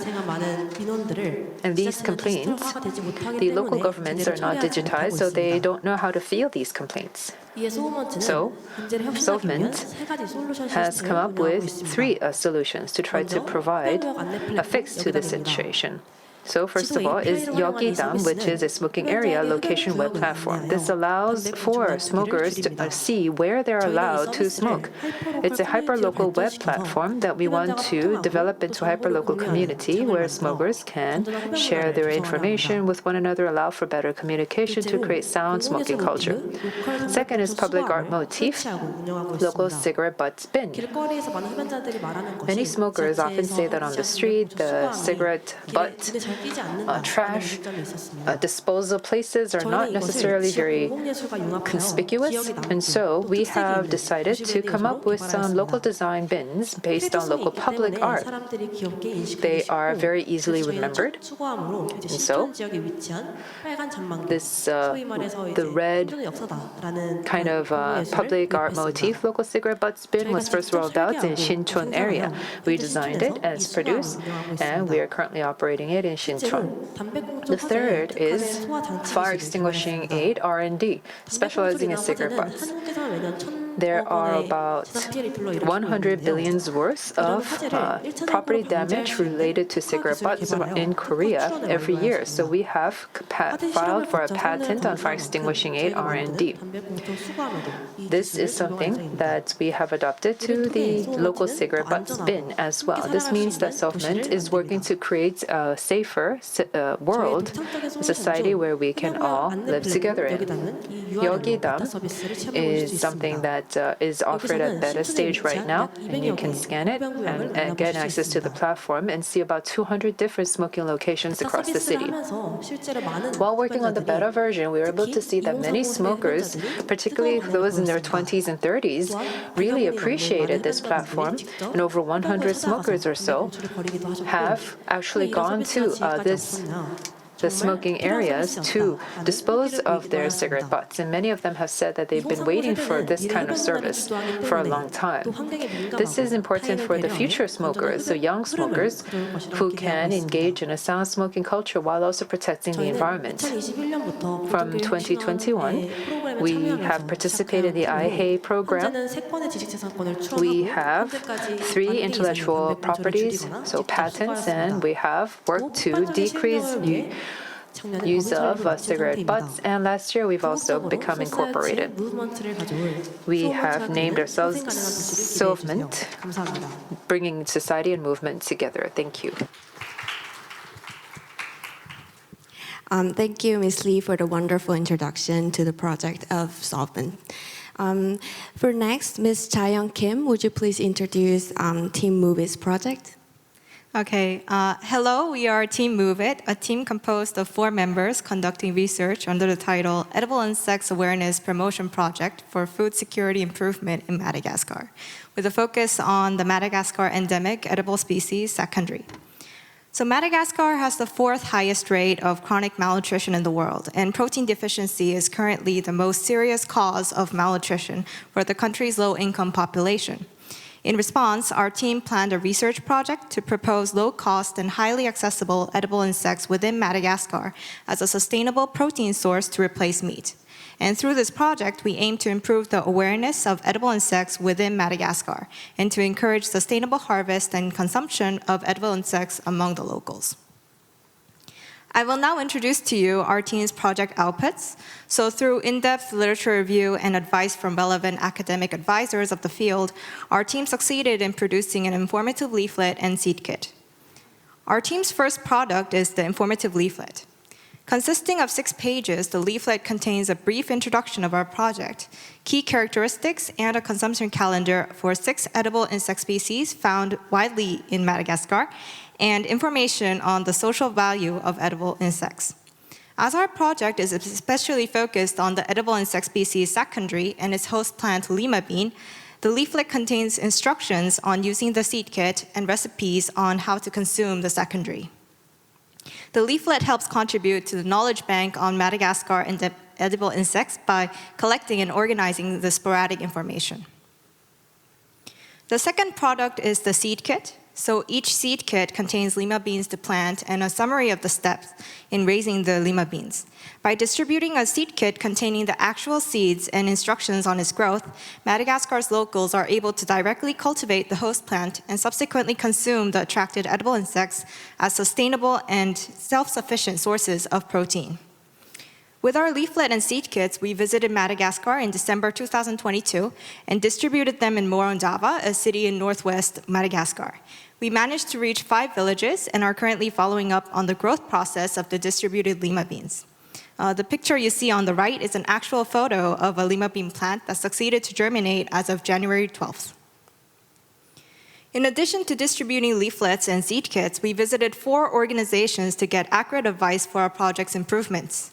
During our visit, we visited the Korean Embassy of Madagascar, Antananarivo University, Madagascar Biodiversity Center, and World Food Program Madagascar.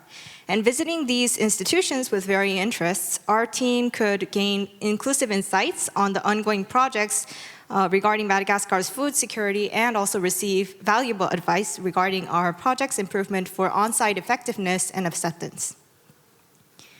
So with the information gathered from our on-site activities, our plans to contribute to the academic research on Madagascar's edible insect market and its consumer trends.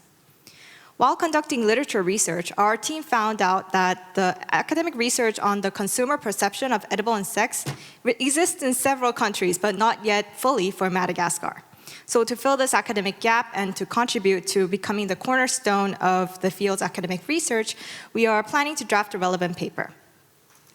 During our on-site activities, we conducted a survey in Antananarivo and Morondava related to the Malagasy experience and perception of edible insects.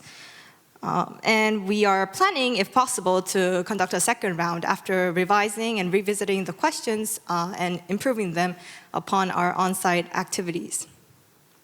By producing outputs based on literature review and visiting Madagascar in person, our team's project outputs as third-party research was able to induce interest on edible insects. Moreover, by directly interacting with the locals, our team could reflect realistic elements in our research and identify the project's potential on the field. And we hope to return with updated and hopefully academia contributing results. Thank you.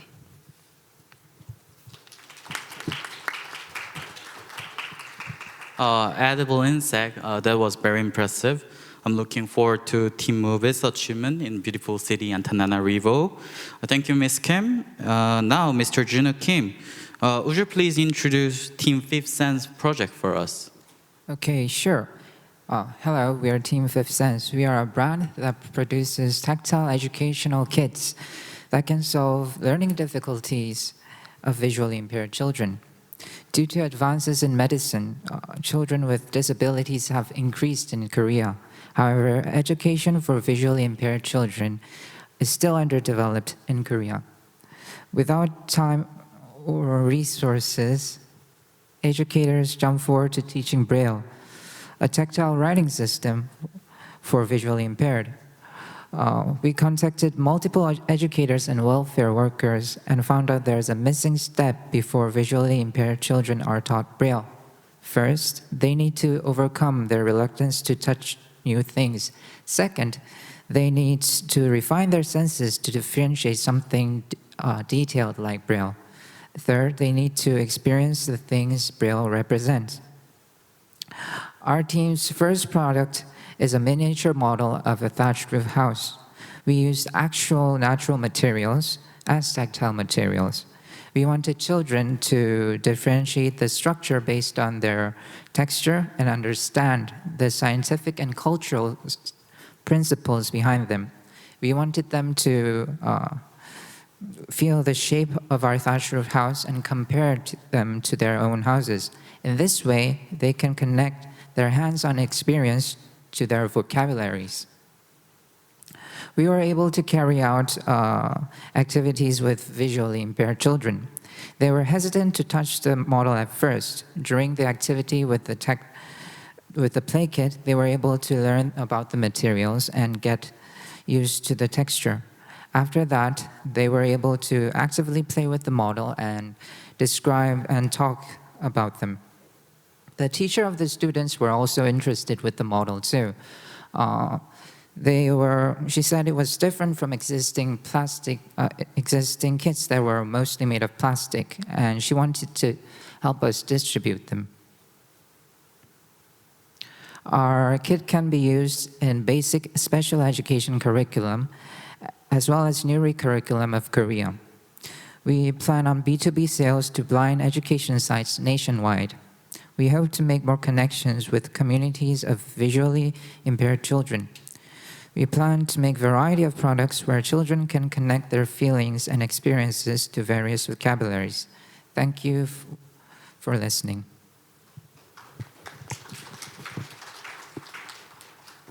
Thank you. I think it's such a beautiful project, and thank you very much for the introduction. I would now like to ask our moderator, Mr. Tae-ho Kim, for the introduction of his own project, as we mentioned earlier at the beginning of this session. Sure. Recently, large-scale AI model has grown rapidly. As the name suggests, it is large-scale artificial intelligence model, which increased the number of parameters that call human brain neurons to 100 billion levels. And it writes elegant article with simple keywords and generate the desired image with a few clicks. Even it creates a video with just explanation. Sequoia Capital recently announced analysis that generative AI market is now the same as the early mobile application market. In addition, there are various fields to which generative AI can be applied, and hundreds of billion people will be engaged in it, predicting that generative AI could create trillions of dollars in economic value in the future. How will generative AI change in the future? We, Written Technologies, have prepared the rapidly growing large-scale AI market in advance and have created application service to become valuable tool for people. The first thing we focused on was the writing service that solves difficulty of writing with excellent language skills of large-scale language model. As you can see, with just a few words of simple contents, AI can help you create high-quality draft. Starting with this service, we have helped more than 50 writing moments, from email to marketing copies and customer responsive messages. Users who have used this platform are surprised by convenience, and in fact, less than 3 months after beta launch, 70,000 users have generated 1.7 billion words and used them for their business. Written is mainly used by small and medium-sized business owners, including self-employed business, content creators who need creative work, and startups that lack resources.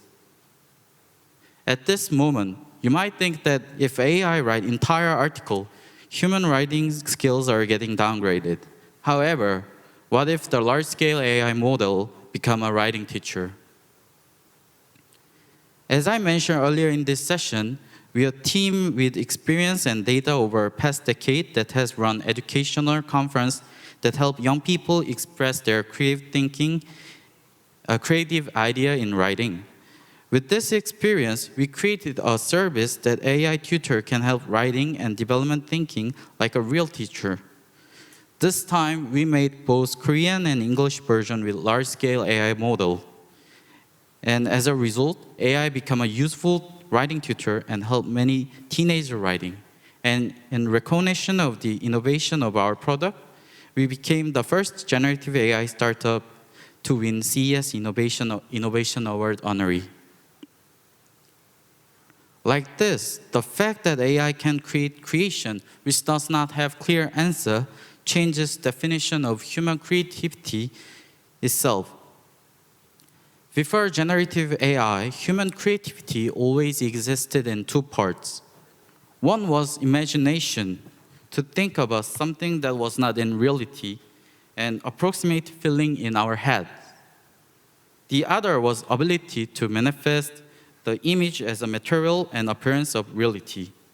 However, with the development of generative AI, a world in which manifestation can be replaced by AI in approaching.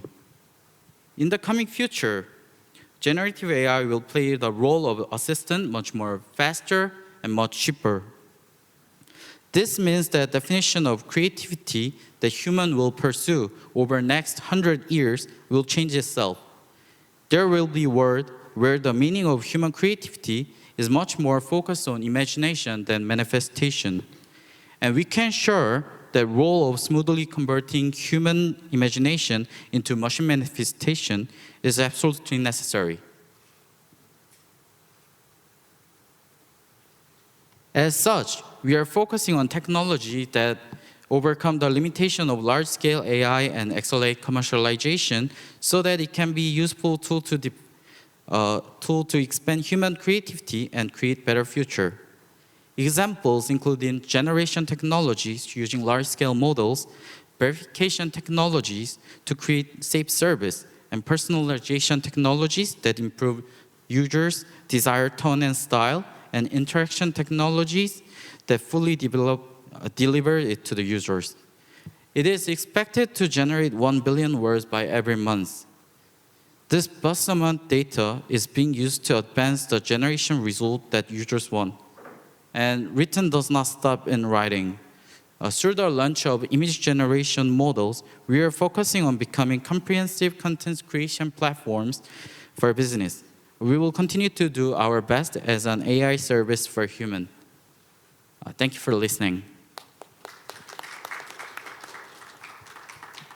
Thank you very much for the introduction of your projects, and that was greatly impressive, and I hope written technologies will go much further in the generative AI market. Thank you for the comment. Okay, now we will move on to question and answer of this session. In this part, we will discuss the project experience, gain the insight, and thoughts about participating teams. So, I would like to ask Team Solomon the first question.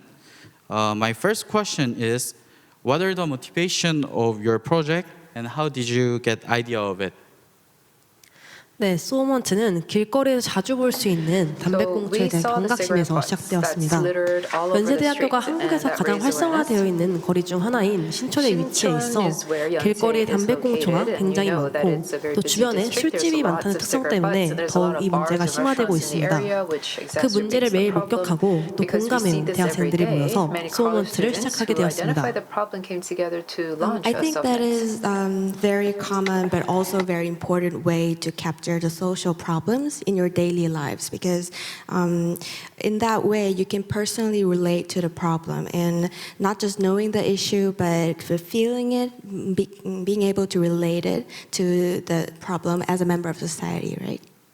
네, 맞아요. 프로젝트를 구상할 때 That's 나와 correct. So when we 동떨어진 came 사회적 up with this 문제에 project, we didn't 대해서 want to think of a problem 실질적으로 that is 의미 far 있는 away and 솔루션을 vague. 도출해내기가 좀 That's 어려운 not 것 going to 같아요. be 혁신원에서 important enough for us 활동하면서 to 많이 come up with a 언급되는 great 이야기지만 enough solution. 교과서에서 This is 배운 often 사회 taught, but 문제다라고 일컬어지는 the 그런 social 주제들을 problems that 해결하겠다고 often found in textbooks 프로젝트를 and 만들 etc. 때 If 그게 we were 직접 to come up 찾아서 with the 느껴보는 projects, 종류의 그런 if 문제가 we 아니라면 find 사실상 that 그 문제를 these 피부로 problems are not 느끼고 겪고 있는 resonant with us, that 사람들에게 they're not 와닿는 relevant to our 솔루션을 everyday 만들기가 lives, then 참 it's very 어려운 문제인 difficult 것 for us to 같습니다. come up with 쉽게 말해서 relevant 공감의 fixes. 문제라고 Basically, I 생각합니다. think that it comes down to that level of sympathy or Thank empathy. you. So, how about Team Move It? What was the motivation of your project? Yeah, so in case of Move It, our project started from the personal interests and the needs of resolving the ongoing issues of malnutrition and nutritional imbalance in Madagascar. So to preserve the global environment and to resolve the issues derived from the post-pandemic and climate change, we have felt the necessity of improvement of the food security in Madagascar. So the first was the impact on the global environment. Currently, there are supposed cases of Madagascar citizens hunting lemurs, one of the endangered species, due to malnutrition and hunger in some severe rural areas.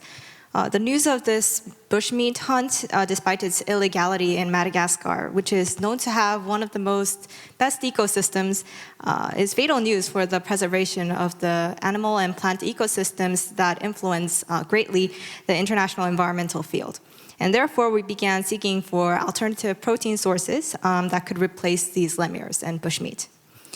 Second is to contribute and resolve the food material issues in Madagascar. So Madagascar's chronic malnutrition was aggravated further by the effects of global inflation and climate change as of 2022.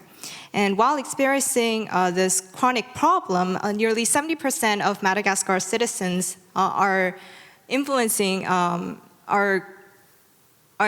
by the global poverty, and half of them suffer from malnutrition. And so to find a solution to this issue, we have decided to carry out a project on alternative food, one of them being edible insects.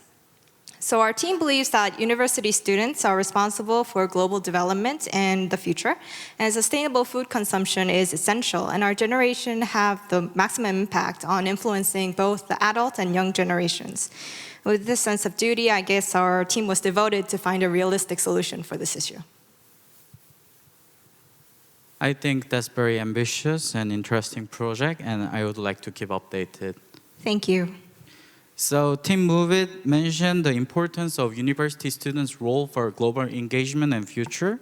And how about the Team Fifth Sense? What are the motivation of the project? Our team, Fifth Sense, wanted to alleviate educational inequalities experienced by visually impaired children due to our major backgrounds. The team's leader, Yoon, is majoring in social welfare and is interested in the issue of human rights and welfare of the disabled, and especially for disabled children. And other team members who also sympathized with the topic have gathered and made a team together. There is a designer, an architect/engineer, a marketer, etc.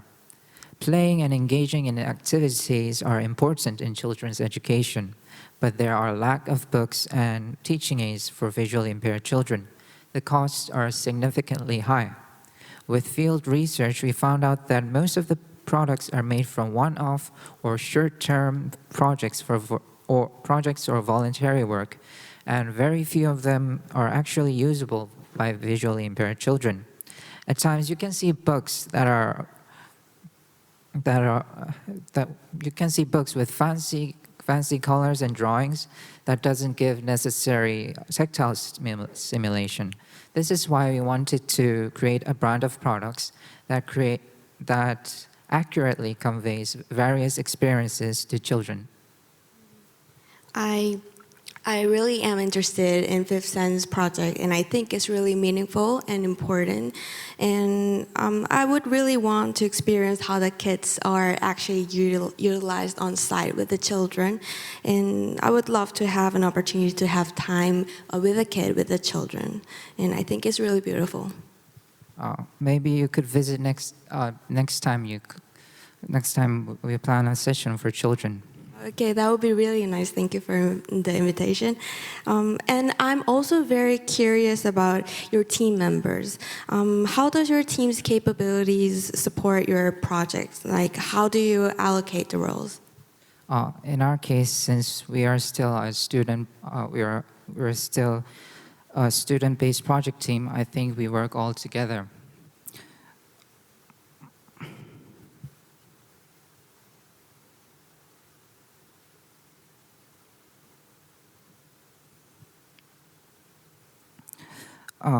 Helping each other and learning from each other.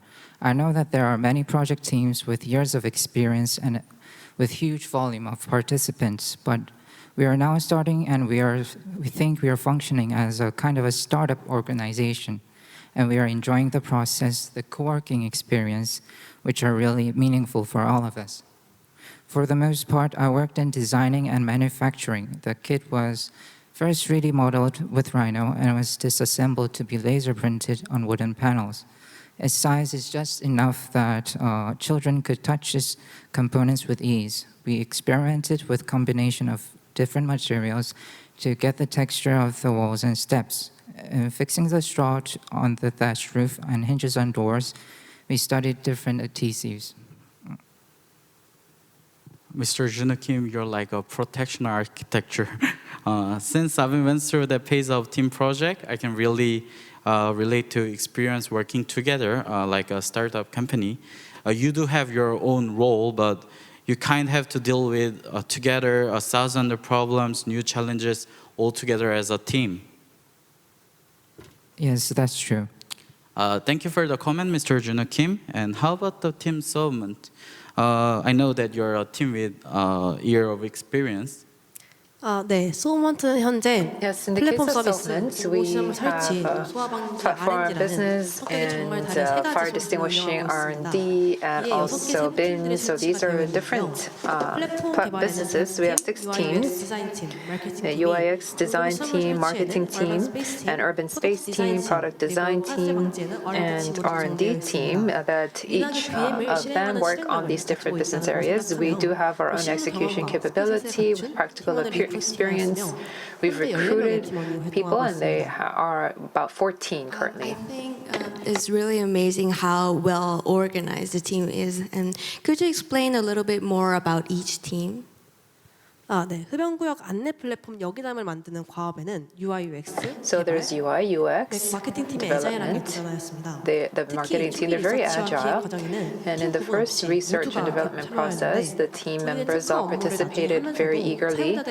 They have tried to listen to the voices of the users and try to apply that to the field. And I think that was a secret to our success. And also for the front end and back end developers work together. And in UI, UX, the researchers work together, and in marketing, the brand managers also work together. They all have their own set of unique expertise for fast execution. In the task for the bins, we looked at the city's image and marketing, so we thought that there needed to be a space design team. The design and the design of the product was done by the product design team, and then the R&D team worked on fire extinguishing experts and 2 R&D specialists. Thank you for the explanation. I would also like to ask, how is it like to be a CEO of a group of like 14 or more than 14 people?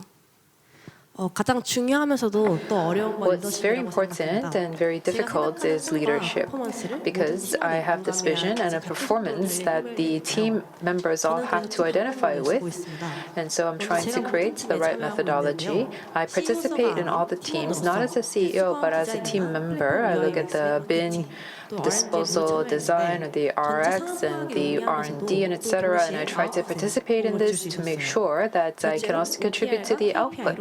And the OKU and PKI, the KPIs were something that we would really focus on, and I try to persuade the members on the importance of achieving our KPI targets.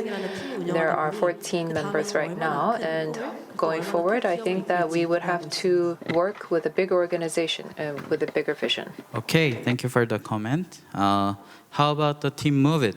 Could you explain how distribute the roles? Okay, so our project started in June 2022, and to operate a long-term project from planning to execution, we took advantage of the strengths of each team member and allocated the responsibilities accordingly. So Junso is the team member who initiated and concretized the whole idea, also organizing the entire team. And Junso and Jisoo, who will later be introduced, are responsible for the creation of the brochure, which is one of the critical parts of our project. And she also collaborated with Courtney Borgeson for the fact-checking of the brochure contents. Next, Jisoo is in charge of budget management while also supporting the brochure creation. She documented domestic and overseas activities in detail and proposed a budget plan necessary for product production and overseas business trips to ensure that the project proceeds smoothly. And third, Eunso is responsible for the composition and production of the seed kits, another critical part of our project. And she is responsible for the end-to-end production of seed kits from its design to its delivery. And in addition, as a general secretary on site, she was in charge of taking care of records and necessary documents on site, yes. And I myself is in charge of external cooperation and liaison, and I was responsible for searching and recommending appropriate expert candidates to help our project, and also delivered what the team needed through email to the relevant experts. And I also planned and managed activities to be done on site. And with all this effort from each team member, a detailed plan was developed in consideration of its suitability, time, scale, and cost. And the project goal was realized transparently and effectively within a limited budget and time. And so I would like to take this opportunity to say thank you to each and every member of our team. Thank you for the comment. Kind Ms. Jaeyoung Kim expressed her gratitude to her team members. And I can see that how Team Move It optimized your teamwork process based on your backgrounds and capability of each team members. Thank you all the panelists for the detailed answers. The next question is, as a college student, what are the ups and downs to participate in such projects related to social impacts and SDGs? Ms. Lee? 네, 사회에 긍정적인 영향을 줄 수 있는 움직임을 한다는 것 그 자체로가 큰 동기로 작용합니다. 소모먼트는 제가 20살이었던 21년 9월에 시작을 해서 현재 22살이 된 지금까지 4명으로 시작해서 또 14명을 구성원을 가진 법인으로 성장하였습니다. 솔루션을 개발하고 또 시장에서 검증하며 프로젝트 자금을 확보하는 모든 과정에 밀도 있게 참여했습니다. 그 모든 과정이 쉽지만은 않았지만 내가 지금 사회를 혁신하고 있다는 점 innovating society and creating actual impact, that we are creating that kind of solution. And this is what allows me to maintain my passion. The product that I'm making, when it's actually being used in the market, is quite memorable. But because this is a social item, there are some difficulties. And also because I have to balance this with my academic life, it's very difficult. So that was an obstacle in scaling up as an actual startup. I think all the participants would agree to those words. How about Team Fifth Sense? What would be ups and downs while working for social impact projects? It was very meaningful to experience to meet visually impaired children and see how they participate in the educational activities. It was quite rewarding to see the kid actually work the way it was supposed to. With the play kit, children were able to overcome their reluctance to touching. We encouraged them to talk about the thatched roof house, and we could see that they enjoyed the activity to the last minute.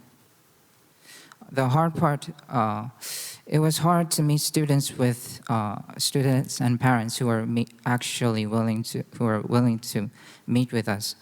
There was a pandemic, not to mention their communities are small and difficult to access as an outsider. We consulted with various teachers and welfare workers and got to know them one by one. It was hard to gather enough data for statistics. As an unpopular field of education, there were little published researches on the subject too. I believe it must have been really difficult and challenging because of COVID and the limited data. But I think the experience in trials and attempts would have made your team much stronger and more strengthened the team's competency. How about Team Move It? So what do you think is the advantages or disadvantages, do you think, as a student conducting this kind of projects? I think as a student, we were able to actively manage our time in terms of the research because we were able to revise and improve upon our work, ultimately expanding and sustaining it. But on the other hand, as we are students still in university, we had a lot of difficulties juggling with our academic schedules. So in particular, since our research project focused on going abroad, there were a lot of things to prepare for. And so it seemed that we should have been more diligent during the semester. And not to say it always seemed like the main academic dates lapped with the preparation schedule, making it difficult to focus mainly on our academic life. Thank you, Ms. Sharon Kim. Ms. Sharon Kim mentioned the important point. I also think that what is the most important thing as a student entrepreneur is maintaining a balance between academic work and real-time experience. Thank you again, Ms. Sharon Kim. Well, this time I would like to ask, what are your final goals and visions for your team project? Could you all three panelists give an answer for this question? I will starting with Team Move It. Okay, so the first goal of our project now is to contribute to improving food security and solving malnutrition in Madagascar. And the long-term goal is to contribute to poverty alleviation by improving awareness on edible insects worldwide and to promote research in areas where edible insects academic research is not yet fully maintained. So in particular, we would like to explore more ways in which various stakeholders, such as NGOs, international organizations, or governments, can collaborate in achieving a shared goal of a sustainable society.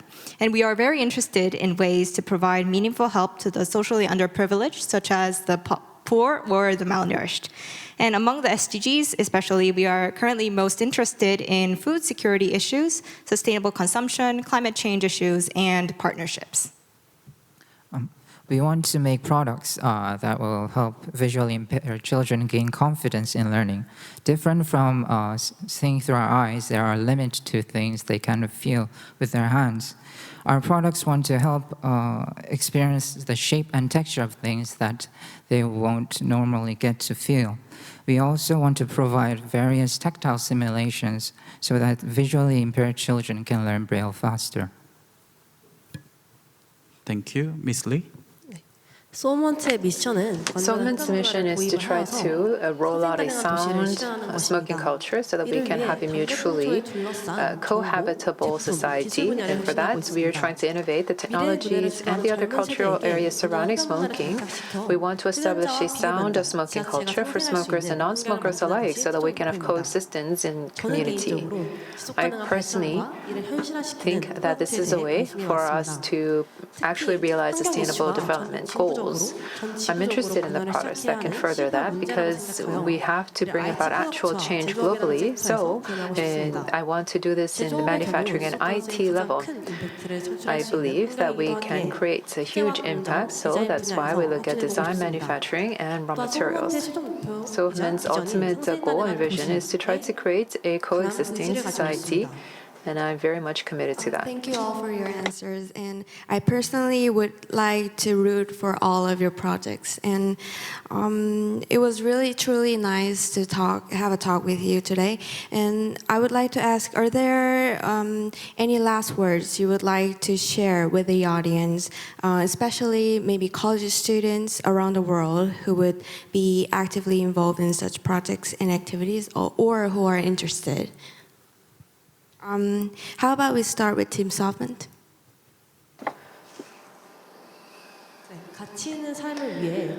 I think that we have to make the social impact and also try to create value. To do that, we look at social innovation SDG, and that is no longer a choice, that is a necessity. When leading SOVMAN, I've worked on design, manufacturing, marketing. I was able to grow. So in trying to create this positive change in society and also further a career, we can engage in social innovation SDGs. I hope that more college students can participate. We can create change. This could sound obvious, but I think this is really important. that when you're thinking about problems that are not your own, you have to be in their shoes. You have to sympathize with them, think of what they need, how they're different from us. I think one of the big reasons social problems continue to exist are because we overlook them by continuing to view them in our own perspective. Yes, and I hope you will find out how to achieve to 2030 SDGs to the fullest according to your interests and subsequently implement appropriate and realizable ideas. And in addition to sympathy, as mentioned by Team Fifth Sense, I hope college students as a generation between the adult and younger generation can leave a wide impact on both age groups. So I believe it is necessary to inform the adult generation of the worsening of the current situation and the danger of it if there is no action taken, and also accurately inform the younger generation of why they should strive for a sustainable society, showing the current world situation as an example. Thank you all the panelists today, and also thank you very much for all of the audience offline and online. Okay, so this will be the end of our session. Thank you all for attending today. Thank you.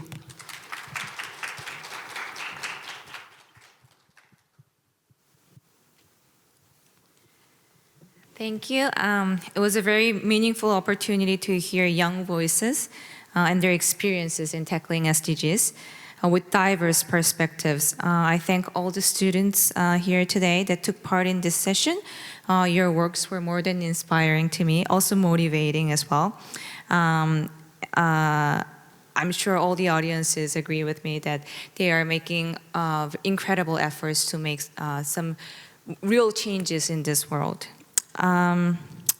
And I hope your such effort will be continued in the future, and looking forward to hear about more achievements in the future. Thank you. And we are now heading to the final session, which will start at 4:30 today. So we'll have a longer break so right now is 43, we're going to have about 45-minute break. So don't forget to come back for the session. And we'll hear about the decarbonization in Europe and in Korea for our last session. So we'll come back in 45 minutes at 4:30. Thank you.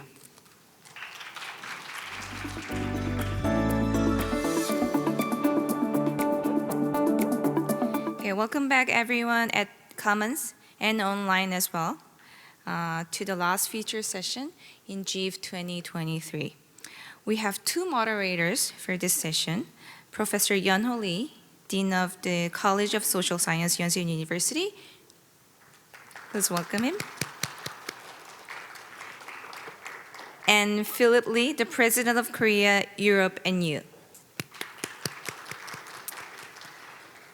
And I just heard that Philip Lee, the President Lee, will be the main moderator among those two. So we'll be hearing about the industrial carbonization perspectives from Europe and Korea. Professor Lee and President Lee, the floor is yours now.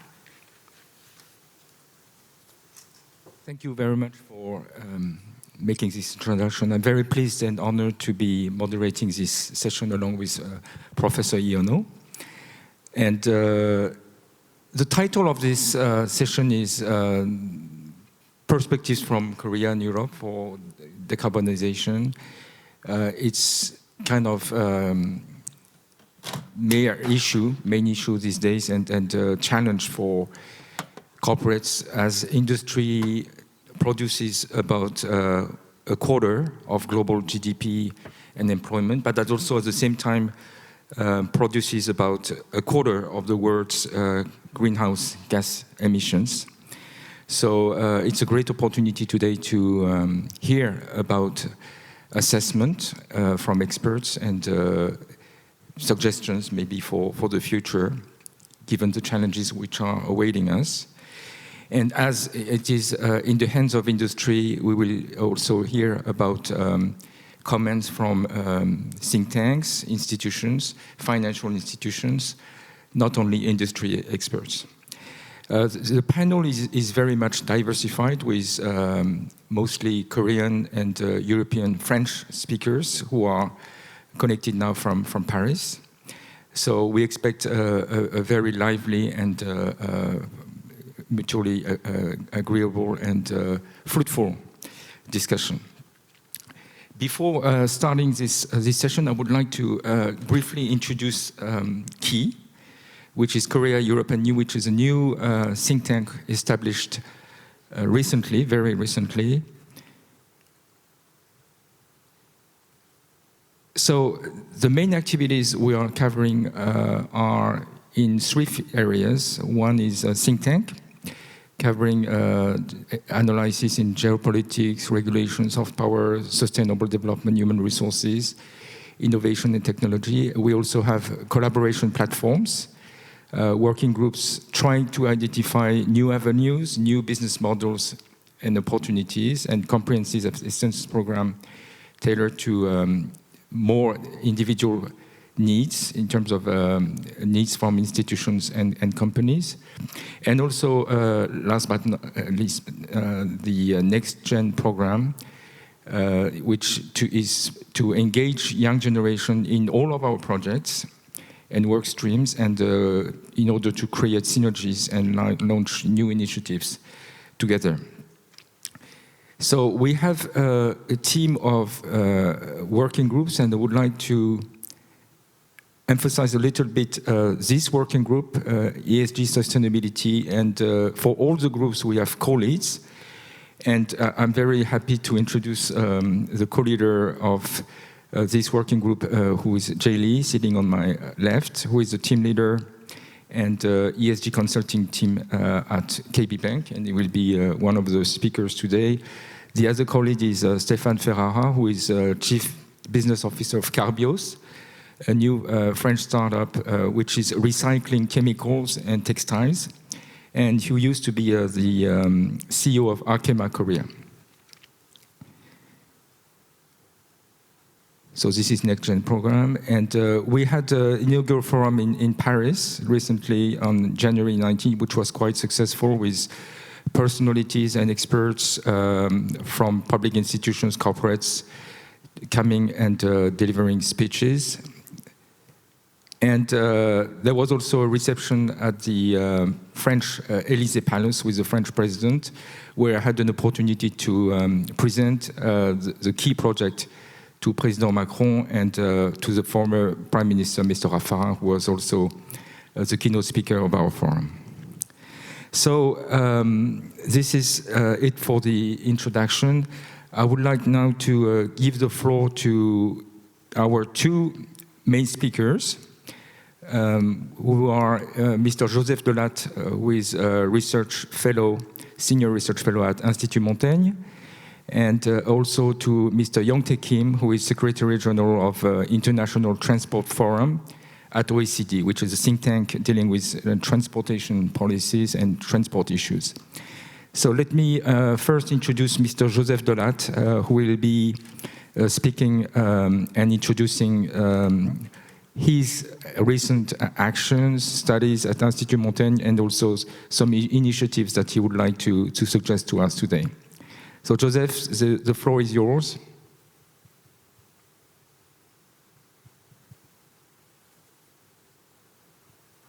I'm very delighted to be addressing you today in this very timely and interesting forum. Welcome from Paris. As Philippe already said, I am a research fellow for climate policy at Institut Montaigne. I will be sharing my slides. I think I will be able to do it. Wait, right? Yes. Can you read it? Oh, okay. Wait. Okay, wonderful. Yes, it's working. So the main topic I will be addressing today is industry decarbonization and the way to trigger cooperation between Europe and Korea, or in general between Europe and Northeast Asia. This is actually part of a very big research project we have done last year at Institut Montaigne, connected to an initiative taken by the German presidency of the G7 that launched a climate club at the end of 2022, and with this presentation, by the discussion, I hope we can discuss how to actually go further than the current German initiative in order to decarbonize industry worldwide. Because as you might know, industry produce goods, and industrial goods are traded worldwide. So if you do not have international regulation, international cooperation in order to create line of decarbonization, decarbonization just won't be possible at the global level. But to tackle climate change and to reach carbon neutrality by 2050, which is 27 years from now, we will need to accelerate the path in order to reduce our GHG emissions. Very briefly, what is a climate club? A climate club is a group of countries that would implement mutually agreed measures with compliance mechanism. And of course, this initiative that was proposed and launched by the G7 must be larger than the G7, and including industrial leaders like Korea is essential. So how to include these countries like China, Japan, or South Korea, and what kind of climate club can be achieved with these countries very essential. These are the two biggest questions we are facing so far. So many measures could be implemented through a climate club.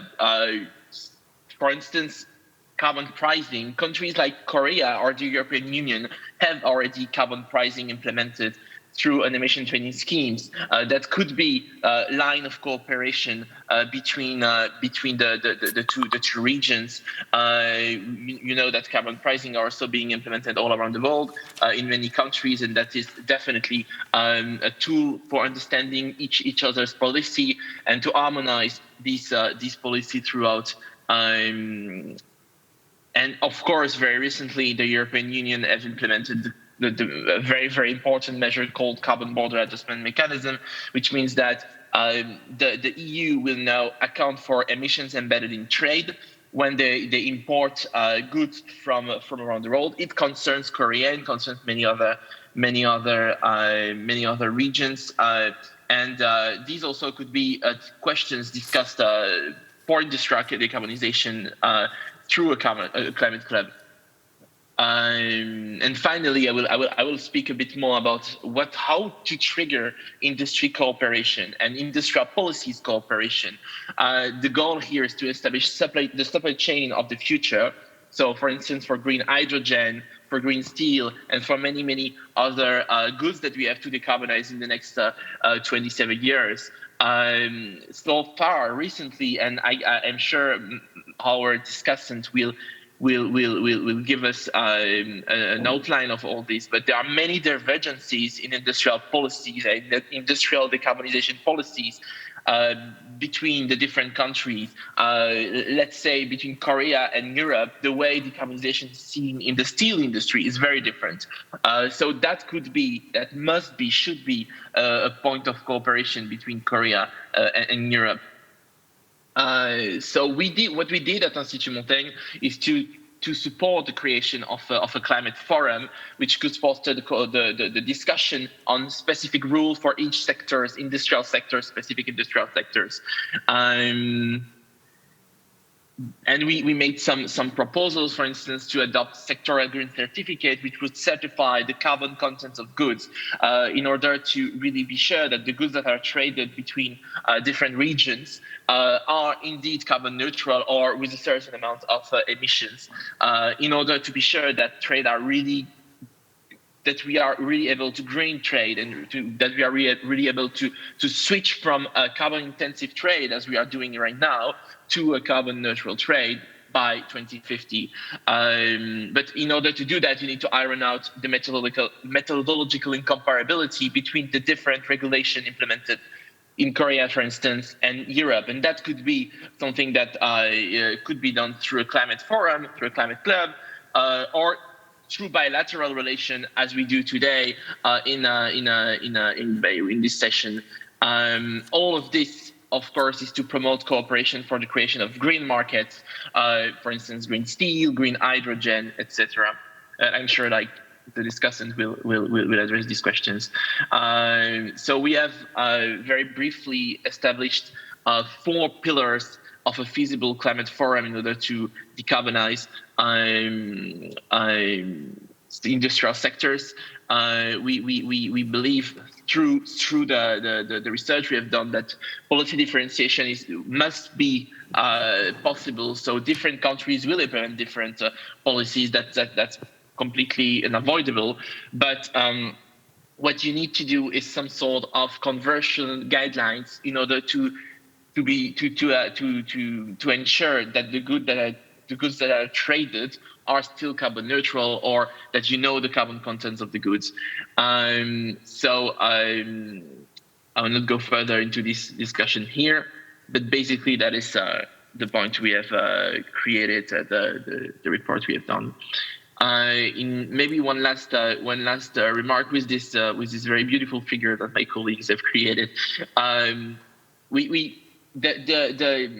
What we have to do before 2050 is to develop lead markets for carbon neutral goods, because in many sectorial industrial sectors, these goods are never going to be cheaper than their carbon intensive option. So what you need to do is to give an advantage to the carbon neutral goods and the carbon neutral product, and there are ways to do that. And with this figure, we try to explain the different steps that are necessary. For instance, to cooperate to create these carbon neutral products, like the development of sectoral green value chains, the green technology availability roadmap between the countries that would cooperate to create these lead markets, to include members from each part of the value chain, because not every country produces the same goods in the same part of the value chain. So this is also a very important cooperation point. And of course, cutting red tapes domestically and between partners for these goods that are carbon neutral, and establish predictability through procurement and regulation in the forum. So I will stop here for my presentation, but I hope it will launch the discussion on how to decarbonize industrial sectors and how to reach carbon neutrality by 2050. And I'm very happy for this discussion, and I'll give you back the floor, Philippe. Thank you very much, Joseph. Now I would like to turn to Mr. Yonsei Kim, Secretary General of International Transport Forum at OECD, who has been in post in Paris for 8 years. Before getting to Paris, he was high official at the Ministry of Transportation in Korea, and we're very pleased to have him as one of our speakers today.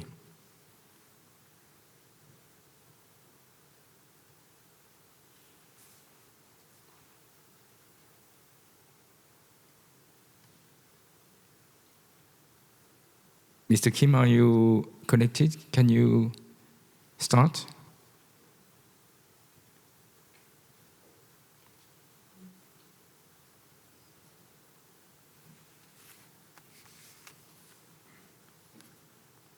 Do you hear me? Yes. Okay. So I will go from slide.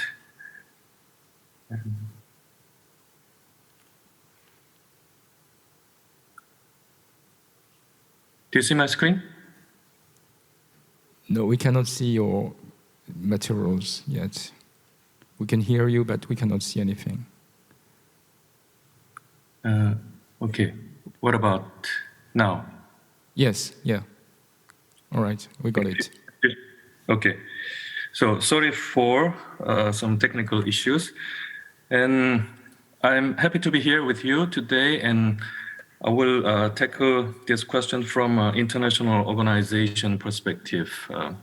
In ITF, basically, many of you might not know about ITF, International Transport Forum, and we have 64 member countries from all over the world, but 44 countries are from Europe. So created in 2006, basically we are still Euro-focused and Europe-dominated. I think that's perhaps in line with today's topic, dealing with cooperation between Europe and Korea. And we, as a think tank, produce more than 60 reports every year. And we organize the biggest gathering of the ministers every year in Leipzig. And so this year, again, in May, we'll hold a ministers meeting who will decide the future orientation of the mobility sector. And currently, we have 5 main themes in the mobility sector, and they are decarbonization and connectivity and universal access and inclusion and safety, health and security and digitalization. And definitely decarbonization is the biggest topic of all the subjects that we are dealing with today, because it's not a question of one country or 2 countries, and it's a global issue. And also we have some special board called Corporate Partnership Board, interacting with policymakers. They are composed of mostly private sector companies and semi-public companies. And as you see, there are very famous companies like Amazon and also energy companies, and now getting more and more interested in dealing with the mobility sector questions. And challenges are very clear, because as we feel these days, and there are more demand for traveling and supply chain issues. And according to our analysis in ITF, we basically publish transport outlook every 2 years, and the latest version was 2021 version, and now we are preparing for the next version, which will be launched in this May at the ministers meeting in Leipzig. And definitely by 2050 we'll see a visible the growth in transport demand on the passenger side and also freight side. And naturally we'll have a lot more CO2 emissions coming from that evolution. So according to our internal modeling analysis, we estimated that emissions would grow by 16% to 2050 globally. There can be some differences depending on the country, for example, in the Western world and also developing and underdeveloped world. And in general, we have 3 different the scenarios. So if we maintain a status quo in our policy initiative and policy strategies, and what destination we'll reach. And the next scenario is if we become a little bit more ambitious, we can make a change. And finally, if we become very ambitious, and how much positive impact we can expect. So it is shown in our outlook. And as I mentioned, 2023 version will be launched this year again. So this has become a very interesting reference for all the countries in the world. And we analyzed the reality related to the COP meetings and the ambition in the decarbonizing transport, especially. And basically 98% of the NDCs mention transport, because since 2015, where Paris Agreement was signed, and all the countries on the planet, they made ambitious approach in their policies, national policies. But as I mentioned, most of the countries, they mention transport, and 83% of the NDCs include transport measures, but only 18% of NDCs set CO2 reduction targets in the mobility sectors. So sometimes it can be good to maintain a holistic view, but knowing that 25% of the CO2 comes from transport sector, basically we have to deal with transport sector a bit separately. So this is kind of the analysis of the reality. And when we talk about sustainability, I would like to stress that the notion is evolving significantly, especially according to the definition provided by the World Bank. And sustainability not only means environmental aspect, but also universal access and safety and efficiency and green. So basically today when we talk about sustainability, it means everything. So that means that the questions and answers are becoming more and more complicated. And ITF is now focusing on the Decarbonizing Transport Initiative, which was launched in 2016 after the Paris Agreement signed in 2015. So now we try to provide some assistance and support for policymakers, especially in our member countries, but also to non-member countries as well. We are collecting best practices And we know that in every COP meeting, a lot of people still repeat the slogan from ambition to action. And also at the last COP where I was in Glasgow for COP26, I didn't go to Egypt, but still people continue to repeat the slogan, the famous slogan, from ambition to action. So what that means is that we need more implementation and concrete steps to achieve our goals. There are too many goals already set by United Nations Sustainable Development Goals and also European Commission and also World Bank and so on. But now it's time to focus more on methodological issues and also implementation tools. And IETF finally launched it in 2020 in July, one interesting reference, which is called IETF Transport Climate Action Directorate, so-called TCAT, which provides more than 80 government measures. And each measure provides rough estimation of the CO2 reductions if government can use. And depending on the context, each country can try to combine different measures, and they can at least try to convince people that they are doing well or doing bad. So it has become a very important and interesting reference. Also, it was endorsed by the UNFCCC organizing COP every year. So it's a living document, and it's being updated by the collection of the different best practices and so on. And also, IETF recently finalized the DT implement. As I mentioned, implementation is more important perhaps at this stage. And also we focus on non-IETF members like a SIPA, so Central and Southeast Asia. And also we have a DTE funded by our German government.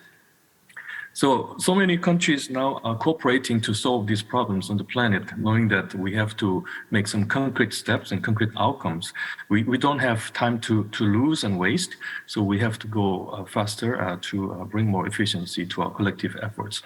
And this is my final slide, and it shows that from IETF, as you know, COP meetings, it's not transport ministers participating in the negotiation. It's the ministers of environment and minister of foreign affairs. So basically, since 2006, we try to voice our opinions more strongly at the COP meeting. And even though we cannot have access to negotiation table, and transport ministers gathered for the first time officially in Glasgow 2026, and they adapted their strategies for the future. And we would love to continue. And it was a bit less visible at the last COP27 in Egypt, but already we are preparing for the next COP that will take place in Abu Dhabi, in UAE. So COP28 will be a great turning point for all the transport community. And this will definitely be a great contribution to decarbonize our society in general, not only to decarbonize our transport sector. So I think in the interest of time, maybe I cannot go into more details, and thank you for your attention. Perhaps we can discuss more. Thank you very much, Mr. Kim.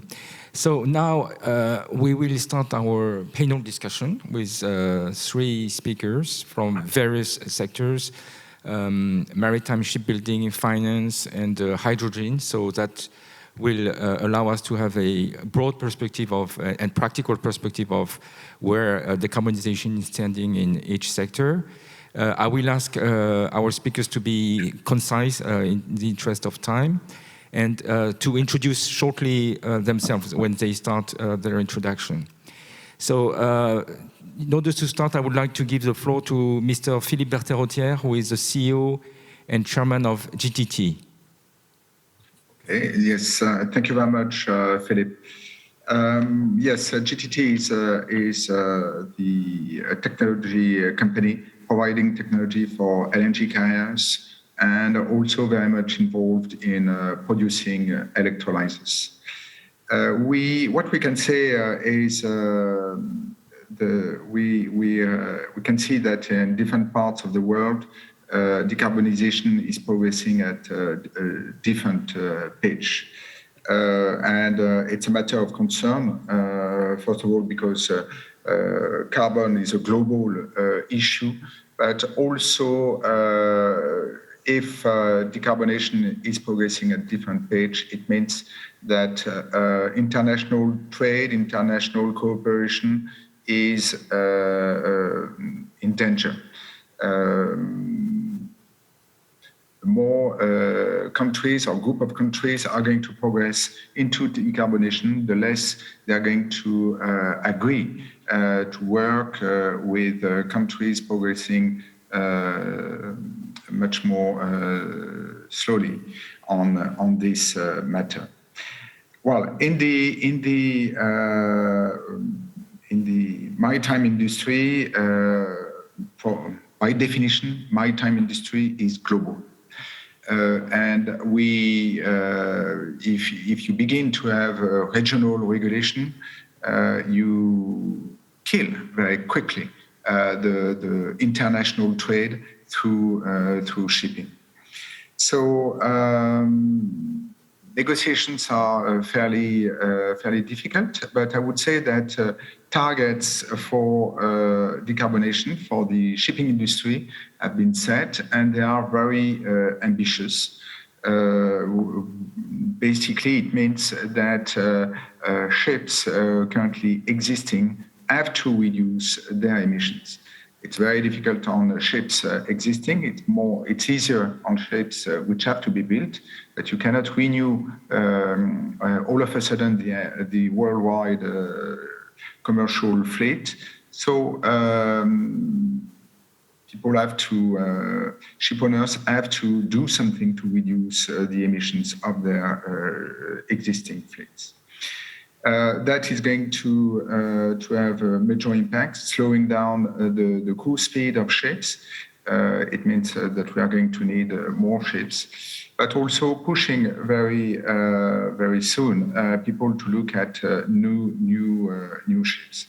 And there you can see that well, there will be countries which are going to be able to do so. Ship owners who are going to be able to do so, and some others who are not going to have the resources of being able to do that. And it may mean that the winners will be the strongest players for the time being. And we are a bit concerned that may create a lot of tensions in the worldwide maritime industry. We are pleased to work with, in fact, our current partners. By the way, can I interrupt just 1 second? Can you explain briefly what GTT is doing in maritime industry? Because I'm not sure everyone knows exactly what you're doing. Yeah, we provide the technology for LNG carriers. Most of the LNG carriers, so the tanks, basically, the cryogenic tanks. And our largest partners are current shipyards.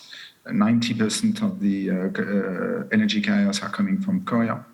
And so we work hand in hand for nearly 40 years with our current partners. And we face this situation where we have to provide solutions for meeting the very ambitious IMO targets. So we have to do that in improving the design of the ships, in installing carbon capture systems on ships, in providing digital solutions for optimizing the routing of ships.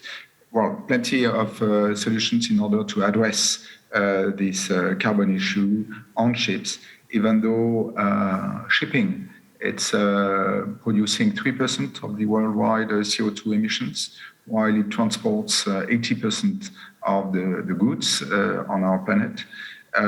So it's, in terms of CO2, it's already efficient, but it's not because it's efficient that we have not to address these 3%.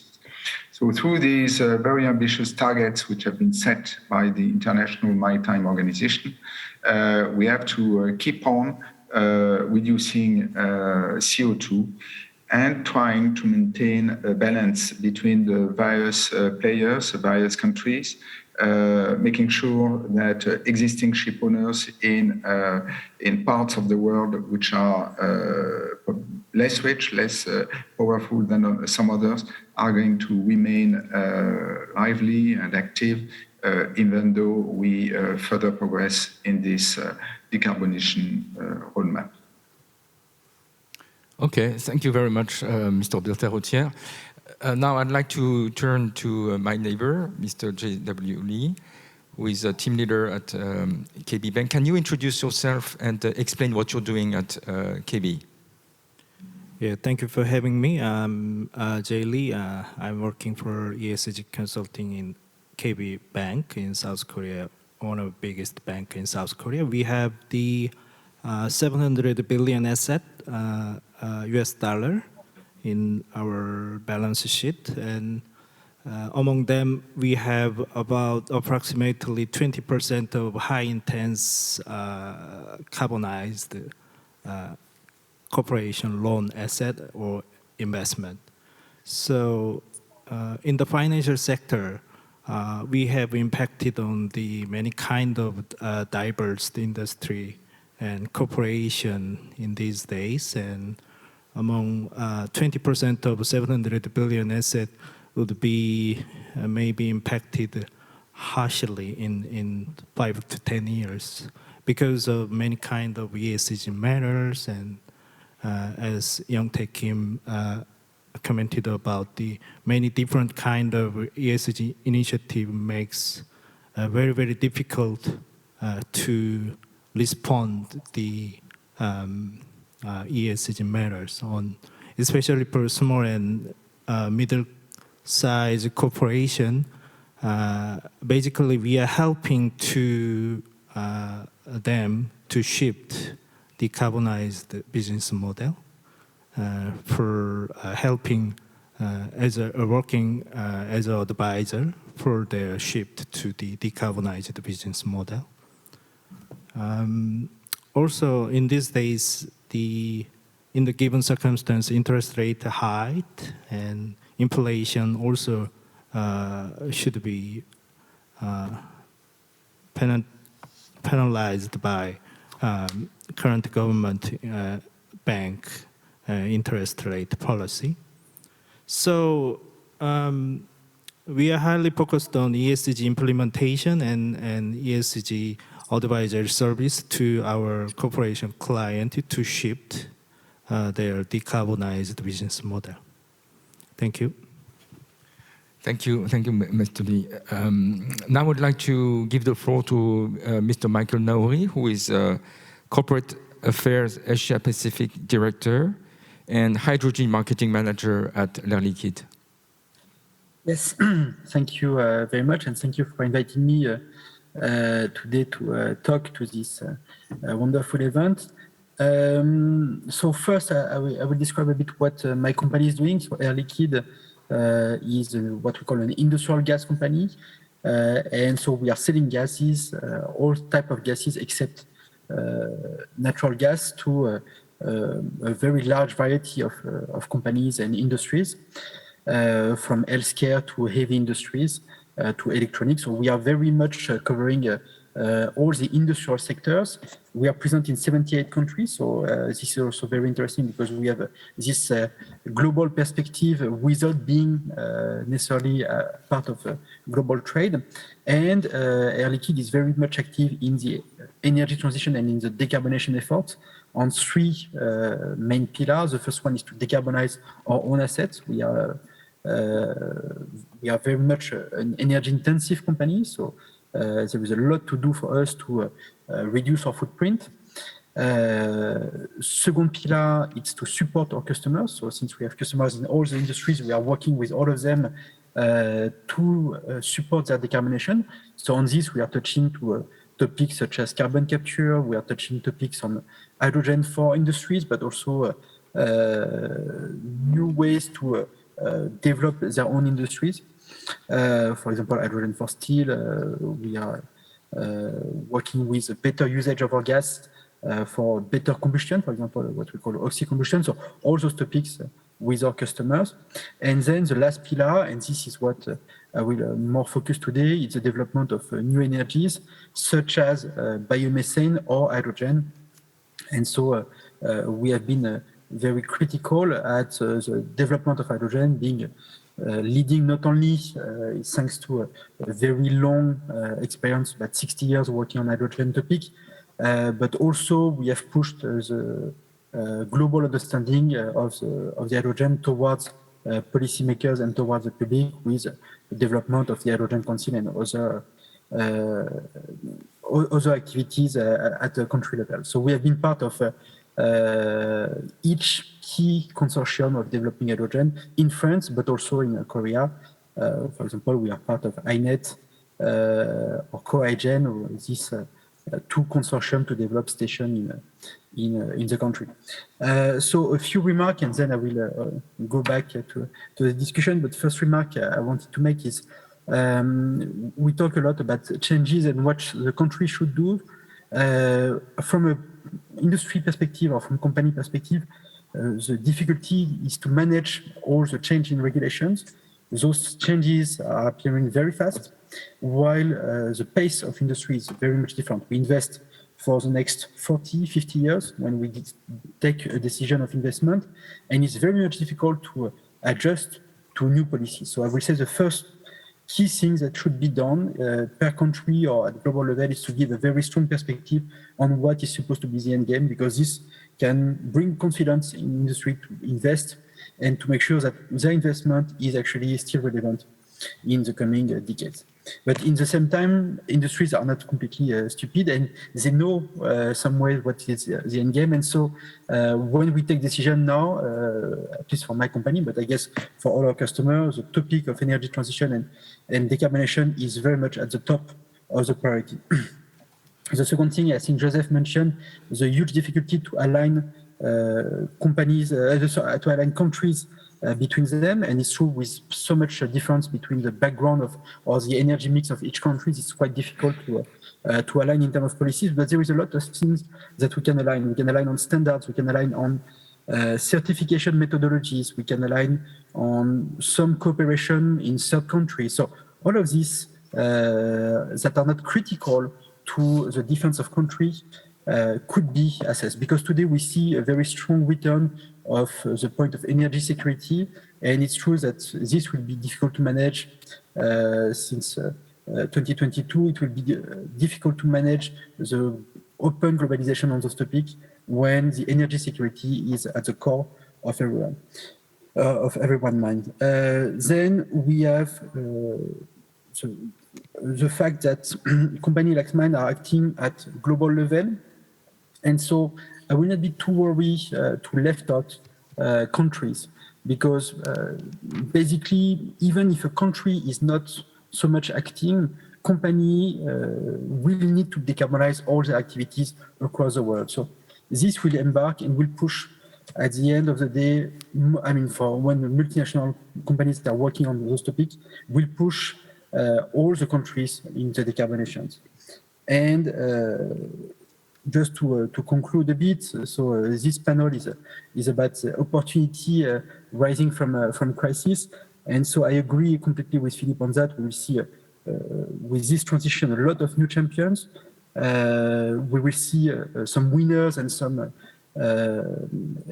losers in this transition. But what I see from an industry perspective is that there is also a big change in business model, and this big change is.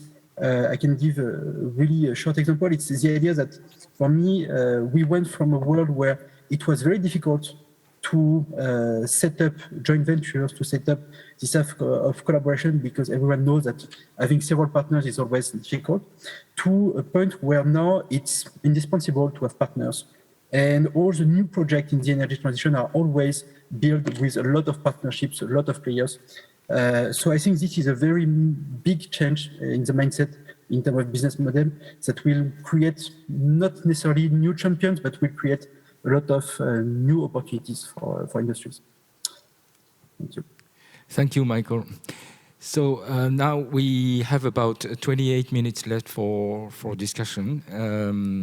Maybe I will ask Professor Iono to engage debate. Thank you, Mr. Lee and other participants. Thank you for your very good presentation and also implicating comment on the presentation. I am teaching development issues and international trade here at Yonsei University. So in this panel, including yourself, the students are participating in this panel. So I think as a professor teaching an duty job to teach my students, I rather would like to raise some questions and comments from their positions rather than expert position. Actually, this issue, decarbonization issue, is very new to at least Asian students and the Asian communities, including South Korea. Of course, in Europe is a very advanced country in the issue of decarbonization industry. However, Korea, Japan, China, although we are very industrialized countries, however, we have a very less understanding relatively on this issue. So I think I need to explain what is happening between in this panel to my student. I think the major concept, the key issue of this panel is so-called CBAM, which is Carbon Border Adjustment Mechanism, which is supposed to be enforced from 2026, very soon. Particularly, this mechanism is going to be enforced by EU. So South Korea, Japan, China, having very big amount of trade vis-a-vis the EU. So what is the idea of the CBAM is that in case, because Europe, as I mentioned, Europe is very good at producing decarbonized items. However, many of the items produced Korea, Japan, China, and other countries are not properly decarbonized. But in order to produce decarbonized items, you must spend more money to produce that product. So, however, if you produce which is not decarbonized items, it is going to be relatively cheaper. So therefore, in case South Korea and Asian countries export their items to EU, then EU might be imposing penalties to fill the gap.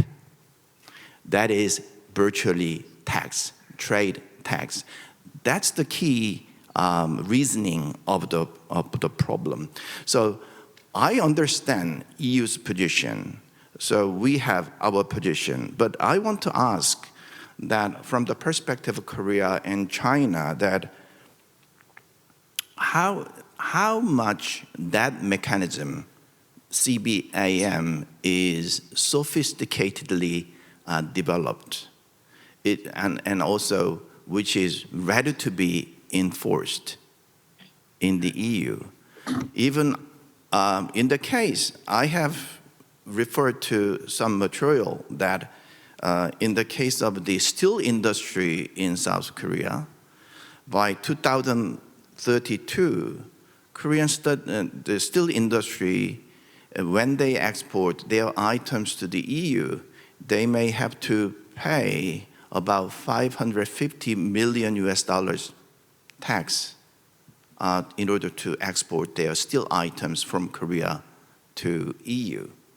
And also, if we include other items, by 2030, in order for Korea to export their items to EU, we have to pay as much as $82 billion as a tax.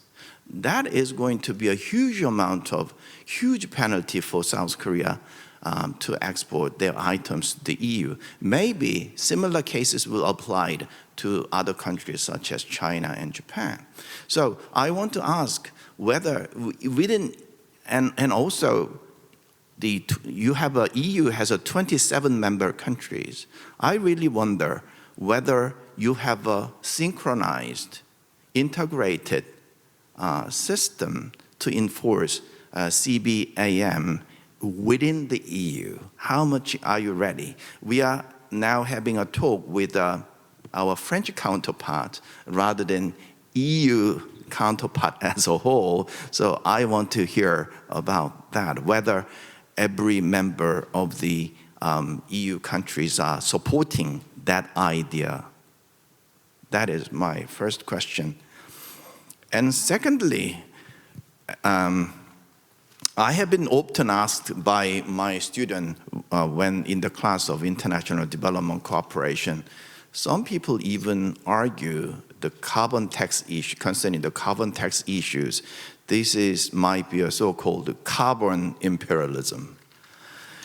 You know, the decarbonization issue and environment technology involves high level of technology.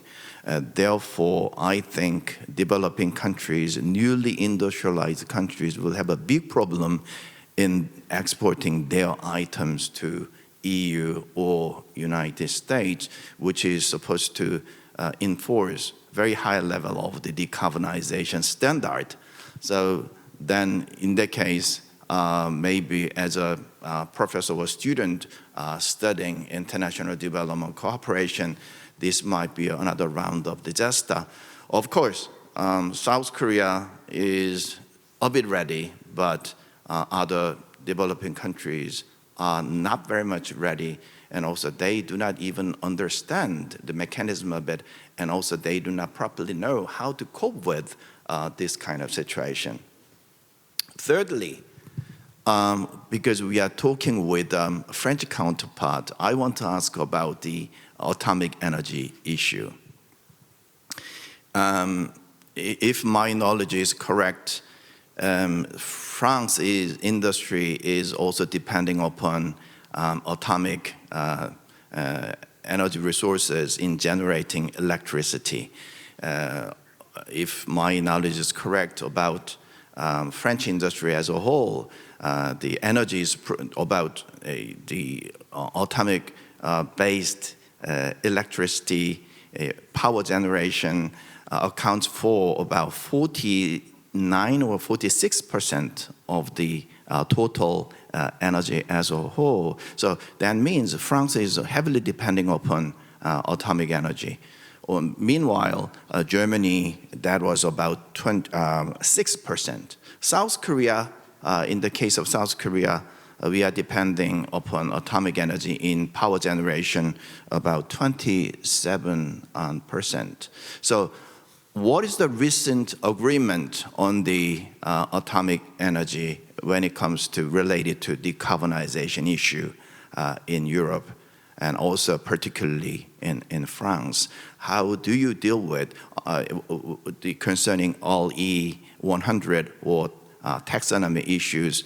Now, how do you deal with the atomic energy-related issues in discussing decarbonization issue, EU or France particularly? I will stop asking the question. Thank you. Okay, maybe we can get a first reaction from Joseph. Yes, I think that this discussion was directed to me very, very quickly on CBAM. CBAM is implemented by the European Union and will be dealt using the European Union umbrella. So it's a EU 27 level of implementation. So in terms of checking and checks, this will be done by the EU Commission and by the services of the EU Commission. I would just to be extremely fast on this.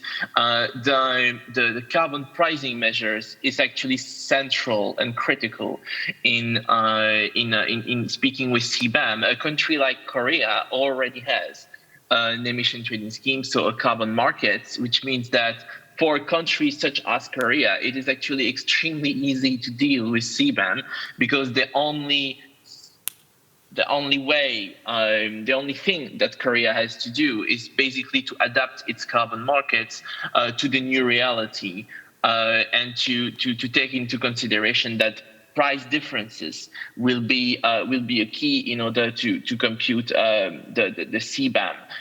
So the carbon border adjustment mechanism. It means that for certain sectors, for instance, steel, where CBAM where Korea is exporting a lot to the EU, well, basically Korea will have to raise its price level in order to match the EU CBAM, the EU price level for steel, in order to be allowed to export steel to the EU. That's basically it, and it's very simple. And I think the Korean government is already implementing these measures into its own domestic policy in order to have no CBAM actually for the sectors that are critical for the Korean economies and which are connected to trade the Korean economy as with the EU.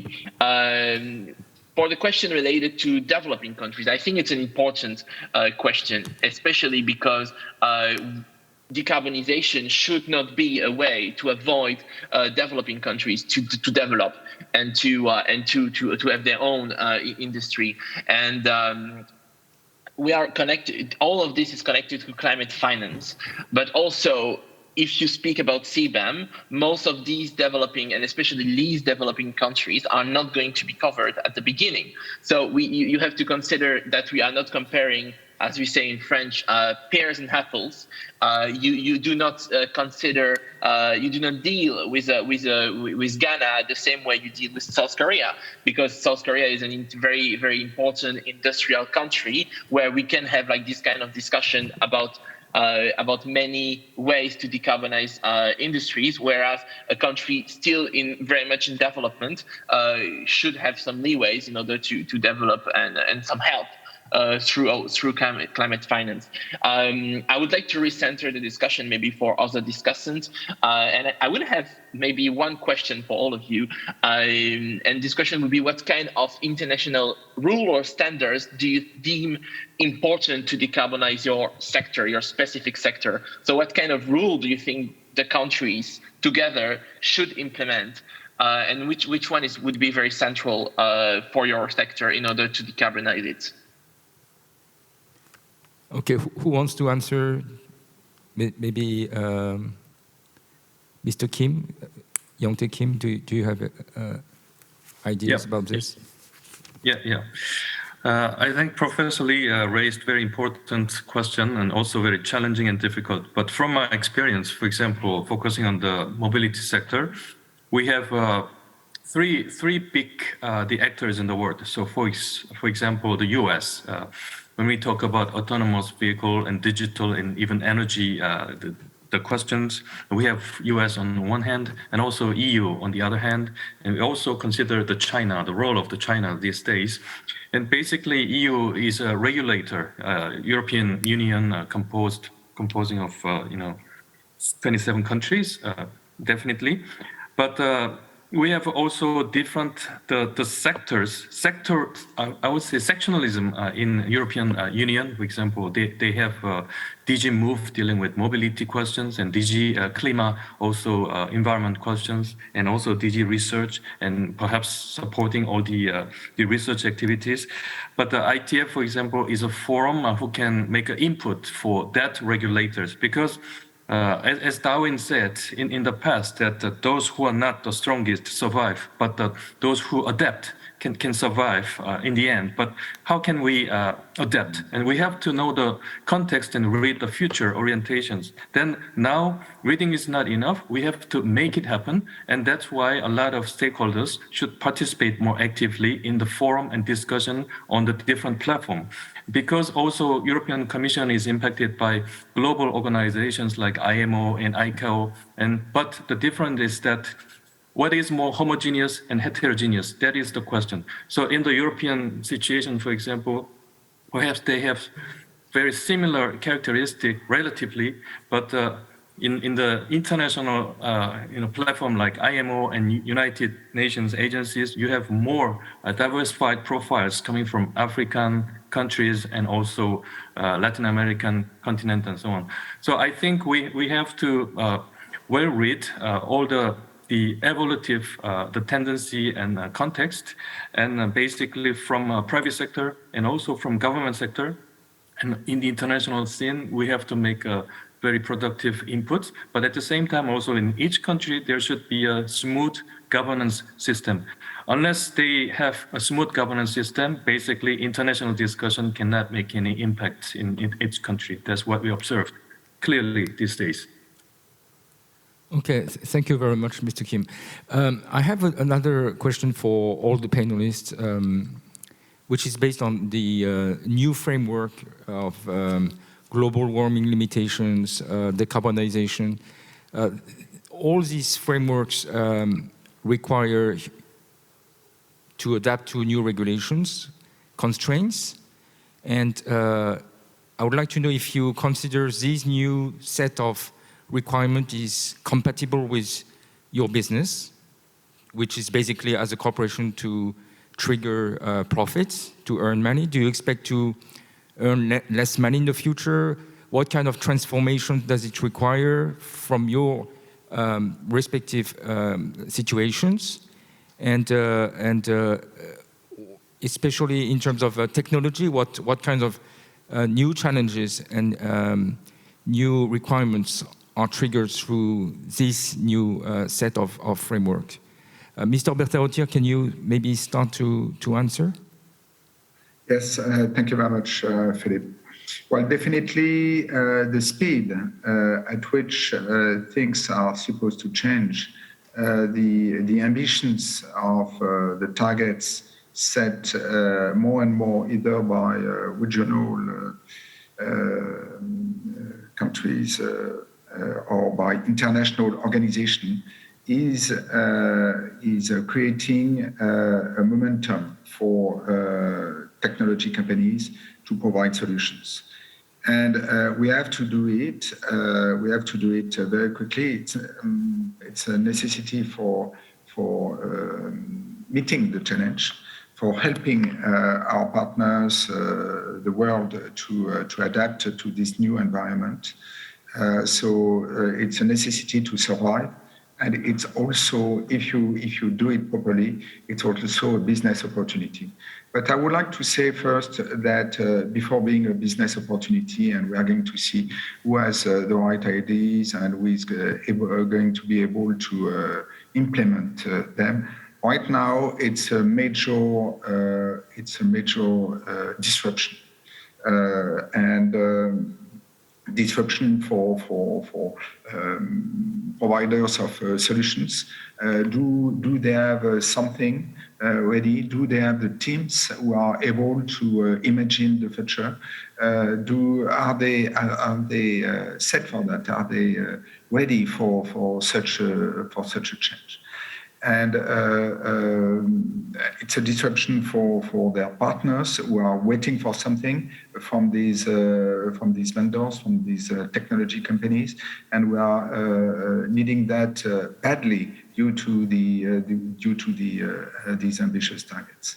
So probably for some it's going to be an opportunity, but right now for everybody it's a disruption, and it's a necessity to invest a lot and to change it very quickly to get adapted to this new deal. Thank you, Philip. Jay, I would like to ask you, do you believe that the decarbonization means and triggers a new way of making finance, of financing companies and act as a financial institution? Yeah. In financial institution, we are highly focused on the support the energy transition corporation, especially battery industry. Battery industry in South Korea have begun very, very quickly adapted to new regulation imposed by the Europe and United States, IRA, conduct or European CBAM decarbonization border adjustment mechanism also. And also Northern Europe countries such as Sweden and Finland also highly adapted to the new battery industry as well. So I believe this kind of regulation and decarbonization trend impacted a lot especially to the highly manufactured countries like Japan, China, South Korea, and Germany, Czech Republic. Likewise, also the other side of these regulations, good opportunistic side is that the combustion engine and combustion car should be demolished in 10 years. In a sense of 2030s, we cannot produce any more diesel or gasoline car in advanced country, right? So we are highly focused on this kind of highly intense manufactured corporation and manufactured industry, such as car industry, such as battery industry. We are highly focused on this kind of industry to shift quickly than have imposed by EU or US. But in a sense of small and middle size of enterprise are highly, they need our help as well. So not very helpful for Samsung or Hyundai Motor Group by financial institution or government support at all. Especially small and medium-sized corporation in these countries struggling at gathering resources, good talent, and also resources of capital. So our bank and Korean bank institutions are supporting this small and medium-sized enterprise to shift this diverse regulation imposed by US and EU. And also I would like to share our this kind of experience to share with French and EU think tank and cooperation as well. President Lee, why don't we accept some questions from that's why. We have a few minutes left, so are there any questions from the floor? Please raise your hand if you have.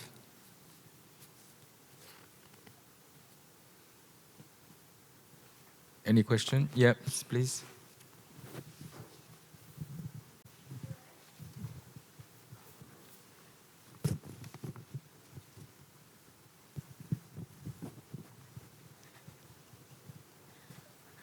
Good afternoon, sir.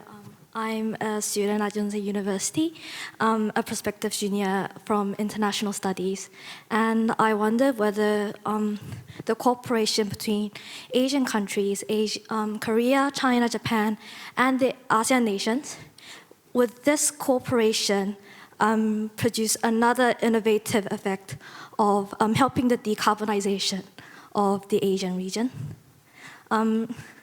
In my opinion, I thought that freeing the tariffs and the barriers of the trade and lowering the cost of the manufacturing could not indirectly lead to help lessening the burdens of these productions of making decarbonized products.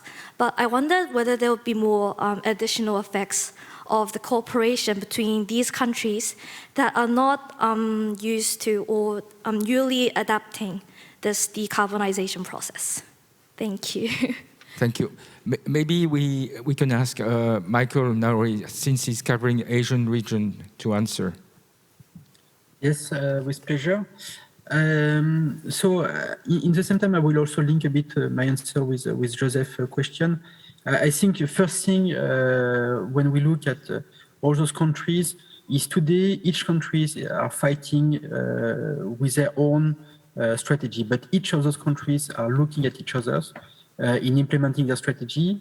They are redeveloping, and this is a bit sad, their own standards for each technology. So when we look at hydrogen, it's very much a big waste of time to redevelop all those standards, all those certification methodology, instead of trying to align them directly. And this could be a very much strong, powerful movement if for a region like Asia or APAC, you would have similar standards, because this was mentioned by Philippe. We have massive disruption. We are asking a lot to companies to decarbonize themselves. We put barriers, we put a lot of constraints, but in the same time, we don't give them the tools, because the tools are not ready in many industries. You mentioned steel. To have decarbonized steel, it's extremely complex. And we are working on hydrogen for steel, and we know exactly that such type of combustion brings a lot of issues. So you have pilot projects, but you are not ready to decarbonize. And so all of this brings a lot of challenges. And so at APAC level, yes, it will be good to have more collaboration. Today, I would say the only real interesting thing is that all those countries are very much looking at what's happening in each other field. And this brings a lot of this competition that we have at least between Korea, Japan, and China brings a lot in terms of new ideas and direction. And we see sometimes, for example, for the co-combustion in power, etc., we see really those countries going in very similar ways, just by the fact that they are looking at each other. Thank you, Michael. We have less than 2 minutes left. So, Professor, would you like to make a kind of general comment based not only on this session, because it is the last session of GEEF Forum, but on the overall events and session which took place during 2 days? Yes, thank you, President Lee. Personally, I have learned a lot on the decarbonization issue through this panel, and also in the GEEF 2023 as a whole. We have discussed a lot of issues on the climate change and decarbonization, which is related to environment issues and sustainable development. This year we have narrowly escaped from the COVID-19 pandemic. For the first time, we have met in person to discuss this issue. So I'm so glad that we are back in business to discuss this important issue. But at the same time, during the last 3 periods, we have experienced the war taking place in another corner of the Europe, and that caused the energy price issue as well. So as a whole, on the one hand, I think we need to discuss that issue on the decarbonization issue, but at the same time, some of the voices to advocate the fossil fuel is also getting louder and louder. So, which is we are at the very controversial juncture to discuss this matter. And also another point is that, as we discussed today, there are certainly the gap in terms of perspective between Europe and developed countries and Asia and also developing countries. So therefore, but however, I think one of the conclusions we are reaching at is we need to take an initiative to promote sustainability in the industry and the environment as a whole. Therefore, I think conclusion is quite certain that we must cooperate to invent the better ways to tackle this crisis. So therefore, I think although there are some difficult barriers formed between the two continents, Asia and Europe, but through this initiative, I think President Lee, you must play an important part to tackle this issue. So therefore, this is just the beginning, another round of beginning. So to prevent another big the disaster, we must make an important effort jointly. So in that sense, I think this has been a very important moment to discuss important issue on industry. Thank you. Thank you very much, Professor Lee, for your valuable comments and for hosting this session and GEEF Forum. I'm sure we will be able to, with all the participants today, to extend discussion and cooperation based on Joseph's suggestion made earlier, and maybe we can start with Korea, Europe, and that will be one of the tasks of the think tank and of all the participants. I'd like to ask now a big round of applause to all the participants who came today and speakers, and we will be pleased to see you again. And now I give the floor to our distinguished MC.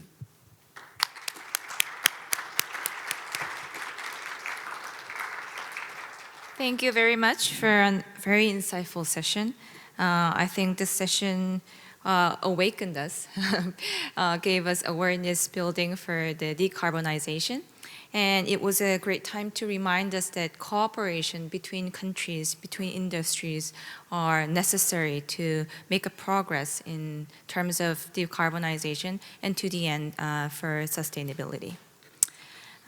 Over the last 2 days, we have gone through a number of topics and perspectives on how we as citizens, organizations, and countries can contribute to achieving the UN SDGs. We hope that this forum was inspiring and helpful for everyone who joined us. And we'll be holding the final closing ceremony in 10 minutes at this Centennial Hall. So I kindly ask all of you who are here to make a short walk to the Centennial Hall together. Thank you everyone for joining us today. Thank you.